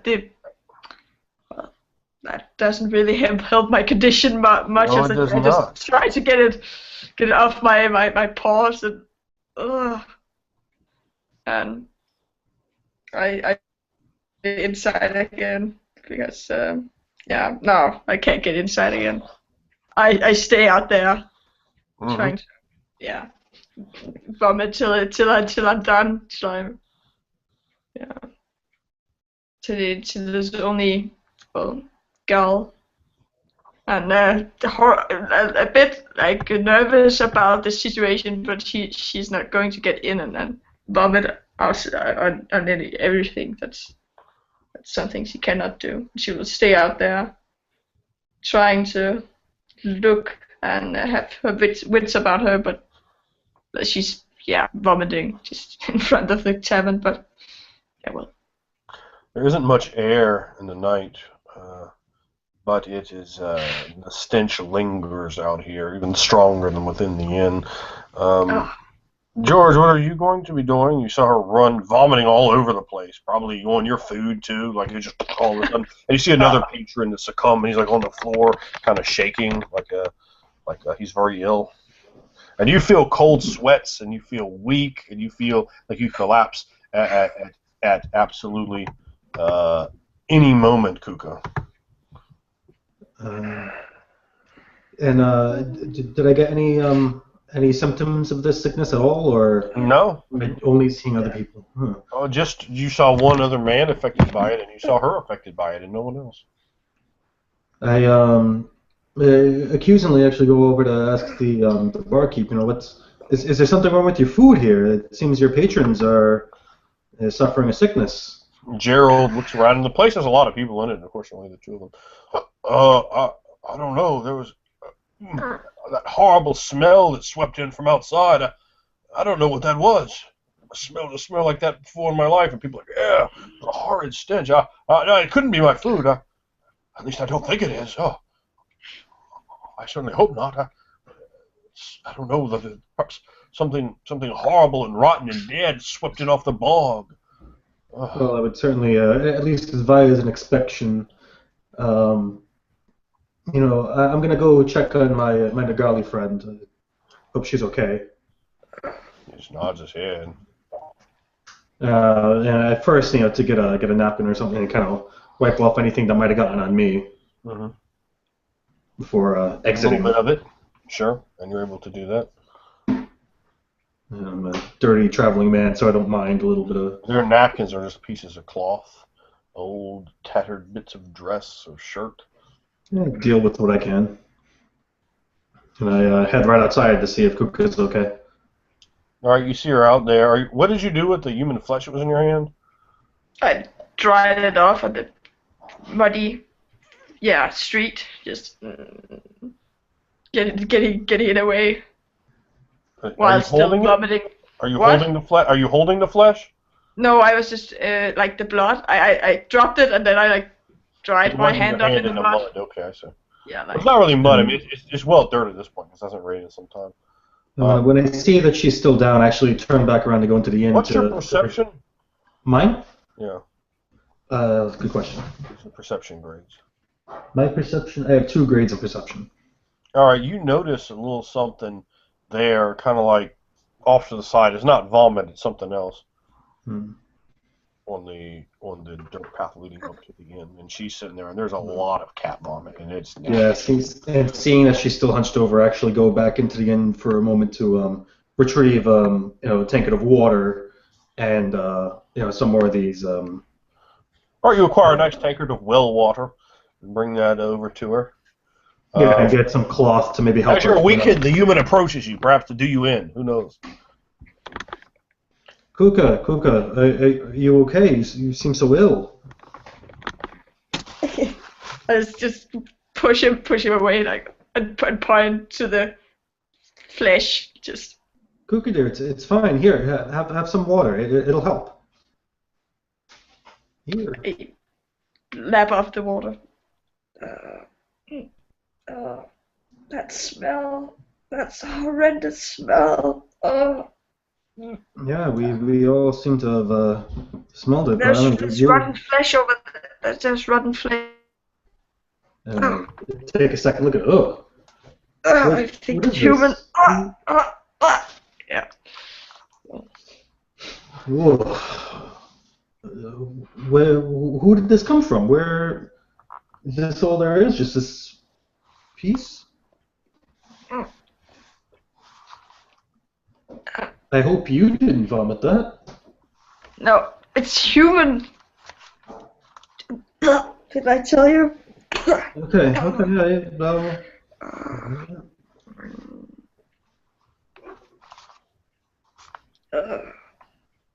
And I quickly try to take a scan around us to see what the source of this rotten human meat might be.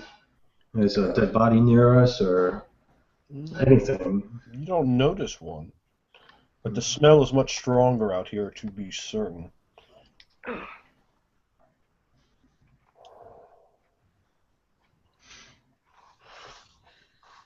You stay right here, Kuka.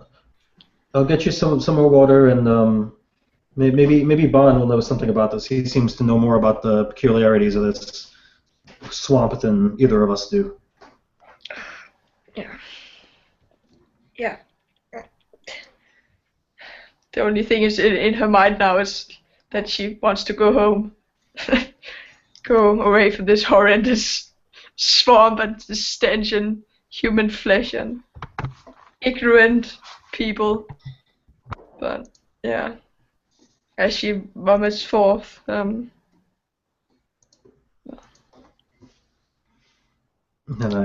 I make a bit of a hustle upstairs to find Bond's door, and I knock on it like urgently. Bond, there's trouble. Your Meanwhile, meditation is clearly snapped. It snaps me out of my meditative trance as I've had some. I had like a small bowl with the crushed up crawfish and worms and beetles of that previous back in our trip. I had meant to make a small stew to take in the very essence of this swamp and an attempt to get closer to the spiritual essence of this place. And then boom, boom, boom. I have like this sacred little shrine, kind of dirtying up the place, but then we're gonna get up slowly. I pick up the blade as I approach. I put the blade sort of behind my back and open the door like with one shoulder and one good eye. And then seeing who it is, then I open it up. Yeah, you see me a bit paler than usual. So just as you see him standing there, looming in the doorway, he's a bit more pale. From a door 2 down from yours, you hear boom, boom, boom, boom, boom, boom, boom, boom, banging from the inside of the door. Quickly, what's going on?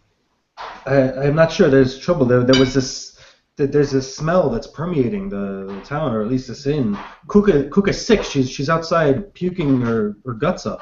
Boom, boom, boom, boom. I push him aside and I go towards the door that's slamming, thinking that a swoosh is snuck in there and someone's being dealt with. Might be. So like I see there's a lock in the door. I just start banging if it's locked. I just start to open the thing.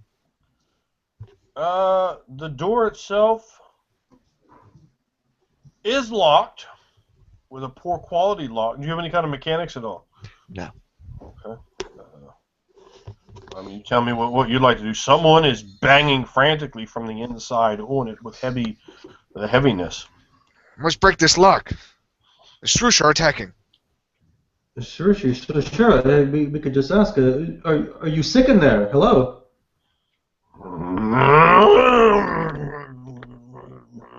And the banging sound continues. Step back. Side. The monotonous. Yes. I'll step back. Maybe you're right. Let us find Kuka. Yes, we need to get together. Boom, boom, boom, boom! The sound comes heavy against the wooden door. We run down the stairs, and I shout, "I need keys for that room." That with the banging of the noise. If there's a number on it or anything There are like numbers on it. that. Right. Can't read. We don't know the numbers. All right. So someone's dropped upstairs. The Shush are attacking. Get your weapons. You can see, like, people are just like, look at you like, that's just raving drunk talking about. I'm like running down there all serious. My And war you face see on.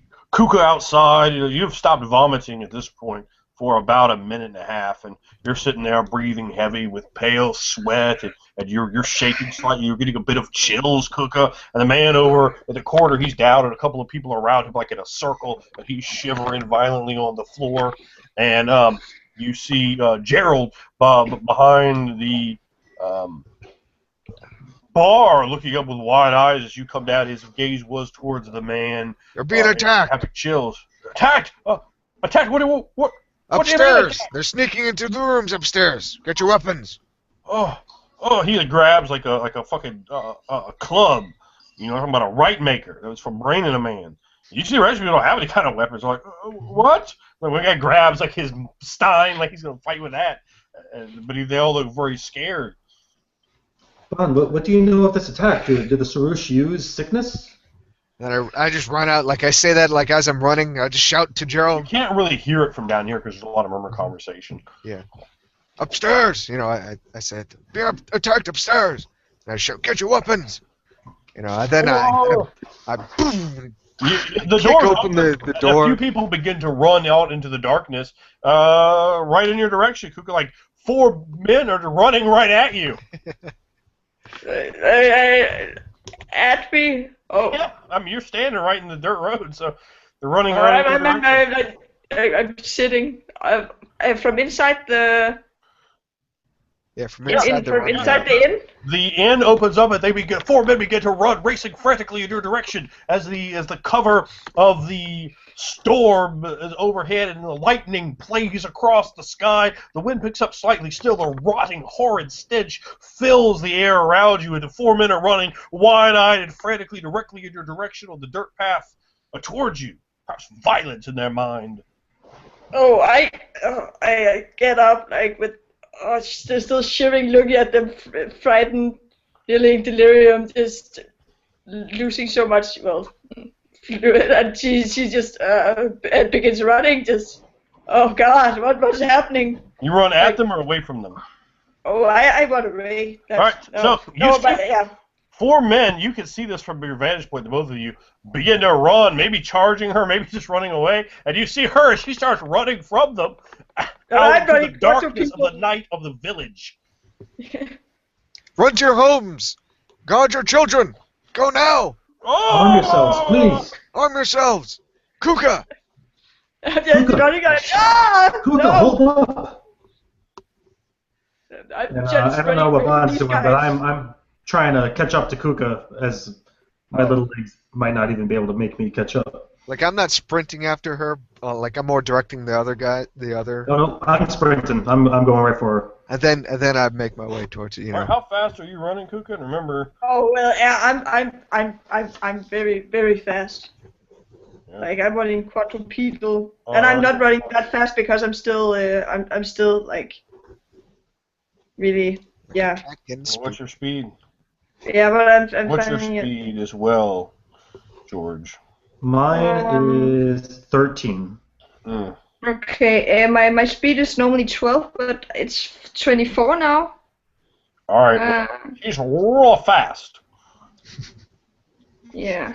How much are you running? Like, you see, you're not going all out. I don't know, I'm probably running at like 18 or something. I probably can't run that fast. I'm really... An 18. Okay. I'm running faster than the men chasing me. That's how fast. But not 1 mile. She's escaping from you. Oh God! Just. Kuka, the Sarush are coming. Kuka, please, we need to stay together. I pick up speed and just. All right, you run, Kuka. Right you in run my right eyes, out like, of the fence.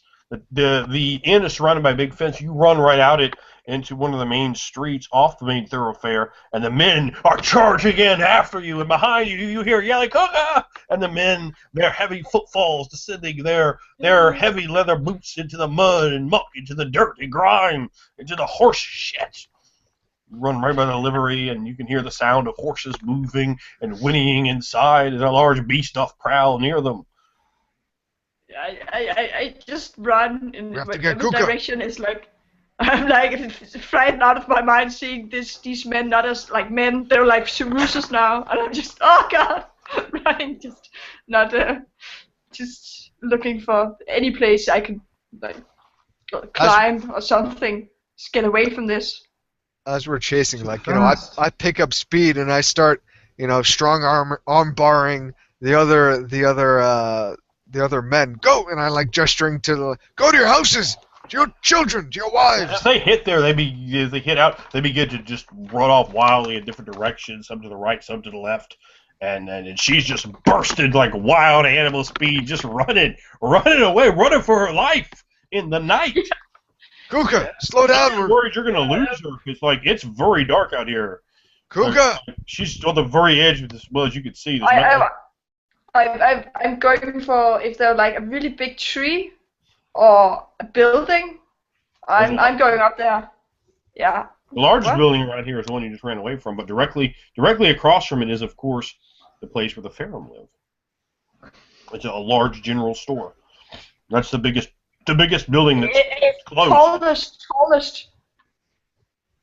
Like yeah, I mean it's like normal height to the other buildings. They're. Then I run further. They're about the roof is about 13 feet high, and they are thatched roofs too. So I'm running till I get to a tree and trying to get up there, trying to gain some. Okay. So she bolts and I slow down, and I turn to Atlas. Go, find her. I'll go back to the Full Moon Inn. All right. Make sure that they are not taken. There's actually a small grove of trees directly behind. I'm looking at the map now. Directly behind the general store. Find her quickly. If they're tall. Yeah, it's about 5 big tall trees. Let's call them oaks. Yeah, I'm going out there. Fuck that. Bond, we shouldn't split up. Follow me, please. I stop for a moment and I turn back at the inn. And then I follow Atlas. And as I'm running, I don't have any just torch on me or anything like that. But so that's a jack to me. But I keep running. If there's any sort of stick or a large branch, I don't think there would be anything like that. But I mean, like, yeah, we continue to chase after her, and if it's like chasing an animal like out in the and she ran away, it's like you run up into the tree. Yeah, I had a 13 with the penalties you gave me. Okay. So, wait. Actually, a 14. I forgot my yeah. You hear like some really strange scratching sounds out in the darkness. She's completely gone out of your vision at this point. She's run past. The last you saw her was running past in an eastern direction. She's running past the general store and lost in the darkness and shadows. But behind it, you hear a terrible scratching sound. You're able to climb up into the tree, and a few moments later, I guess that would be the direction I suppose you go in. Are both of you pursuing her still? Yeah. Okay, so eventually, you guys heard that sound, and there's not enough light for you to, track anything. It's I pull my hand out. Pitch black out here. In front of Atlas. Clouds hover above. There's nothing of light. Yeah. And, I put my hand on him like to slow down, and I put my hand to my face to quiet, and I slowly start to prowl. I have my weapon out. And I slowly in the general. People direction. are below you, Kuka. What? People are below you. You can hear them. Oh, yeah, I'm trying to be quiet, but my breathing is so, like staggered still from running so fast. All right, I'm just on her breathing alone. I'm going to give you guys a perception check, a difficulty of 16. Okay. Yeah. Hearing based. Okay. So while it is some sound, can't she's see up in them, a right? tree. Yeah. No, you can't make them out. You can make out some silhouetted forms. It's very, very dark here. Yeah, they're clearly Sharouche. Yeah, I'm staying up here. Okay. Just Got a look down. 14. I rolled a 19. On 19, you can hear sounds of some muffled breathing coming from above, perhaps of a large beast in the trees. I turn back over to Bon and try quietly best I can point towards up above me without trying to make too much noise myself. I look up, and I nod at you and look up. And I slowly, like position myself, like to brace for impact, and I yell, "Ah!" like this loud battle cry up at the tree, assuming that like a Sarush is gonna leap out at me. I'm ready for it. I just hug the branch and shiver. Oh god. Clearly thinking that I'm going to my death right now. Hearing this battle cry. Probably Overall, snapping enough to some draw. branches, just making more sound. All right, so more I don't sound have a- comes from above as the tree shakes slightly. Something is in those I don't have dark I branches don't have any- above. I don't have any grids and sing, so it wasn't all that loud. But then I stop and I'm like, Kuka. Well, you hear all this. There's Yeah. no noise out here. Yeah. And the shaking stops. Yes? You realize And you are then free. like an audible. The treeing of Kuka. Oh, Kuka. Okay, it's Are us. the Sharouche gone? Return to the town at once. Are the Let's go, Atlas. Sharouche gone? No, don't! And you No, hear we me. can't leave her. I start running back to the town. Come on, Atlas. I'm staying People are in right here, danger. Kuka. The Sharouche. Kuka, come back down. We need you. We have to fight. We have to fight them off. The Sharouche. Yes, the Shrush. And you are Nergali. Just eat me. No, not with me here. Come, please.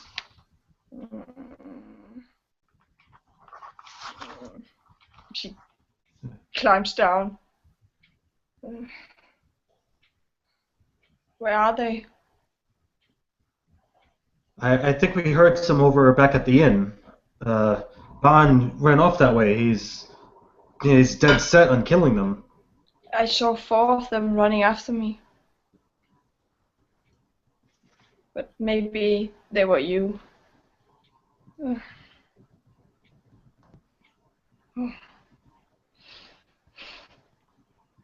Oh, please prepare your whip. We have to get back to the town.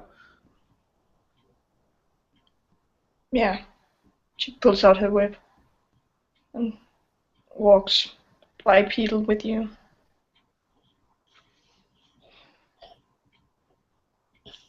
Looking frightened as ever, but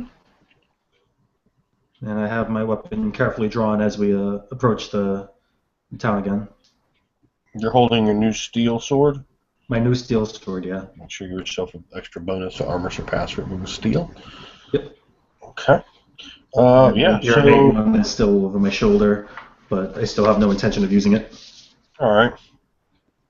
The two of you make your way back to the Full Moon Inn, but you left before them. Is that right, Ben? Yeah.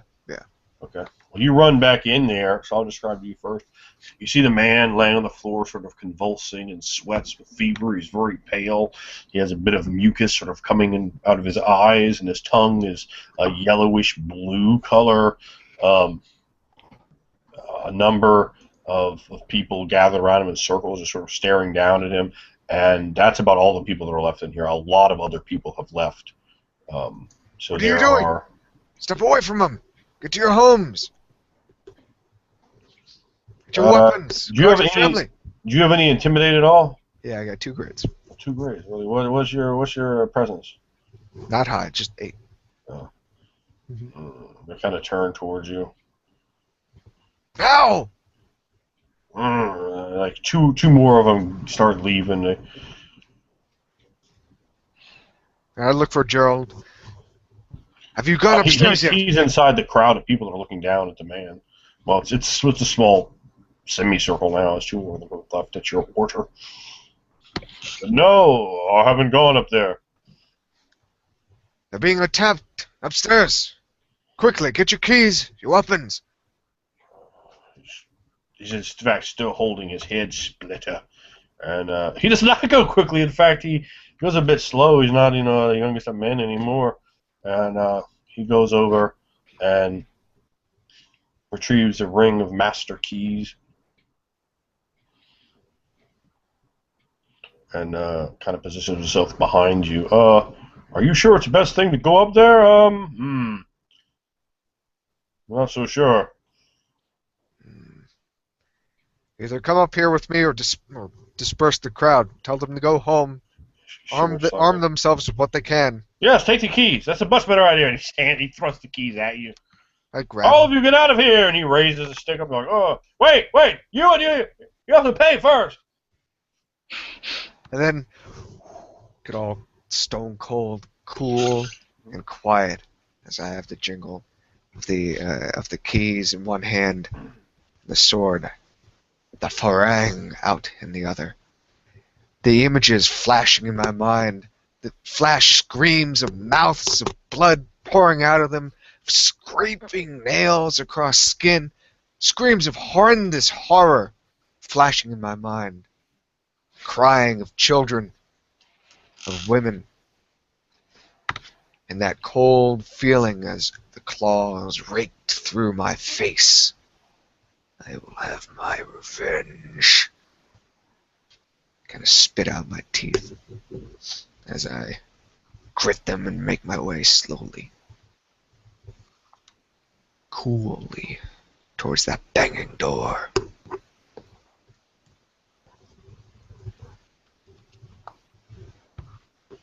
Slowly you make your way creeping up the stairs. And you hear, coming up the stairs, boom, boom, boom, boom, echoing the wood, sounding like it almost might split under the force and assault of the continued blows. Still it has not, though many minutes have streamed by. You come in front of the door, the key jingling in your hand. On the other side, pounding noise resonates as something is hitting the door very hard. And I pause, like I was going for the key, I was all like, stone-faced and ready. And I paused, as the door hits, and I pull back a bit with the key. As you pause, our other two individuals make their way into the threshold of the Full Moon Inn. Do not see Ban, only a small number of lingerers lollygagging at the man who is sick or injured on the floor. You yourself, Kuka, of course, still feel quite weak, pale and sweaty. The illness of the swamp, surely something born of the blackness of Azidehaka itself. And in the quiet, you can ever so slightly hear a banging sound from up the stairwell, both of you. It's that banging still. Come, Kuka, let's inspect this. If Ban came this way, then he must be up there. Yeah. And she And walks if his suspicions are right, still that by is- me, but still What by did you Peedle. say, man? I'm just saying that I'm still walking by Peedle, but still walking quite slow. Up the stairs. Boom, boom, boom, boom! The door almost buckling under the weight of the assault. What is behind the threshold? Seeing the slight splinters from the doorway, I had the thought, perhaps it was the more of harangue or one bit of clarity that came into my mind. Why don't they climb out? Try another way. Then I slowly put the keys down, seeing the doorway banging, and then thoughts of, what is this? And I slowly sort of step away from the door. And then I see the room, my room. The door's still open. I left that shit open, and in there I could see the corner of my eye, the shrine, that slight shrine. And I dash in there, and I look for a torch. And you do, and you find the 4 torches you acquired. I throw the sword onto the bed. I grab the torch with 2 hands, and then I put it to my forehead. I close my eyes. Torchbearer, Lamar of Harang, cold, fire, bring me the true path. Illuminate this foul mystery before me. Be it Sarush, you know I will strike it down. But if it is what the Nergali says, Azidahaka, and as I do that, I move from my forehead, I put my hand on top of it. It lights up. Then may you aid me in that path as well. With one hand, I have the blue flame torch. In the other hand, I grab the sword and I turn to make my way out. To face whatever that is. Now you do, and you hear as you face, boom, boom, boom, boom, and then you hear the sounds of footsteps coming up the stairwell to pair creaking under the old stairs of the inn. And I turn towards them, as they come up the stairs. You do. You see shadows falling into the hallway. A long shadow falls in the corridor. And I tent, my whole body tenses up. I grip my teeth and this is it. As you make your way up the stairs, you see these shadows are followed by the visages of your companions. Then, I calm down for about a moment, then I whirl back around as you see 2 of them. You're not sure where your other companion is. Luke is downstairs in the common room. Your other companion, his door is shut. He may well be drunk and passed out at the moment, as is his custom. I gesture towards the banging door. Why doesn't it try a different route? Boom, boom, boom, boom! And you can actually see the door vibrating and moving under the weight and strength of the blows, and it bows in ever so slightly into the corridor. Perhaps the bang will eventually knock it down. I thought you said the solution is simple. Yes, but not that simple. How would the others get in there? I do not know. So it's not Shirouche? The shoulders slowly come down. Azidahaka. Perhaps the disease acts quicker than we thought. So I got it too. I like the man downstairs. Got sick. No. Let us hope it doesn't affect Nergali the same way it does humans. We saw that Ferrum had peculiar symptoms. Boom, boom. That turn. Yeah. Time there's a boom. And I'm half looking at you guys Maybe it's the one we saw when we came to the city. Oh yes, is it like the one that was in the coffin? Yeah. Turn back. Boom, boom, boom, boom!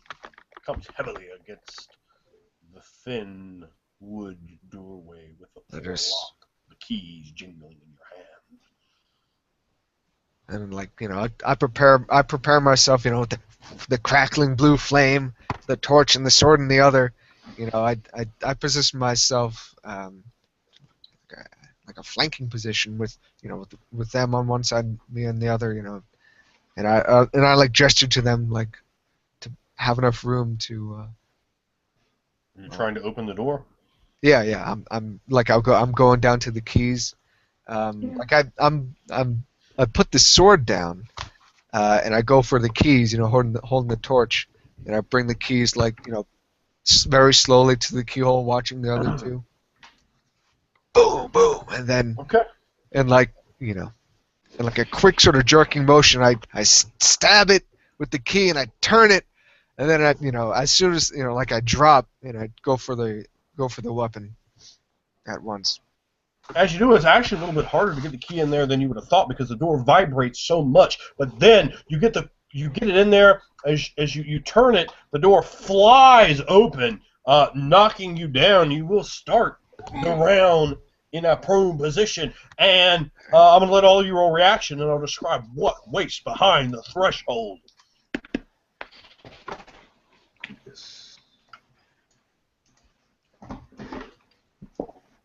Oh my. 10, 15, 25. 12. Yeah, just type it out real quick, Mia, so it's easier to keep track.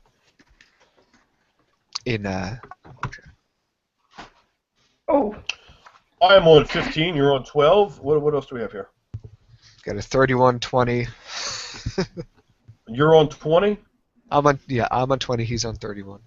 All right. Well, go ahead. What happens as the door explodes open? You see Duncan. And Duncan's eyes are full of yellow pus, and they bulge with cracking red veins running through them. They're swollen, and liquid moves across his eyes, but his eyes don't blink or move. They seem dead and staring ahead. His mouth, his tongue is moving. It seems thinner, purplish, flicking about in his mouth slightly, and his face is covered in sweat and very, very gaunt. He looks like he's lost 50 pounds as his skin is pulled tight against his face, and you can see a few lesions open and sweating with white and yellow pus and a slight bit of reddish, liquidy blood running down as he lurches forward, coming towards you, exploding out of the doorway, basically with his own momentum, just carrying him right into the hall. Please go ahead and make your assaults upon him, or do anything you like. Pay homage to him, perhaps. I don't know. I don't think I actually met Duncan, so I will have no hesitation to attack him. You remember, at the very least, you remember having seen this man both this night and the previous one inside around the inn. Sure, but I immediately recognize that he is no man, and that was 5. And my roll for attack was only 11. You got a total of 11? Yeah. Okay, how much damage do you deal? Oh, I deal 5 damage. Okay, how do you attack him? Okay. Describe how you attack him. Yeah, Give me the very beginning of how you attack him. Okay, yeah, as he was coming out, before Bond even opened up the door, I had my blade ready out at eye level. And so I come in and try to swoop down to get an even horizontal strike right for the middle. All right, you slash hard into his middle, and guts fall out, but parts of his lungs, and just gore slides out of him, all kinds of different liquids. Some unidentifiable organ just slips completely out of the hole. The hole just slides forward, and he does not stop. He comes forward without any sort of regard or concern for his own condition. Lou, it's your turn. However, you are on the ground. The door slams open. The sword across the thing's chest. Duncan. Oh, I never liked him anyway. I fall down to the ground. I'm still holding that torch. I see the farang, and I grab it with my right hand. And I kind of situate myself so I'm on my knee, sort of squatting in a squatting position. And then I from there, right then and there, go for the knee. You're gonna try to attack him with your farang with only holding it with one hand? Yeah. Yeah. All right, well, I had to give you a -4 penalty for only being able to use one hand to attack with it. Gotcha. It's naturally designed for 2 hands. But Gotcha. go ahead. Just like as a panic, like. And also be a -1 on your strength as well. Okay. If you do hit him.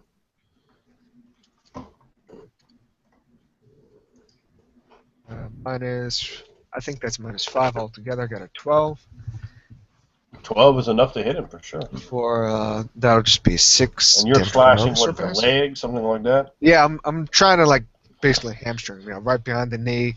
Right. You cut right behind his knee, slashing the tendon completely, and some blood that's like really congealed and just not how it should look. Just falls out. The tendon is sliced completely. Any man should immediately drop. He continues forward, diving upon you. His mouth open, as his eyes are full with lust and desire to devour you. 12. Oh no! Okay, well, that's unfortunate for you. He's gotten a hold of you for sure. You got a 12, you say? Yeah. Wow, he fortunately for you, he's only going to boost once.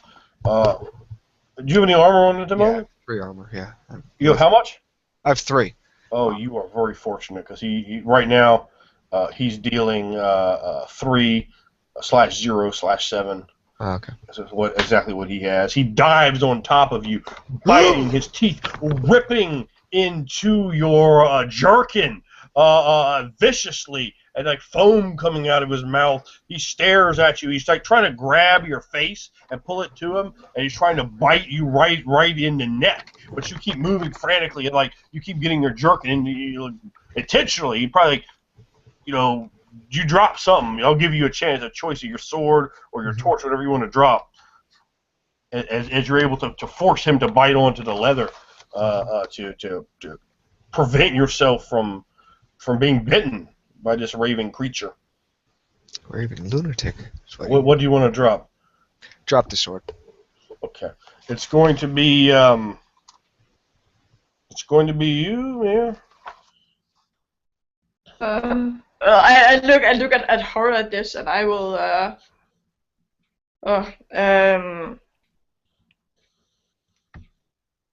I think I will. Yeah, I will. I will try to strike it with the whip, trying to. Yeah. Ugh. Try to strike it. Now, your companion is right there, face to face with it. What part of the body are you going to try to go? Because if you miss, you're definitely going to hit him. It's with him, grappling him, pushing him against the wooden floor. I'm trying to go for its neck, trying to yank it away from him. Are you trying to pull it back? Yeah. Okay. Well, I thought you were going to strike it with a blade, like No, steel. No. All right. Also, the creature could be enslaved. Who knows? That does maybe cross your mind. You know. All right. So the beast is there. You could try to grab a hold of it by the back of the hair. Yeah. Okay. If it has long hair enough and no, I mean he had luxurious hair. It was described a fucking. Yeah, no, nice but I thought cord. it was like to here, so it wasn't Yeah, that long. I mean, you could definitely. I mean, hell, you could grab me by the back of the hair. I barely got any. You could just right like that.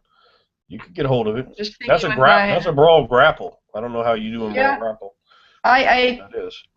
Yeah, I don't have a lot, but I have some. So 11. A total of 11. Yep. All right. Let me have him roll real quick. I'll have him roll his grapple to see if you're able to. What's this? Oh no, he rolls very poorly. You're able to not only grab him but yank him completely up to his feet, pulling on the back of his head, twisting his hair, and kind of forcing his head still that way. And he's looking down. I'm forcing it towards the wall, seeing that he's biting him. So yeah. Okay, yeah. You start forcing his head towards the wall, and he's snapping. A look of hunger filling his face as more contents ooze out of the horrible gaping wound. At that point, anyone with theology, you can go ahead and roll me theology. The difficulty will be 15. You can use either intelligence or enlightenment, whichever one you want for this particular roll. 19. Okay. 13. Say 13. What about you, Atlas? What did you do? Oh, I can't hear you. There it is. Oh, there we go. My theology roll was 17. All right, so 2, you made that. You begin to connect ancient thoughts from different scriptures that you have read or been exposed to, talk of magi, or you could also have used a cult. I figured all of you had higher theology, but you could use cult in this role if you needed that. Talk of lifeless things animated by foul, blasphemous necromancy, and of such things, and the key to defeat such things is either the burning of the true flame of Morgul, or to sever the spine, cutting the head completely off, or driving the blade right through the brain. So that's what occurs to the 2 of you that made that as the thing. Yeah. I mean, it doesn't even seem to respond anatomically. Possibly, it just doesn't. Yeah, seem I'm to care. holding it like on its head, like holding it against the wall, and again, and it's at its back, pressing it against the wall, looking at Atlas with his fine broadsword. Yeah. And when I see this and make this realization, I calmly realize that this is an attack that requires more finesse than brute strength. So I will use a move action to quickly draw out my dagger and use that to try to attempt to stab him right in the face. A well-chosen idea. Okay, go for it. Let's see what you do. 15, 18 is my total attack. All right. Now, normally I would let you describe this, but it's a bit different, so I'm going to go ahead and take charge. As she kind of rips its head back, forcing it forehead first against her, you come up and just stab the blade right into its brain, and as you pull out, this purplish blue liquid pools down. It snaps again at your arm. As the yellow ooze pours from its eyes, and the viscous fluid from its mouth, and also continuing from the brain, it spasms and collapses to the ground, a pool of the foul filthiness falling from its mouth, and just then you hear a scream from the common room. Like I'm in awe as the thing slumps down. I'm like, and then the scream kind of snaps me. And I turn towards the others. What is it? No! Oh God! It's one of them! He's one of them! No! Why? Why are the gods forsaking us? I grab the brain.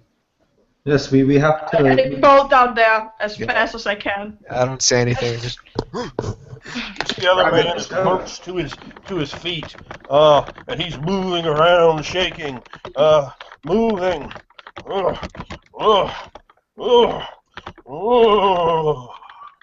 And he starts moving towards the other ones, and like people are screaming and running out the door. One man comes up and breaks a chair over its back, and it just turns to him, and it grabs him and pulls him close and just starts biting him right in the face. And the man screams, his flesh is torn from his cheek, and blood pours from his. Oh no! No!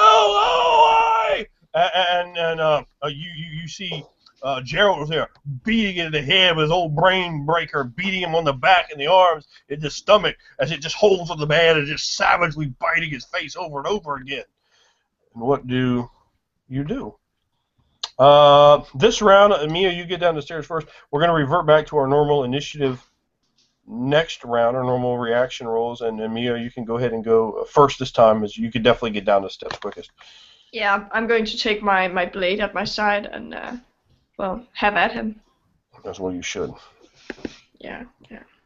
Oh, God. 10. A 10. Okay, what do you attempt to use any knowledge you might have? Yeah, I'm using the shortle. It's like the curved blade to I know like what it is, yeah. launch like around the man he's like eating from, so I can have Yeah. that person between us and still like stab him in the head. All right. Yeah. Well, describe to the people at home how you pierced that brain, since you do not have that knowledge. So go ahead and you've just kind of seen what happens. So you can go ahead and take the description from there. Okay. Well, he's biting down on this man, and I come slightly towering over these humans, and I swing with my right hand, and the shuttle goes right in his ears, and goes like inside with that weird cracking sound of this nearly and it pierces through this squishy blade material, and I yank out, and the whole part here, from here to here, breaks off as my blade goes through it, an eyeball flying through the room behind me, and the viscous and blood and this yellow, no, not yellow, purple, purple fluid just runs down of him over the man who's screaming, just down on his cheek, which is still bleeding, and then he slowly like falls over the man who was still bleeding, and I take a step back as well, trying not to get hit by them. He falls to the ground. The other man falls to the ground as well. His face partially torn open, bleeding everywhere, and he's shaking, convulsing. Thank you. I did get a 19. Do I have any idea about how this spreads? A little bit. You think you think this guy might be in trouble? Like, thank you, noble, thank you, noble beast. You are dead. And I put my foot on his chest. What? No! You have saved me! You have delivered me! No! I stab his face. Filthy monster! Right. I stab his face. All right, you could describe that. He's not succumbed, but I mean, I stab again. This time I'm stabbing like through his mouth, turning the blade up, and then just puncturing the back of the throat up there, and then scraping it out with splitting his lips, and like a teeth go flying out, and he just bleeds, like drowning himself in the blood. And I look at him. What are you doing? You just murdered this man! You have just killed him! He would have killed us! He will be one of them! Oh, he will be one of them! The disease will spread! The illness, the sickness! Any of your other were bitten. And say this, because if you don't say it, your children would die. Surely. No! Not my son! Not my daughter! Were you bitten? No, not me. He doesn't have bite marks that you see. He could be lying. He's a human. Yeah. I'm just looking to all of them. He has his club. He has it ready. And he's well backing off and begging off from you. He doesn't want any part of that. Find your family. See to it that they're safe. Azidahaka. My family is here. here. He over your town. He starts going to the door. The bodies! Get the bodies out of here! No! Get the bodies out of here! Can't have those here. His eyes are wild and full of fear and fright as he swings his club. The 40-some-year-old man. And nobody else is there. And Luke is still just sitting there staring at the fire. He no way reacted to the danger at all. My attention slowly goes to him. Like, He's just staring at the fire. Babbling to himself. Towards the other two. What should we do with him? the boy? Can't leave him.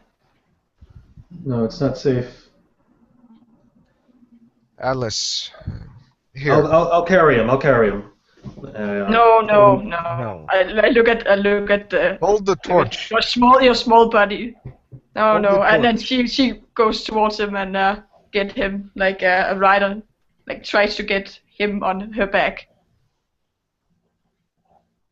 So. I like help him up if he's sitting and like kind But of. he actually will hold on to you. He doesn't just back limply and fall to the ground. He'll hold on to you. I lose my belt and then I like put it around both of us. So. Okay. Yeah. All right. Hold on tight, boy. Atlas, here. Light our way. Okay, I'll lead us. Gerald says, where are you going? Let's find out if everyone else is safe here. Lock yourself in. Afraid to be left alone. These bodies, get the bodies out of here. I don't want to be here with these bodies. Oh, no. Come with us. You say what? Come with us then, Gerald. No, I must see to my family. But these bodies, at least out in the courtyard. This is your problem. They're already dead. You don't have to worry about them. I don't want bodies here. No, don't leave them here. I don't know what they'll do. We come back in the morning. Hack them to bits for all I care. Bon, Kuka, we have to go. Run off. Are you okay, Luke? Horrified. She looks at him. Hold on, boy. Let's go. He just sort of holds on to you. We must find the constable. And he's like kind of talking to you, but just in gibberish. It's a break outside. We have to find the constable. And you're able to. You don't see anyone else at all on the street, so it's very difficult to make out. It's incredibly dark. There's no light from ahead. Oh, Atlas You has know. a torch, by the way. Yeah, he has. I heard you, Yep. but I'm just letting you know the other conditions. As the clouds completely cover the sky, blocking out any illumination they might provide. And you make your way to Constable Grimmins, and you get to his small office / home over there near the church, near the cemetery. What do you do? Constable! You are there? Are you there, Constable? Open up! And I go for the door, see if it's locked. What? Who's out there? You hear a groggy, sleepy voice. And, my shoulders relax. I have a sword in here! It is I. Who? It's Bon Cento. And Oh, my companions here. the You're stranger? under attack. The stranger? Yes. You can hear like some rustling sound inside. He like opens it. He's got just a nightshirt on, a long nightshirt. He's trying to like pull up his pants and slide on his jerkin. I mean, that takes some time. And he's got a long sword in his hand, like he's ready to go with somebody. Prepare yourself. You're being Under under attack. Attack where? And he like looks out and like, of course, there's nothing. Just some crickets chirping in the background. It's more. There's more like Jeremiah. There were several at the inn just now. They are there now? They've been disposed of. They must have rights. A funeral. No, we'll see to that once they know everyone is safe. They must be put in boxes and chained, as is the will of the shaman. They're dead now. Yes, that's when it's a problem. Brucian will know what to do. No, You- you you- don't you- understand. Brucian! You should just Please, they are no longer animate. go. Go get the shaman. You look God, You no. prepare yourself. in here. No. Don't. Yeah. We'll get the shaman. All right, so Constable, prepare yourself. he's putting his leather jerkin on. He's getting out Okay. his sword, his bow. If you can cleave their head off, then they will never rise again. I Fire this might should work as well. If you have any torches, this could be an effective way to stop them permanently. Mm. It is gruesome work. We will go get the shaman. Dismemberment. Ugh. There are Just nods his head. 3 bodies at the inn. We will reconvene with you there. As you After we say, get the it's shaman. like, shh. Back at the inn, you see the 3 of you and the shaman, Persian, and Constable Grimmins, all peering down at the bodies. Persian says, I've had more coffins made, ready-made coffins. She'll have to speak with the caretaker of the cemetery about making their places ready, so they may be interned. I hear what you say. We shall chain these boxes all the same. It's better to be safe. The horrors. He looks down at this too. In the commons room.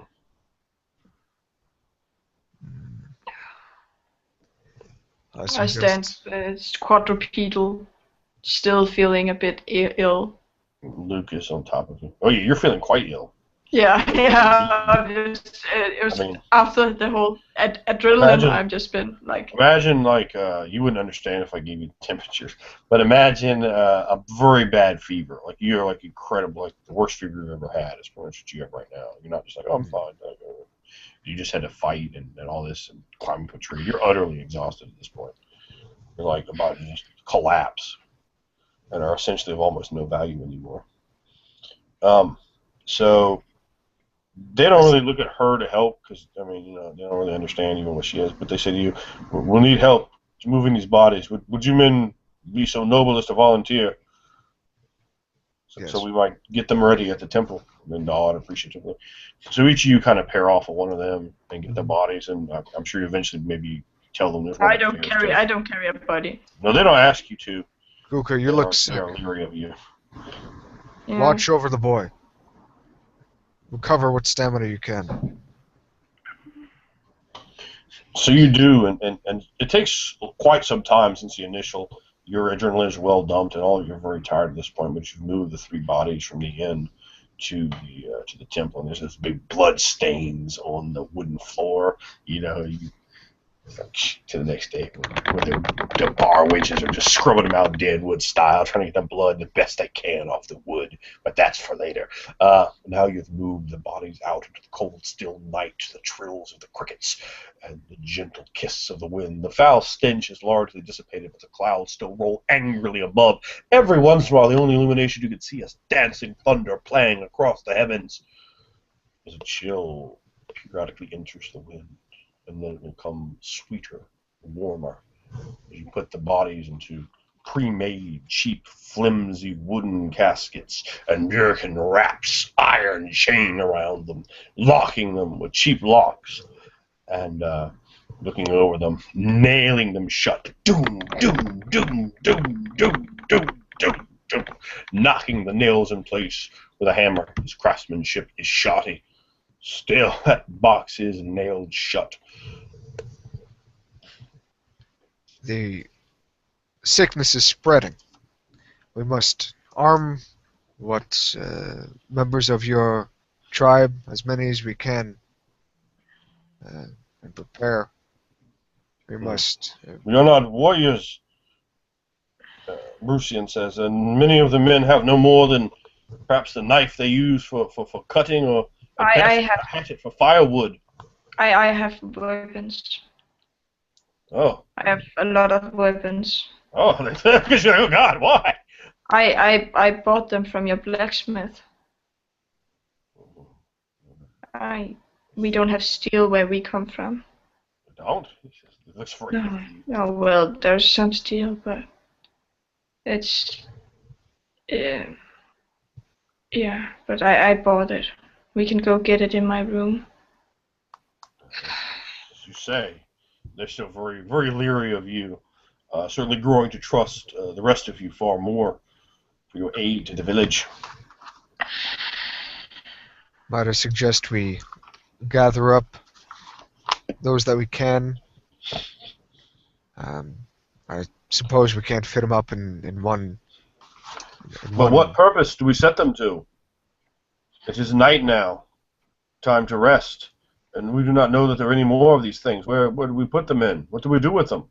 And my people, after a raid, we would get together and we would be on guard, sleep in shifts when rest was needed. This is what I feel that you must now do with your town. There's no way we can fit everyone in one place. Perhaps About 300 people here. The mansion. How big is the mansion?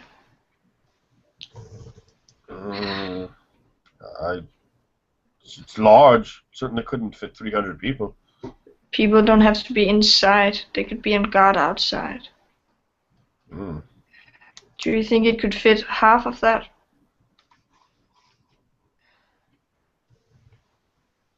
No, I don't know. I don't know. From what you've told me of the event, it seems it just happened. Perhaps being together is actually the worst thing we could do. Why? That's what the constable says, and the shaman is like, oh. Perhaps you're right. Kuka, you are tired. And as are we all. We must rest. Must.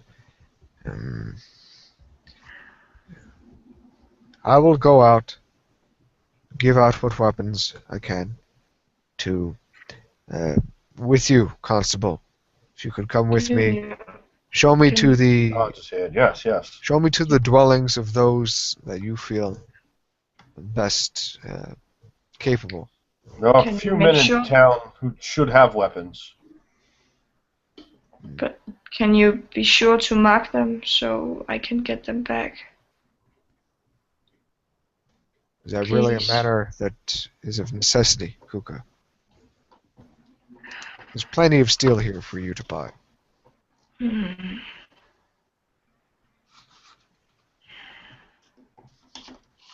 Yes. I kind of have a leery eye at you as you're all drowsily, like. Yeah. I'm like kind of squinting my little gray eye, like. Greedy thing. But Constable, if you could show me when I get the weapons, we will. Unless you're welcome to come, but the boy must be watched after. I'm watching after him. I look at. He's on my back. Yeah. You look like as if you were going to collapse. You see a horrid exchange between Brucey and Remens. Like they look at each other. Oh gosh, she's gonna eat him. She gets up to her. I look at them with hatred and burning in my eyes when I see that look, because I know that look now, and no, I don't eat people. I kind of look at you like, the hell you don't.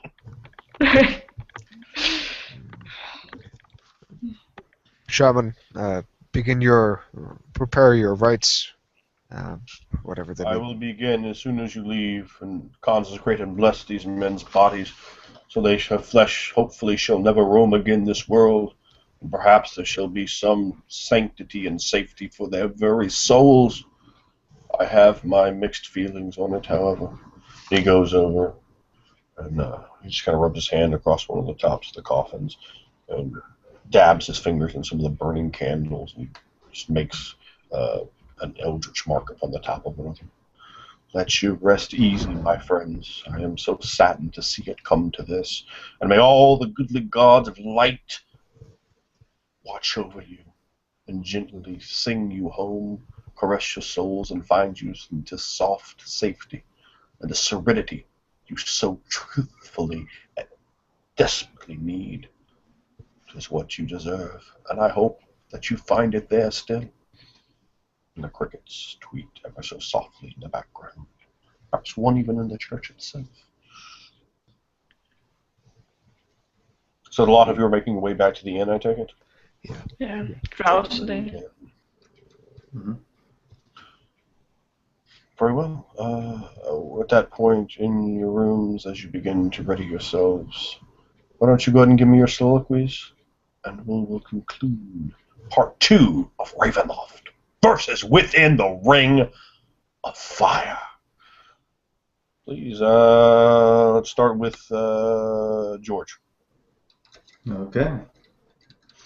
As I come back inside and the adrenaline is only now finally starting to leave me, I shakily undress myself and put down my weapons, but keep them close by. Oh, these eldritch things, this damned alien place keeps getting more and more dreadful. I've only ever read about these horrors, and lucky it be that I have, otherwise we wouldn't know how to dispose of them. That sickness came over everyone so suddenly, the smell that permeated the town momentarily makes me fear we might all be vulnerable to this sickness. Kuka, I fear that she might soon even succumb to this, but it's something I'd rather not think on. Maybe her kind will not be affected in the same way. I remember the Ferrum acting funny, and that man, this document's acting very funny as well. I can only hope. Best not to think on that. And this boy, Luke, is still downstairs. He's such a strange lad still. I keep trying to make sense out of what he's saying, and for all we know, he's telling us everything.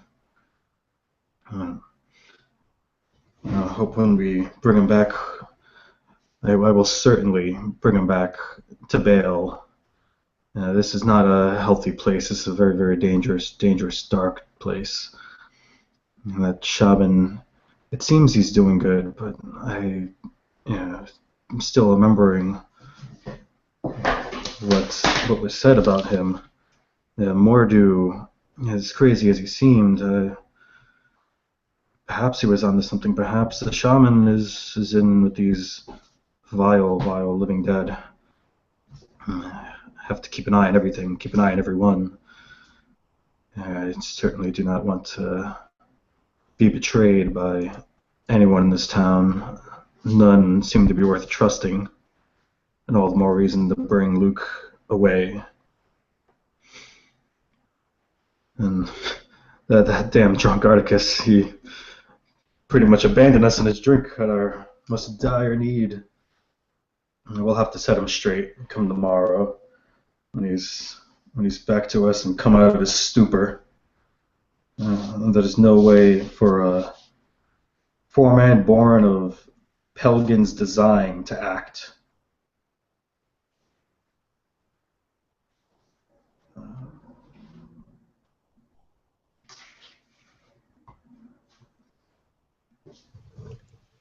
I had wished that was Sarush. I had wished that I could plunge my farang deep into their maw, tear out each of their teeth as they slowly made their monstrous yelps. I would have kept them alive, enjoyed in their pain, the pain that they have so amply done to me and my people. I would have made a trophy out of its skull, a necklace out of its teeth, a jerkin out of its hide. I would have used everything, every bit of it. But no. It was not Sarush, it was something else. Something else has taken this town, this place that was once I thought a haven from one threat, only seemed to attract yet another. This Nergali speaks of Azidahaka.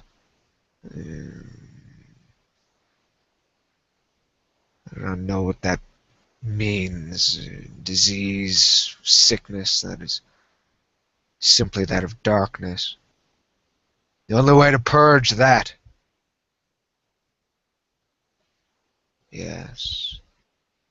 Like the bathing of flame, the holy Erenias has taught me, shown me, the way of vengeance, of l'amour farang.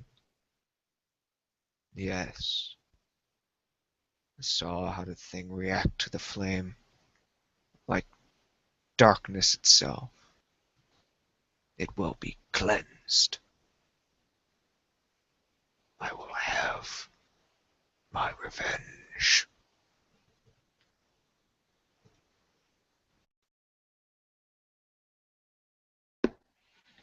Um, as she puts down Luke, locking the door on their room, setting him down. I don't know what this swamp is doing to me. I feel the tendrils of Ashitahaka fill me, and I'm afraid that I will turn like the others.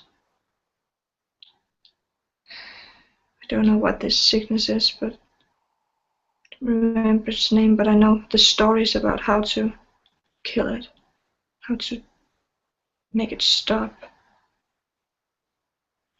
I hope that if I turn, they can stop me. Shouldn't have Luke in here, but I'd rather me kill him than some of them. I don't know. I feel this. Well, I know he's not valuable, but yet I want to keep him alive and care for him. He's not even of my kin. It's strange how you can feel about small, defenseless creatures.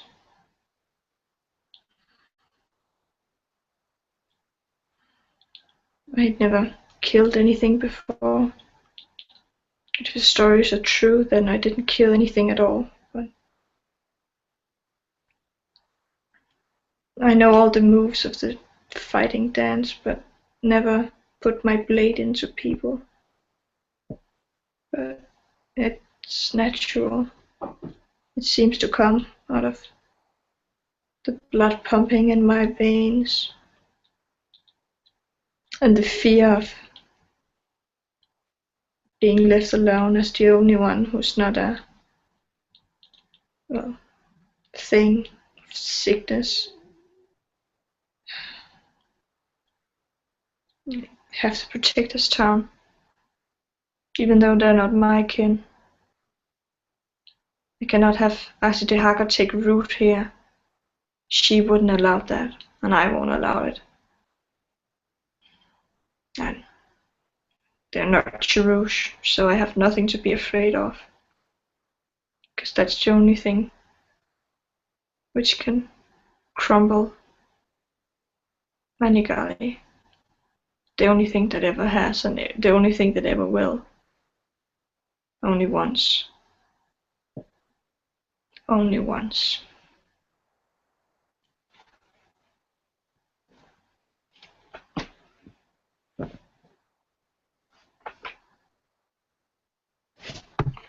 All right, thank you everyone out there. I see quite a few viewers still at the moment. Thank you for watching. I guess a lot of you probably watched just from the beginning.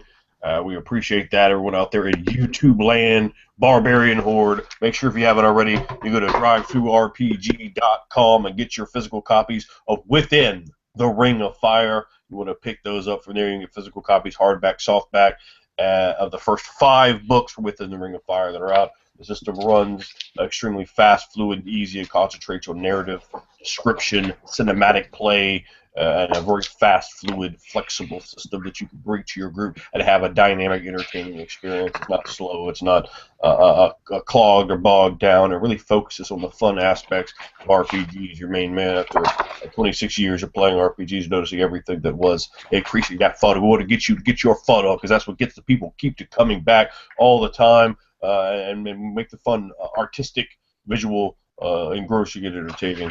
You can see right here from the game, taking just an old, simple Ravenloft module and showing you just how easy it is to convert over your Within the Ring of Fire stuff to power up, say, a Dungeons & Dragons game or something like that. And you can slowly wean those players off that, which a lot of people over on Raw Immersive Games, and if you're not there on the Facebook forum, go check out Raw Immersive Games, the Facebook forum. You can find everything you want to know about Within the Ring of Fire and other upcoming games from Raw Immersive Games, your main man's company. And you could definitely learn a lot about that and getting into joining the RPG revolution. Let your soul burn in the mind's eye of creativity. Watch over each and every one of you and empower your games. You can hit your main man up, Anderwood, on Facebook. I get the $75 bundle for Within the Ring of Fire PDFs, the best deal going in RPGs. That gets you all 5 PDFs that are currently out, along with some extras, and you will get your PDFs before anyone else when the new books come out, working on 3 more books for Within the Ring of Fire right now. And that gets you everything at one low price. You never have to pay anything else for Within the Ring of Fire books on PDF. And again, you'll get 5 of them right off the bat. So you'll have a lot of ammunition to run your sagas in Kavega Thale or take them beyond, certainly for a Dungeons & Dragons game like Ravenloft or Planescape. You can easily and seamlessly power them up with Catalyst from Within the Ring of Fire, as those games draw things from all around. And the system definitely, people have been talking about getting some Dark Sun, getting that world for a saga with the system, which would easily work. You know, you just have to take a few of the powers from the divinities and use those up to power up your various potencies there. And that's what we have. I'd like to thank all my players for doing a wonderful job. Phil had to leave out a little bit early, but to Phil as well. And everyone, thank you for doing a great job here promoting Within the Ring of Fire versus Ravenloft. And you let me know in the comments down below who won Within the Ring of Fire or Ravenloft. Your main man loves them both. Your main man's run them both for many, many years. And definitely let us know what you think in the comments below. Big thanks to everyone who has picked up Within the Ring of Fire. Thank you guys, and good night. And as always, I am your main man. Good night.